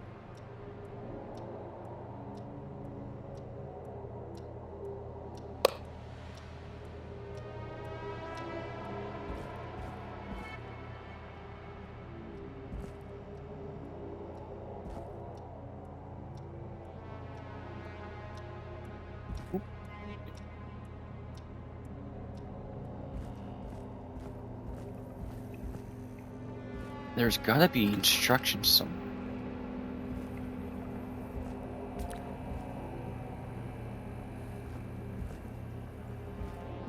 Order delivery form.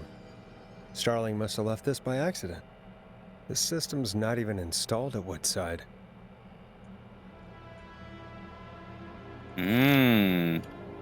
Starling 4000. User manual. Ah, these codes should come in handy.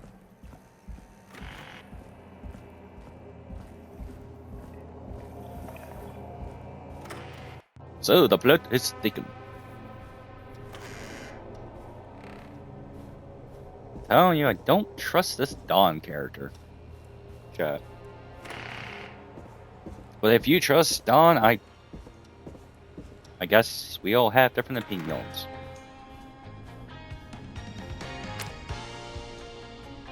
Welcome back, Forrest.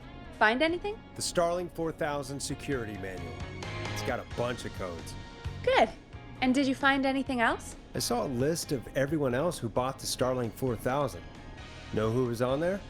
Oh my god. Roller Ricky! Do you think we should give him a call? Is that crazy? I don't know what you'd say, but... That might be a good idea. Okay, one moment. I got the number here. Patching you through.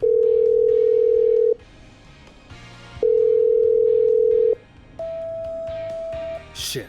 He probably can't hear it over the music. Forrest, I don't know about this. This is super weird. Just put me through to Dawn. I'll take care of this one way or another. Okay, if you say so. When you're ready, shut the music off.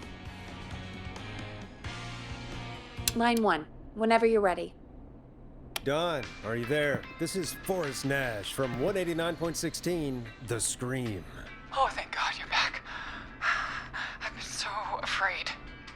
What's the code to the gate?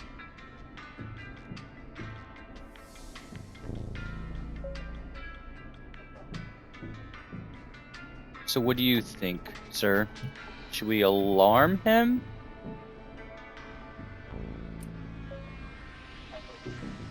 Roll or Ricky?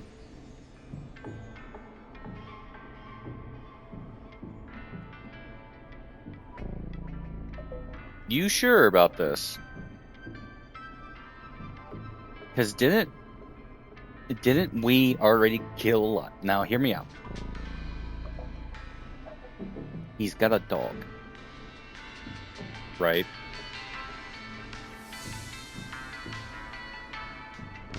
What happens if the killer kills a dog? Out of spite.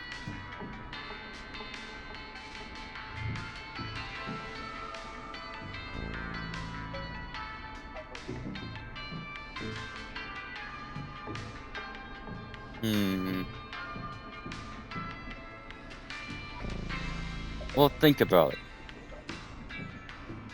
Let's... Yes, I did say viewers do choose, but this is one I am actually going to question. Right? This killer has been killing everybody. We've saved some and we killed some. Right?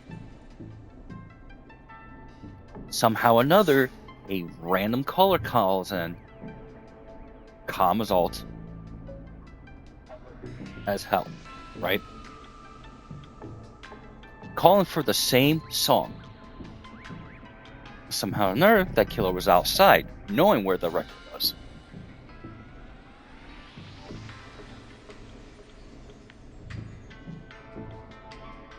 Then, when Forrest says, I kept my end of the bargain, right? She didn't want to give up the answer. So, let's say I do give her this code, right? Now, I'm still going to choose, right? Because you did tell me which one to choose. But, let's say that Don calls us, right? Says the whistling man's after her. Not a single whistle was in the background. Every caller we got, there was a whistle. There was a person whistling every time. Dogs barking. We hear what seems to be guess what? A train. But she didn't seem panicky like the others did.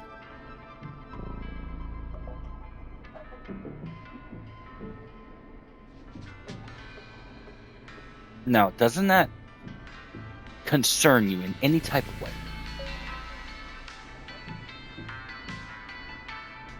Mind you, you've already chosen. I'm just saying, if we had to look at it, right? Don't you think it's a little suspicious? She's too calm, right? Imagine, I had to go get this book, right?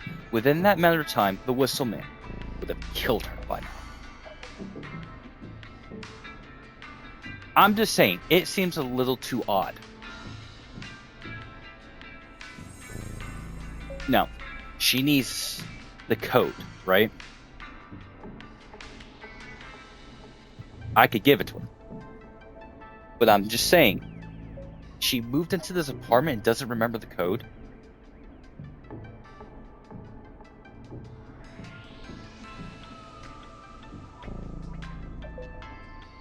But since you want this person to die, I am going to honor it by giving her the entry code. That's what you choose, correct? The code is 715914. Thank you, Forrest.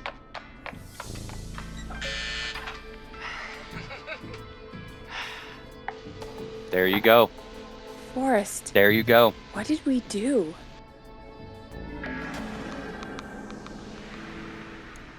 I don't know, actually. Guess we'll find out. Forrest, there's another call coming in. Evening, caller. You're live on... Forrest! The psycho's somewhere in the roller rink, dude. I just saw a shadow. God damn, how do you even get in? You've got to help me, man. Forrest. It wasn't an apartment. No! Come back. I can't find my rifle, man. I don't want to hurt You see what I mean? It wasn't an apartment. That's why I found it a little weird because... Maxie! Okay. I did not see the future to that one. I just guessed it, remember? Do anything wrong?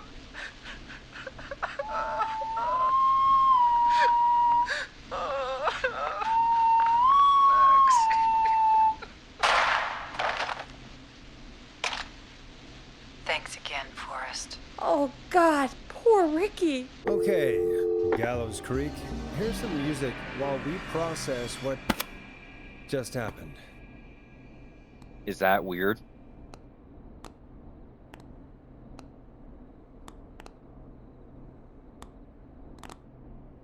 And just like that, I'm about to be fucked up. So, the whistling man is a woman? Mm-hmm. I had my suspicions. Yeah, sure, Forrest. You just never mentioned it. She called up. You spoke to her multiple times. She is the killer. I thought she was just regular Gallows Creek Strange. Really, Forrest? Why do you think she requested that song?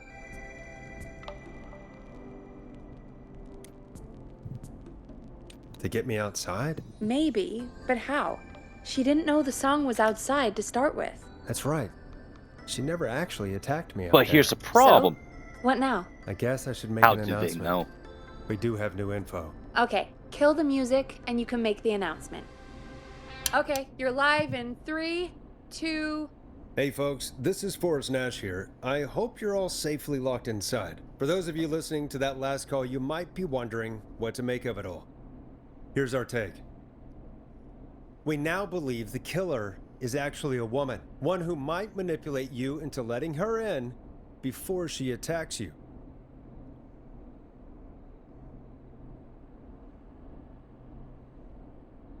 We're neighbors. Look out for each other and stay safe. The killer was calling themselves Dawn. Do not trust anyone called Dawn. If anyone needs help or you have info on the killer, please call in. You folks have my new number, right? It's 911. Hopefully, our next caller can help shed some light on our killer. Hey, we had a call come in. Okay, folks, time to take a call. This is Forrest Nash, and you're listening. Please help me. My name is Casey Moore. I'm at 25 Nancy Drive.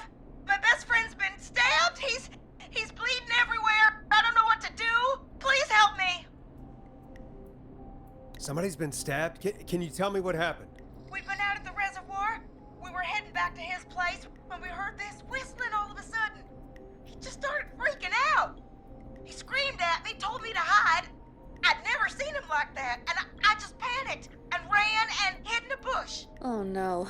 Forrest. Then what happened? He went up the road and talked to someone. I couldn't really hear or see anything. It sounded like he might have known the person, and they just stabbed him. Casey, was his attacker the whistling man? The who? They had a mask and wore all black? That's all I know. Please, we need help here. I'll get you help, but I need to know. Where did the masked person go? They left. They left him to bleed out.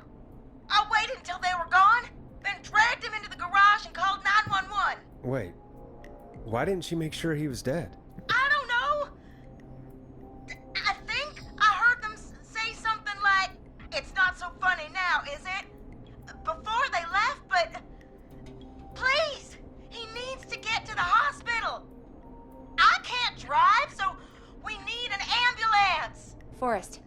ambulance was destroyed in the explosion at the gas station. You should get all the info you can. What's your friend's name, Casey? It's Jason! Jason Parker! Can you tell us where Jason was stabbed? They stabbed him in the stomach, and then stabbed him again in his leg when he was on the ground, and it's... Oh, the knife! Give me 1 second, guys.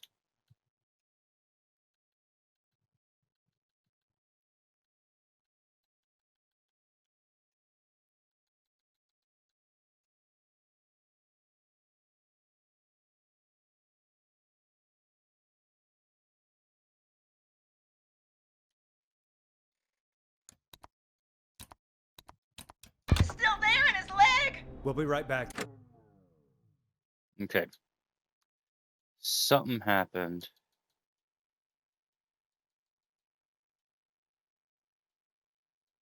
Oh, lovely. Peggy, patch us through to the hospital. On it. Phoning St. Gabriel's now. Switch to line 2. See what happened here. So it seems like things happened. And for some reason my Discord has officially stopped working.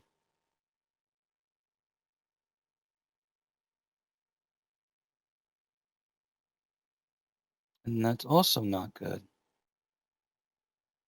Give me a second, guys. Something weird's going on.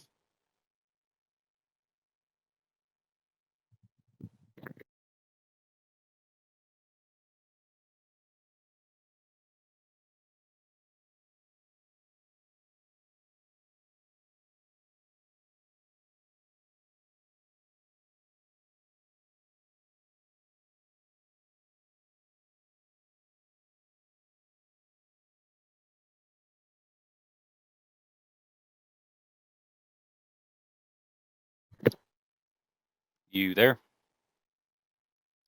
I don't know what just happened. My whole console just freaked out.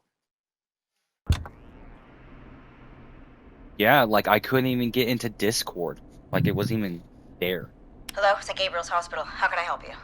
Hi, this is Forrest Nash from 189.16.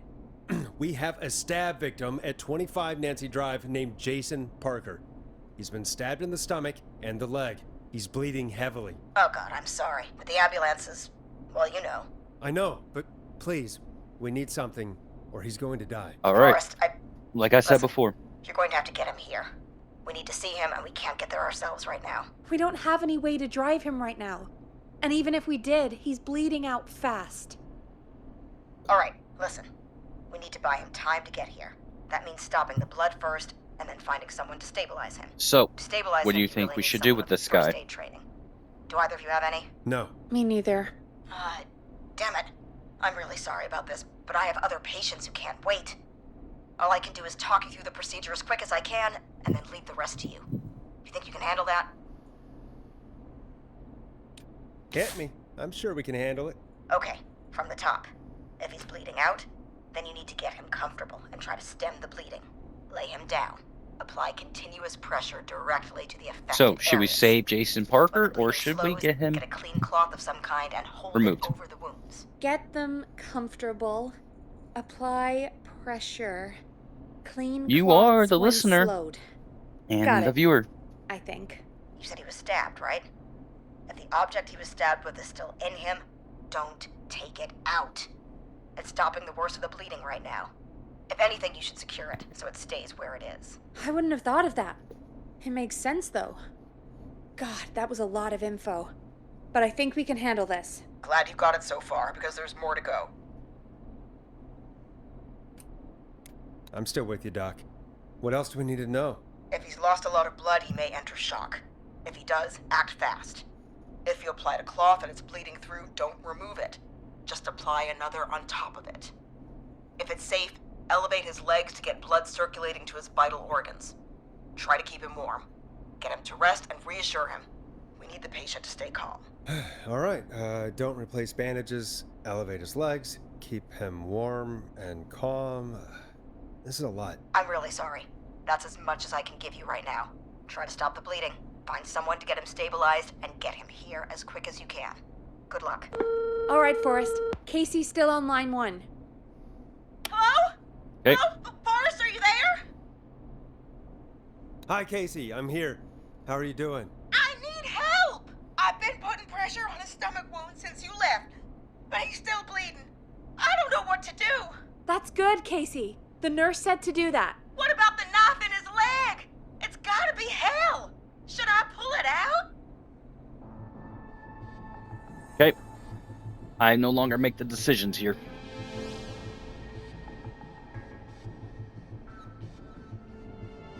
Okay, mind you, chat, I cannot stress this enough.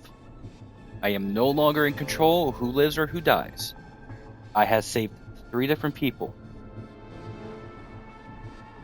More than 3 people. But until now, the Eldritch Madness radio now lets the viewers decide. We have one that says take the knife out. Yeah, that has That's to what be we're doing. incredibly painful. We should definitely get it out of him. All right.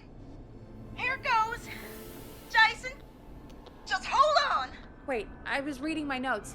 Did you say pull the knife out? Oh, God, help! I pulled the knife out and the bleeding, it's getting worse. It's...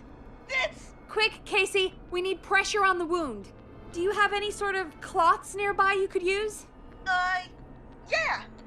There's some laundry piled up on top of the dryer, some cloths on the hood of the car, and what else? I guess I've got my jacket. Okay. Which one?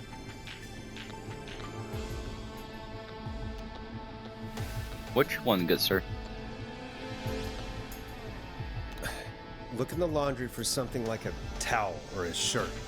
Hold that over the wound. Okay. Looks like I'm gonna have to buy you some new whites, Jason. Here we go. I'm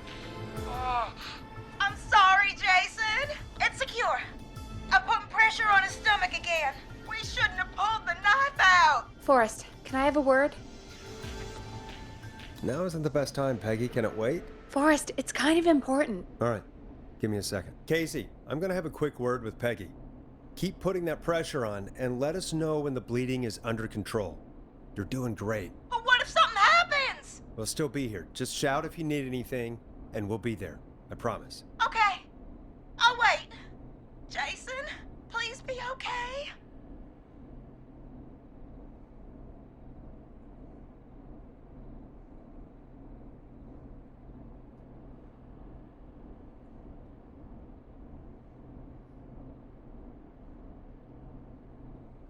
What's up, Peggy? We can't stay on the line with her all night. Dawn is still out there. What if other people need us? You're right. She's probably on her way to her next target right now. Exactly. And you heard the nurse. We need someone there with training who can stabilize him. He's got to get to the hospital somehow. Could somebody nearby help them? Maybe drive them to the hospital? You know, that's exactly what I was wondering. Do you have anybody in mind? I might. A little before you started working here, KFAM did a mandatory first aid training course. Me and Karen missed it because we were away on a producer getaway. You skipped it, didn't you? Never mind. So, how does KFAM's first aid course help us? Casey said they're at 25 Nancy Drive, right? Yeah? Why? They put up a bunch of cheap houses around there about 10 years ago. So a bunch of people here at the station live around there. Do you think any of them could help Casey and Jason? Probably, but I don't know who lives there. And since I missed the training day, I don't know who knows first aid. Could you call them and ask? I don't know everybody's numbers. I've only ever called Karen. Everybody's personnel info is probably in Reggie's office. Got it. I'll look through their files in Reggie's office. It's a life or death situation. I'm sure they won't mind. Right. But there are a couple of problems with that. Go on. It's sensitive information, so Reggie probably locked it in his safe. Great. Great. Do you have any idea what the combo for the safe could be? Not a clue. Reggie's a serial note taker, though. Maybe something in his office will give it away. Right. There is something else. I'm not gonna like this, am I? Have you ever heard, the future is floppy? Peggy, what the hell are you talking about? I'm talking about floppy disks. Floppy disks are like these futuristic things that have information on them. You put them in a computer and they do something. Peggy, I know what a floppy disk is. Anyway, Reggie decided that the future is floppy and started phasing out our physical records and replacing them with these floppy disks. I imagine it's the same for our personnel files. That's good to know. Since we haven't heard anything from Casey, I'm guessing Jason's okay for now. I'll check out Reggie's office and see what I can find. You'll need a key for that. I'll just slide it under my door now. Thanks, Peggy. I just have to look around.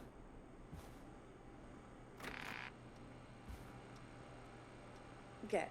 I'll patch my mic down to the office so you'll hear me over the intercom.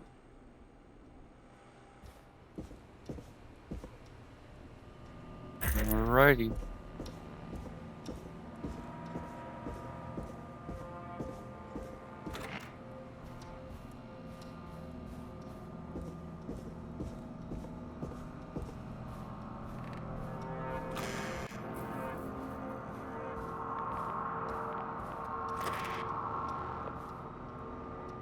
Reggie's office.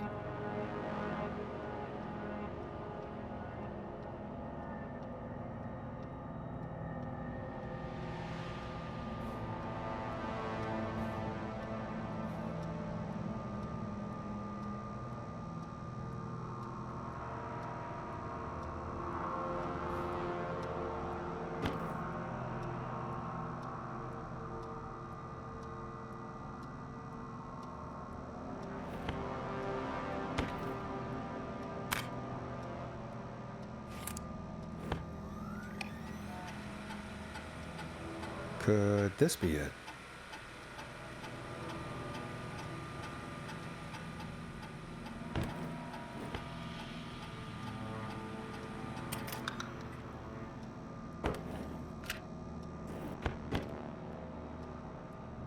Looks like I need a 4-digit code.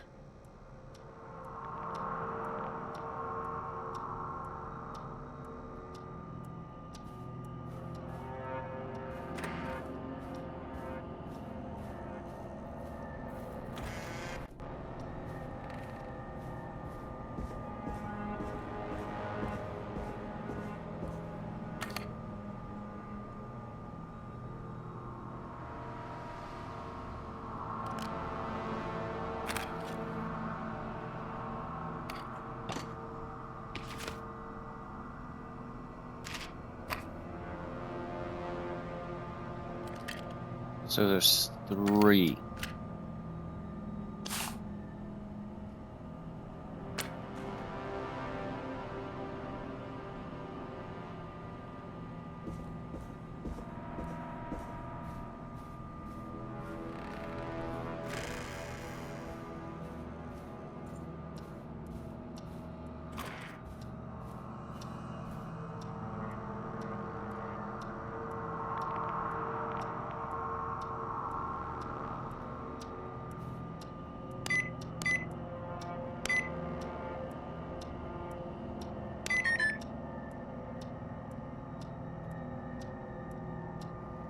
Hint, a very important date.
Hey, Peggy, you there? Yeah, I'm here.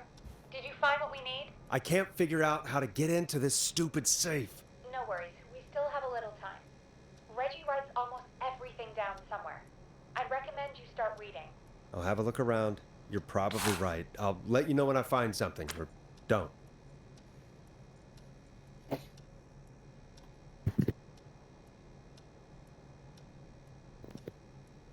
Alrighty.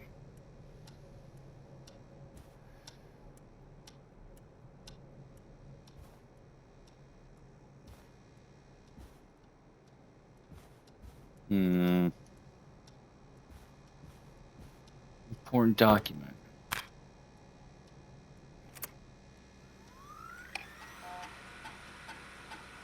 Could this be it?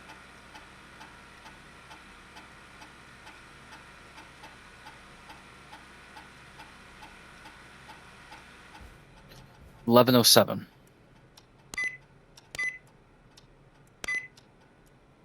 Nice! Bingo.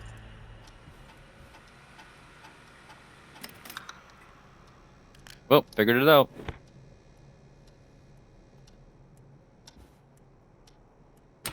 Because on that floppy disk, that's oh, oh.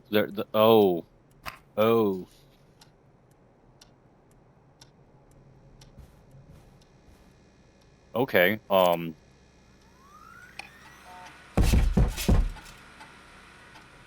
What the fuck?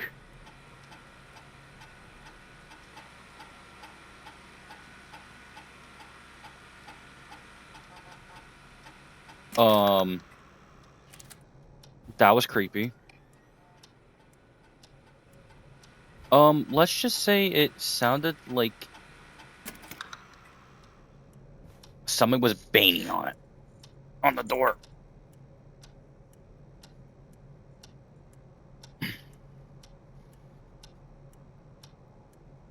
Yeah.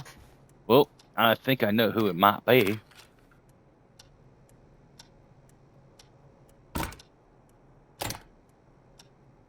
Okay, that is me. That's Peggy. That's Bradley. Okay. So it's only 2.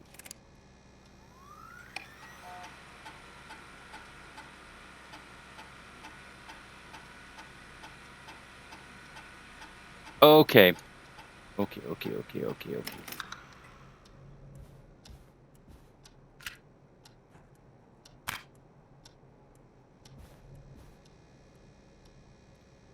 And is it her?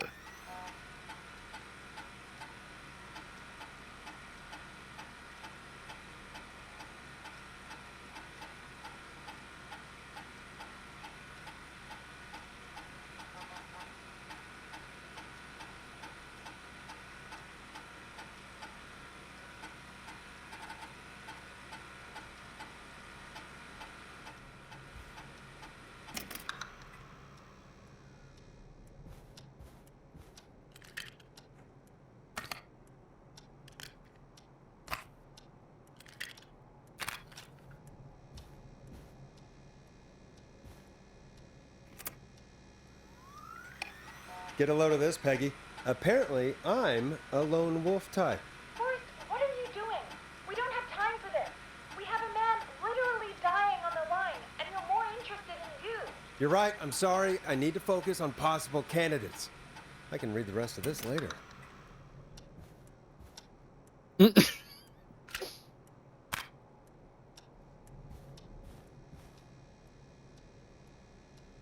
Alrighty, you do that. Hey, Peggy. I think Reggie's on to you and Karen. Maybe don't bring those little drink umbrellas into work for a while. What? Why are you reading my file? You need to find someone who can help Casey. We already know I can't. Don't waste time. You're right. I'm sorry. I need to focus on possible candidates. I really shouldn't have read both. We're in a hurry.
Hmm.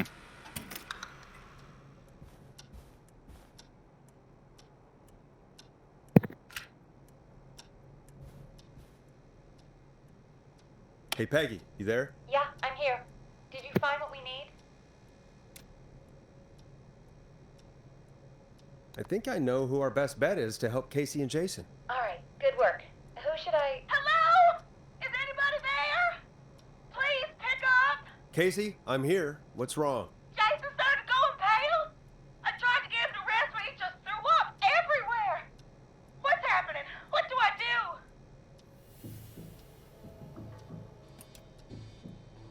Were you guys drinking earlier?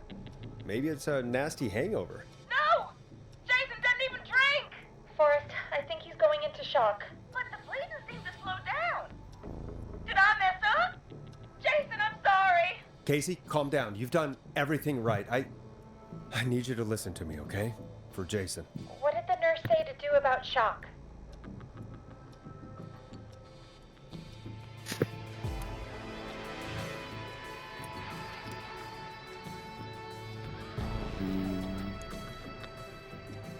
Casey, I need you to elevate Jason's legs.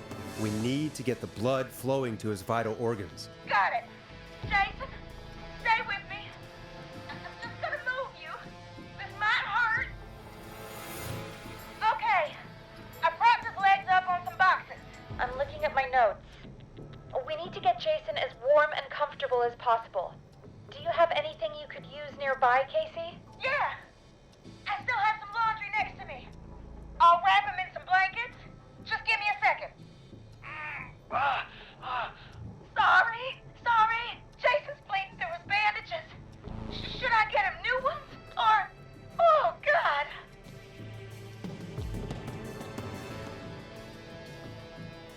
That's right.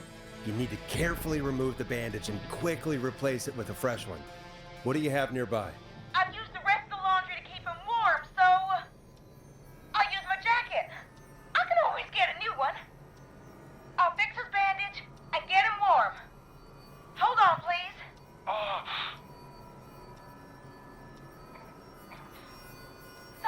Sorry. I'm done. You're gonna be okay, Jason. Just relax now, okay? Boris, I'm scared. He's not doing well. Is he gonna...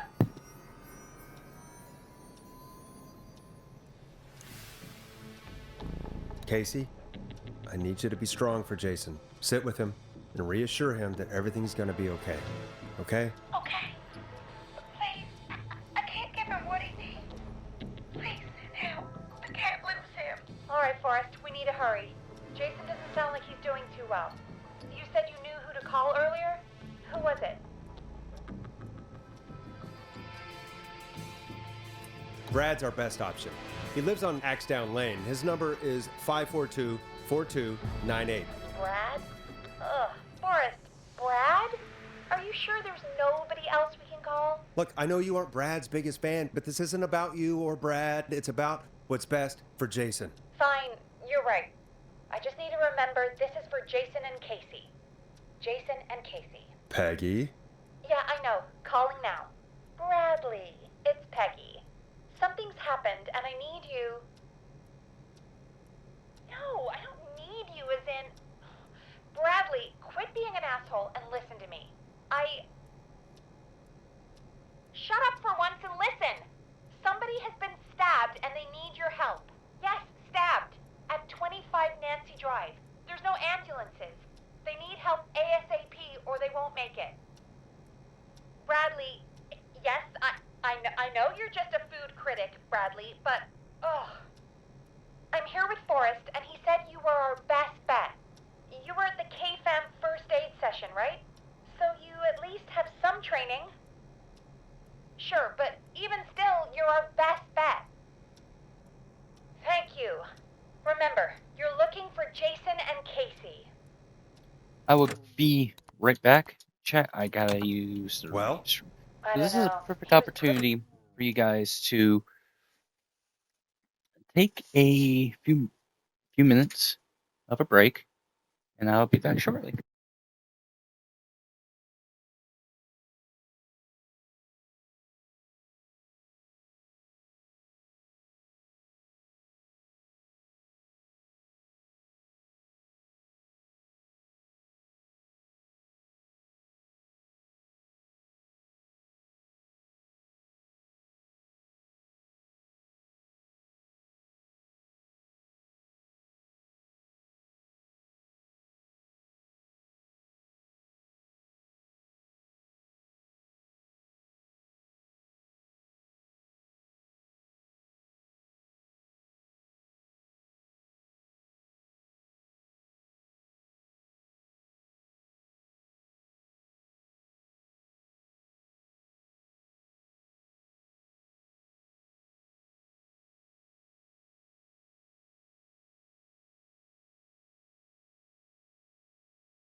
And we are back.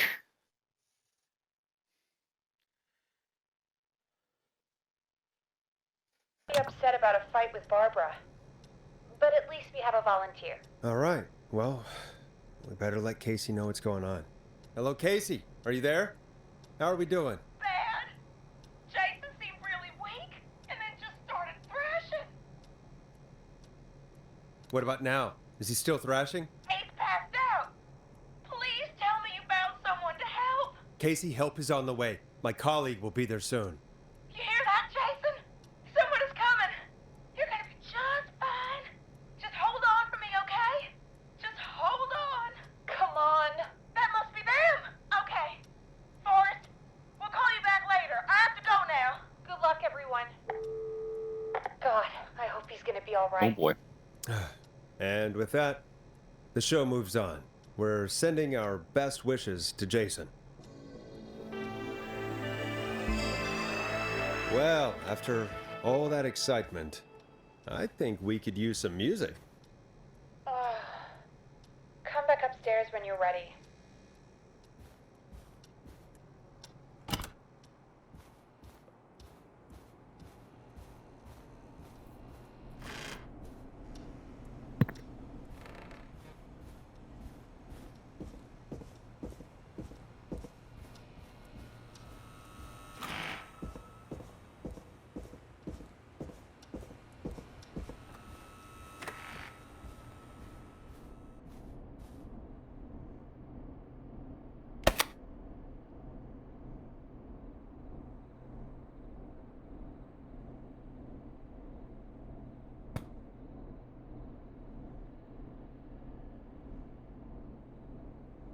Come on, Forrest, put some music on already.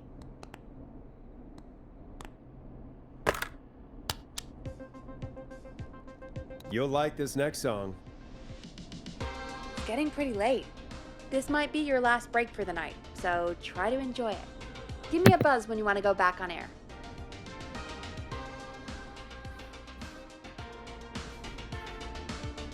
Let's roll. You got it. We've got another call coming through, too. Okay, Forrest, shut the music off. Oh, we have another call coming in, but hang on.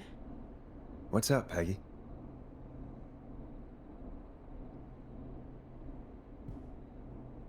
Peggy? You're gonna want to take this call off the air. Who is it? Just do it. All right, folks, it's time for another track. Here's one to help you sit back and relax. We'll be right back after this.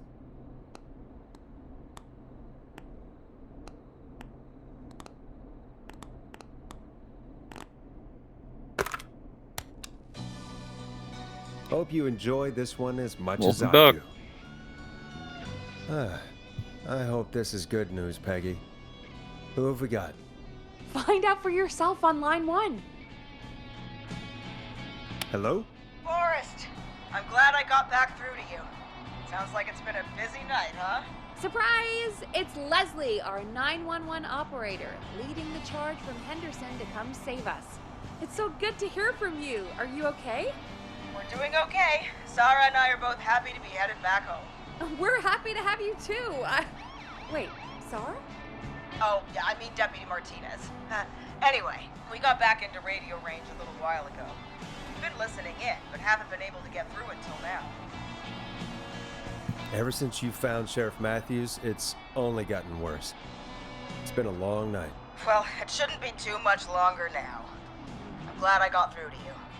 I wanted to let you all know what's going on. I made it to Henderson. Turns out somebody had cut the phone lines, and they had no idea what was happening. After I told them, well, their sheriff sent a goddamn squad back with me to stop this. That's great news. That's crazy about the phone lines, though. Do you think the Whistling Man cut them? I'm guessing so. I don't know how the Whistling Man did it. But that doesn't matter right now. Listen, we're coming in hot, but we need your help. I know Gallows Creek isn't a big town, but if we don't know where the Whistling Man is, we can't get him. Her. That's where you come in. You can count on us. What do you need? It might be a long shot, but here goes. The Whistling Man already called up a few times. I bet she calls again. We're still a little ways out of town, so if she calls, stall her. Buy as much time as you can for us to get in. And while you're talking to her, try to figure out where she is. We'll be listening in, so once her location is known, we'll head straight there and end this nightmare.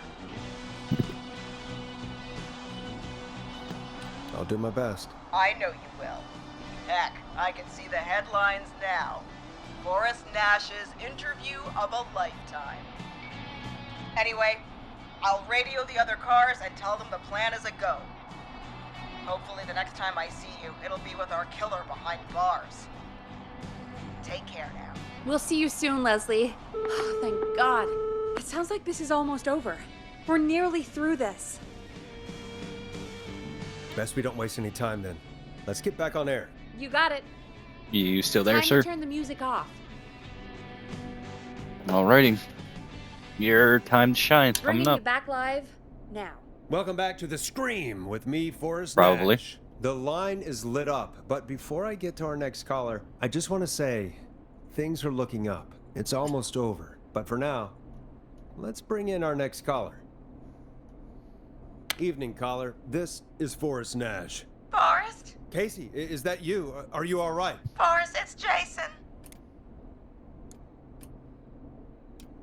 What about Jason? Is he okay? He's gone. Oh, Jason. Your friend. They tried everything they could. They said he just lost too much blood. Casey, I'm so sorry. I can't believe he's gone. Could I have done more? You did everything you could have done. You both did. I'm sure Jason knows that. Thank you, Forrest. I really hope so. Hey, guys, I'm really sorry, but there's a call on the other line. I just need to make sure we don't have another situation brewing. It's all right, Peggy. I understand. Do what you need to do. Thank you, Casey. I'll be right back. Forrest? Yes, Casey? Before Jason passed out, I asked him who did this, and I think he knew who attacked him. Are you serious? Yeah. He said it had to do with a boy named George Barrow? He mentioned him, the boy who drowned. I guess that's what Jason said. He said that George died during, God, what was it? Whistling night? Some kind of prank night. And that the person who stabbed him wanted revenge for George. Casey, are you absolutely sure this is what Jason said? Yeah, I think so. Jason still seemed with it when he was telling me, so I don't doubt what he said. Did you say Jason told you who the Whistling Man is? He did. He said it was a woman. They went to school together. Somebody called him. What? What happened? Are we still on air? Oh. No, we're not. Seems like the power is completely gone. How do we get it back on? I don't, we can use the emergency generator down in the basement. Reggie picked it up a while ago in case we ever needed to do an emergency broadcast. An emergency broadcast? Emergency? You know, nuclear war, alien attack, broadcasting a serial killer's location to the cops so we can end this nightmare. Now the plot Fair thickens. point. It's in the storage area, in the far back corner, up on the wall. You might have spotted it earlier when you were digging around for all those tapes. It'll have a big red button. Just press that. I'll see you when you're back. Isn't that weird?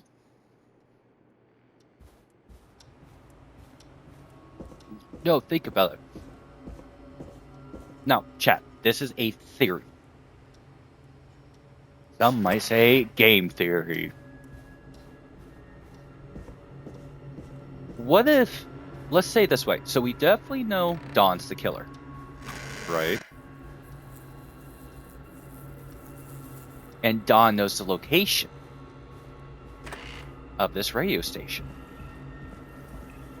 But not 555.6 Eldritch Madness Radio. What if? Remember that thing I'd said that it sounded like someone barged in earlier? So what happens if this mysterious quote-unquote Dawn Far back corner. Why is this station so big? What if this person, Dawn, knows the whole station?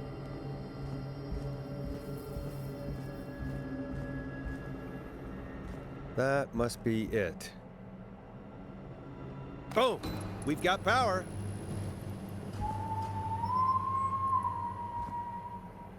The whistling man. I need to warn Peggy.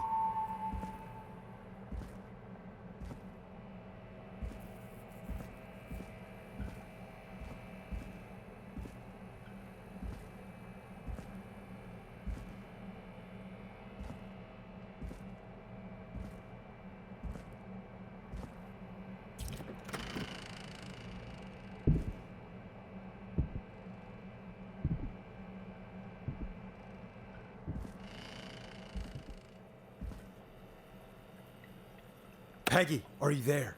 Are you... Peggy! I need to get back upstairs. That's, a bit scary, don't you think?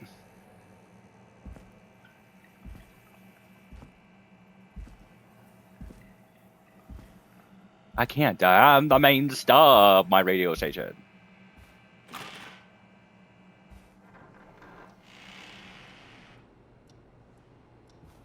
But that doesn't mean I can't die, though. What the hell? Gee. That scared the piss out of me.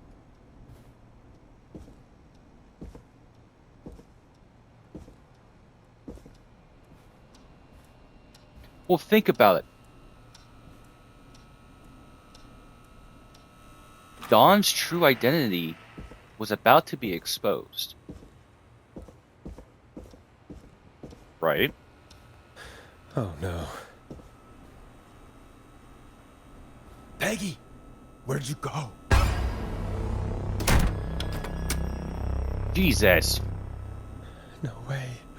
This can't be happening.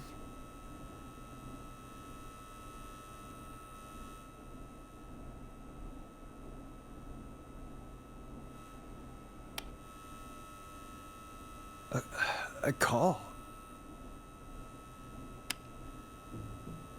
Where's Peggy, Dawn? Have some patience, Forrest. It's almost the end of the night. Almost the end of the show. But it's not over just yet. Got a little time still. So let's make the most of it. All right, let's. I'm happy to hear that. Huh? I thought we'd end tonight's Whistling Man special with a special guest. The one who started it all. Let me take that out of your mouth and...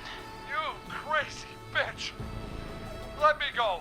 Welcome to the air, Mr. Teddy Gallows Jr. Wait. It's all gonna come out tonight, Teddy.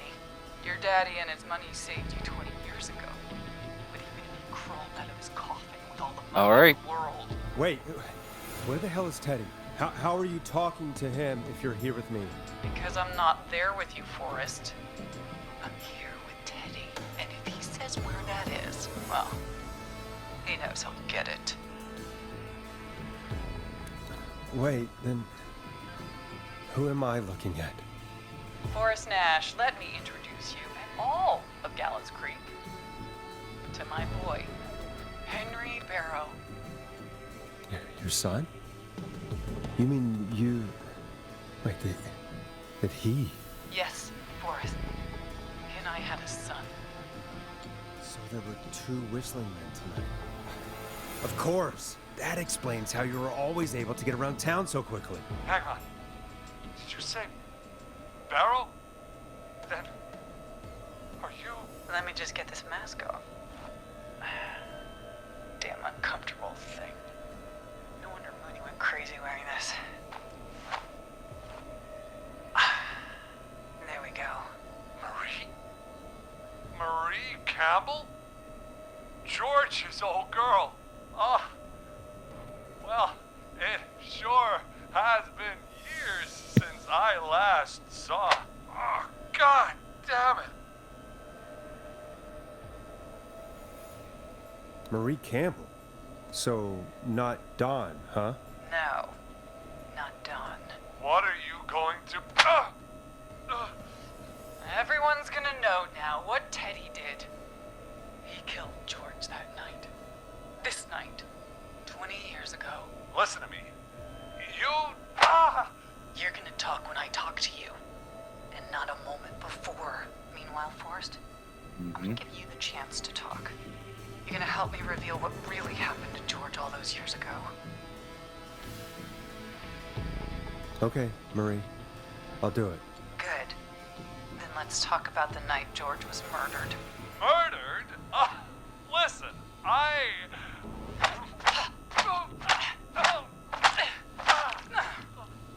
said you speak when you're spoken to. Now, I know you've done some good work tonight in piecing together what happened to George 20 years ago, and that's why I want you to interview us. Interview you? All right, I can do that. Thank you. I want you to help me and Teddy tell the story, Forrest. Do a good job. And hell, you might be the only one to leave here alive.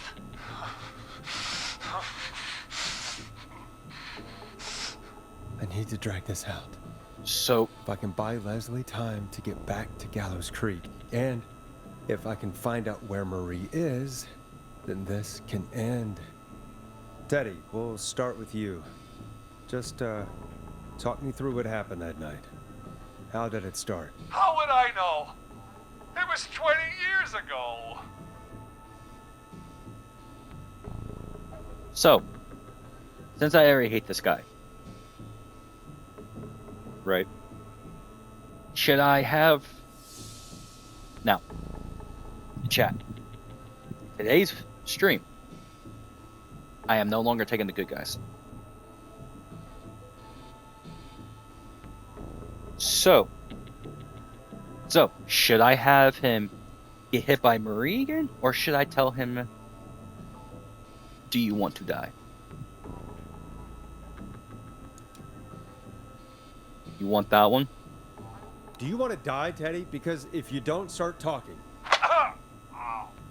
What the hell? God damn it. Okay. Our first Not party that I was care coming about up, living and when I saw or the die. date it was scheduled for, I had an idea for a way we could prank the new guys.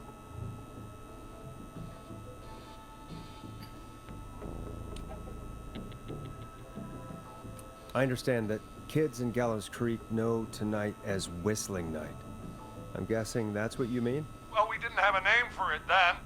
It was just the night that Mooney went missing. But Whistling Night is what they'd call it later. Wait. You mean this was the first Whistling Night? Keep talking, Teddy. We went up near Whistling Point.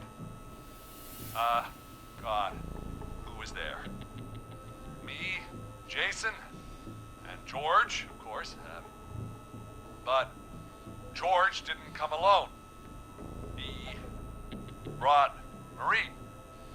About midway through the night, we put the prank into action. We looked up at the trees and saw Jason there, bloody, like he'd just been stabbed. And the Whistling Man, screaming. George and I and Ricky, we got left behind. Wait. Ricky was there? Roller Ricky? He was. And he was in on the whole thing.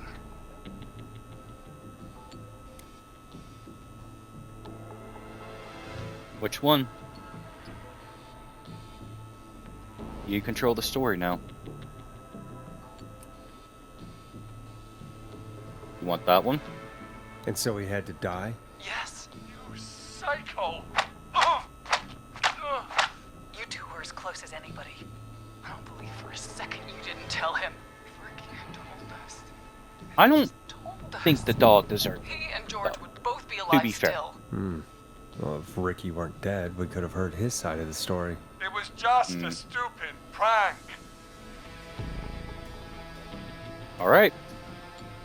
I am no longer making the decisions. You are.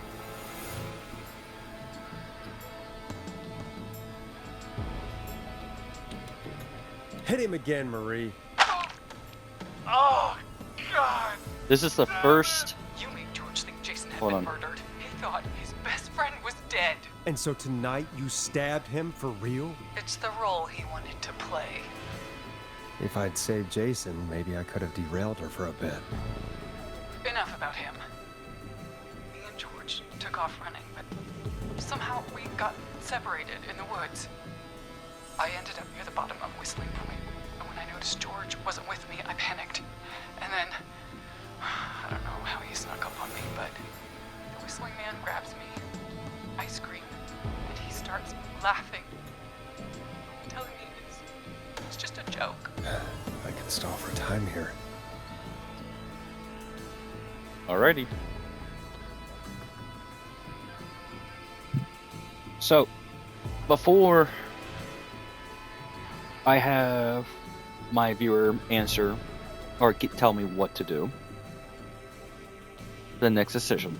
This is the first chat interaction or viewer interaction that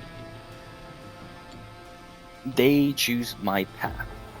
Since I've already chose 3 to save,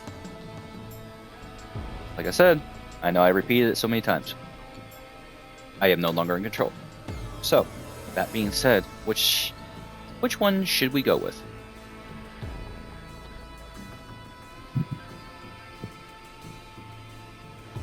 Who was it, Marie? Who was Alrighty. the Whistling Man?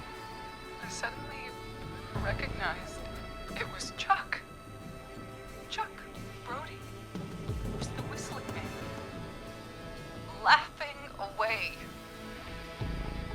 But then he stops, and he's looking up at the top of Whistling Point. What was he looking at?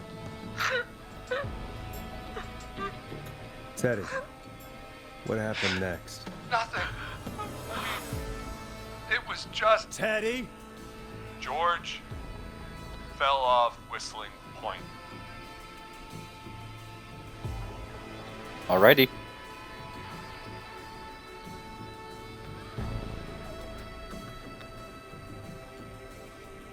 What do you think?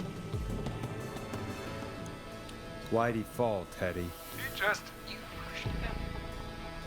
You were up there. You were dressed as the Whistling Man too, and I didn't push him, God damn it! I just chased him up there and he kept backing up. When I saw he was about to go over, I reached out. That's what you saw. You liar. It's not my fault. He didn't know it was a joke. If he'd had any brains, he would have realized. Ugh, you bitch. No one's going to believe this. After all you did. Your choice.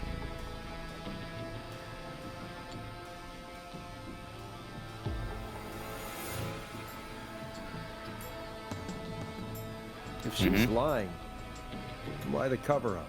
My future was at stake, Nash. You know what it's like. People like us are bred for bigger things. I'm going to be the mayor of this town, Forrest. And then governor. And then, who knows? What happened? You ain't that going to, night buddy boy. was tragic. It should never have happened. But it was a mistake. It was just a stupid joke gone wrong. So my father sent Clive out to clean it up. Why should a blip ruin my future? George was a blip? Oh boy. He wasn't a blip, Marie. His father covered it up from there. I searched for George's body all night, but I should have went with that, Sandra but I didn't have found enough him the time. next morning while out jazz running. she found him in the river, but she lied about that to protect Teddy. She said something about her rent going up, unless she... Teddy, Did your father own Sandra Sharp's dance studio? It's Gallows Creek, not Sharp Creek. Alrighty. You choose. I'm voting the third one, though. Hit him again, Marie. Damn it. Yes. Okay. We own I think most of the Marie's town. liking That's it then. Nash a lot more. Your father was going to run her out of business unless she lied and said she found him in the reservoir instead of the river. What my father did in his business dealings is nothing to do with me. The false reports. That's why you killed Sheriff Matthews too, isn't it, Maria? Not just to get him out of the way, but... Everyone was in on it, Forrest. Even the coroner wrote a fake report. Said George was drinking, that he just got himself into trouble. And Fake report? I only heard the tapes. you'd be disgusted by it. For all it's worth, Virginia didn't have much of a choice. She had a sick sister whose treatment she couldn't afford. She played along with the gallows to save her sister's life. And her own. Even still, she should have told the truth. I did my part. I tried everything I could think of. I even went to the newspaper, but no. That coward killed the story. But Maurice Russell is dead now. Alrighty.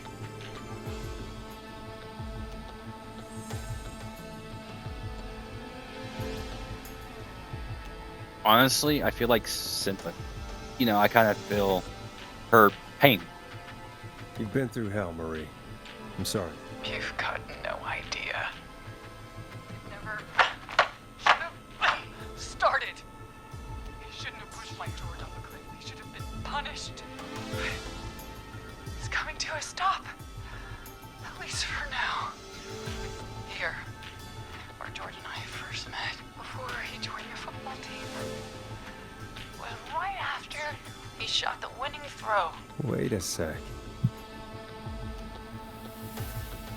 Where you think? Because remember, we can't. My thing is too, if we give up the location. See, I don't know how this is going to play out. Either we give up the location, and that guy kills me, or we fake the location. I don't know. You choose.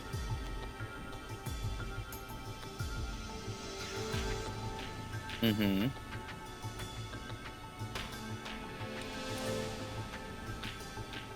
Now, chat, the only reason why we're doing this is I'm playing... Well, one. Viewer chooses. But there might be a secret... A secret ending. Now, however... We're going to choose roller rink, right? You're at the roller rink. Jesus Christ! Forrest, you idiot! We're in the gym at Gallows Creek High! I told you not to do that. Wait! He's dead too now, isn't he? He is. Anyway, I think that about wraps up the interview with Teddy. So... Marie? Where? Oh my God. Peggy! Teddy! Peggy. It's been so long since I've seen your face. I worried you wouldn't come. And here I was, thinking you'd forgot me. I'd never forget my own sister. Will someone please explain to me what's happening? Wanna explain, Peggy? Earlier, while you were speaking to Casey, I got a Mhm. call. Do you remember? Well, it was from Dawn. She said that my sister Marie was there that night George died, and that I should come to the gym for a reunion. And when you walked in, you found out. That my sister is the Whistling Man. Good to see you too, Peggy. Why didn't you tell me any of this? She said that it was my last chance to see my sister. I knew if I told you, you'd try to stop me or come with me when we need you on the radio. And I just... I'm sorry. This has to be a lot for you. What happened to you, Marie? You just disappeared one day. Disappeared? I was thrown out, Peggy. I begged Mom and Dad to do something about what happened that night, but did they care? No. They told me to stay quiet. They only cared when they learned I'd been with George. And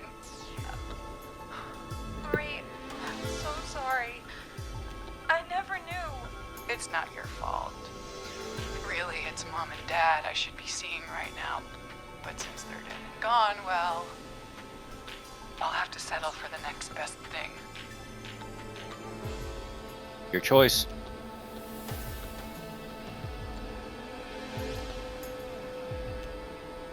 Yep.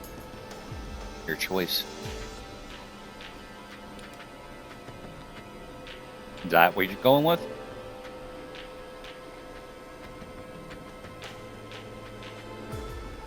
For going once? You sure about this? Don't. Marie, listen to me. You don't have to do this. Someone has to pay for what they did. Marie, please. Mom and Dad are gone, Peggy.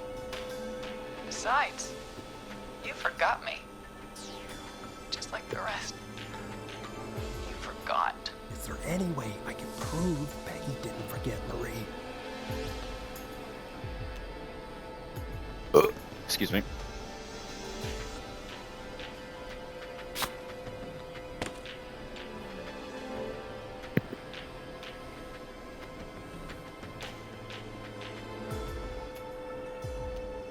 It hurt to be forgotten. I never forgot you. Well, no one's gonna forget now. Peggy! No!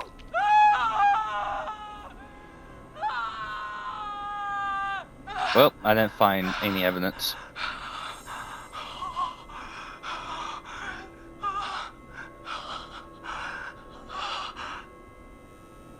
Henry, kill him. Hey, wait a minute. Just Oh, back shit. off. Don't come Lovely. any closer. We got the bad ending.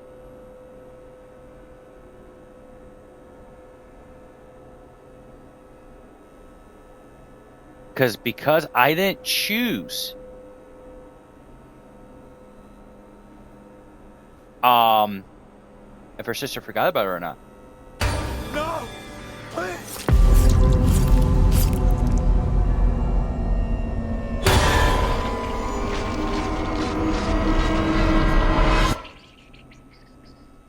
Should have saved. Fucking should have saved.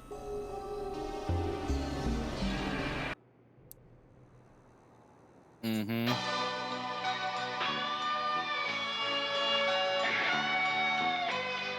Wow.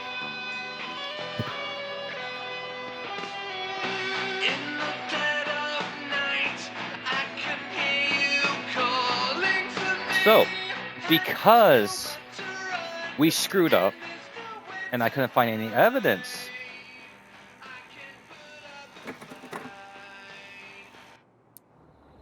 also I was leaving because that might be copyrighted. So, since we got a little time left, we're going to try to figure out if we can get this correctly. But there's got to be something in that room. I never forgot you. Well, no one's gonna forget now. Fuck. Well, that fucking sucks. No! Well, great. Yeah. Well, chat, we fucked up. But because we fucked up, yeah, so we ended up getting the bad ending. The death ending. So, we have 9 minutes to spare. So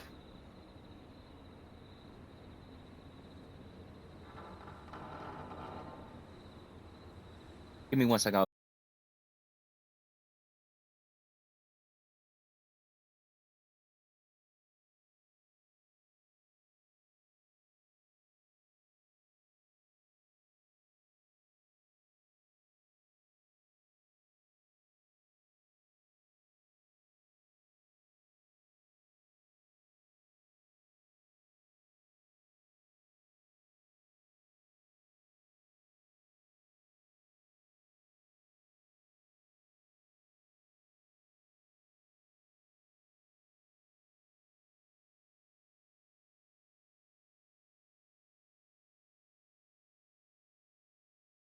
Right back, chat. Okay, chat. Since there's nothing I can do for the rest of the time, this is going to be it for the stream. We will be playing this again down the road. See if we can kill every single person who was involved in the murder of George. We're also going to have to make sure we find evidence proving that Peggy hadn't forgotten her sister. So we have a new ending. But that is going to be it for the stream. Thank you for tuning in at 555.6 Eldritch Madness Radio. You all have a good night.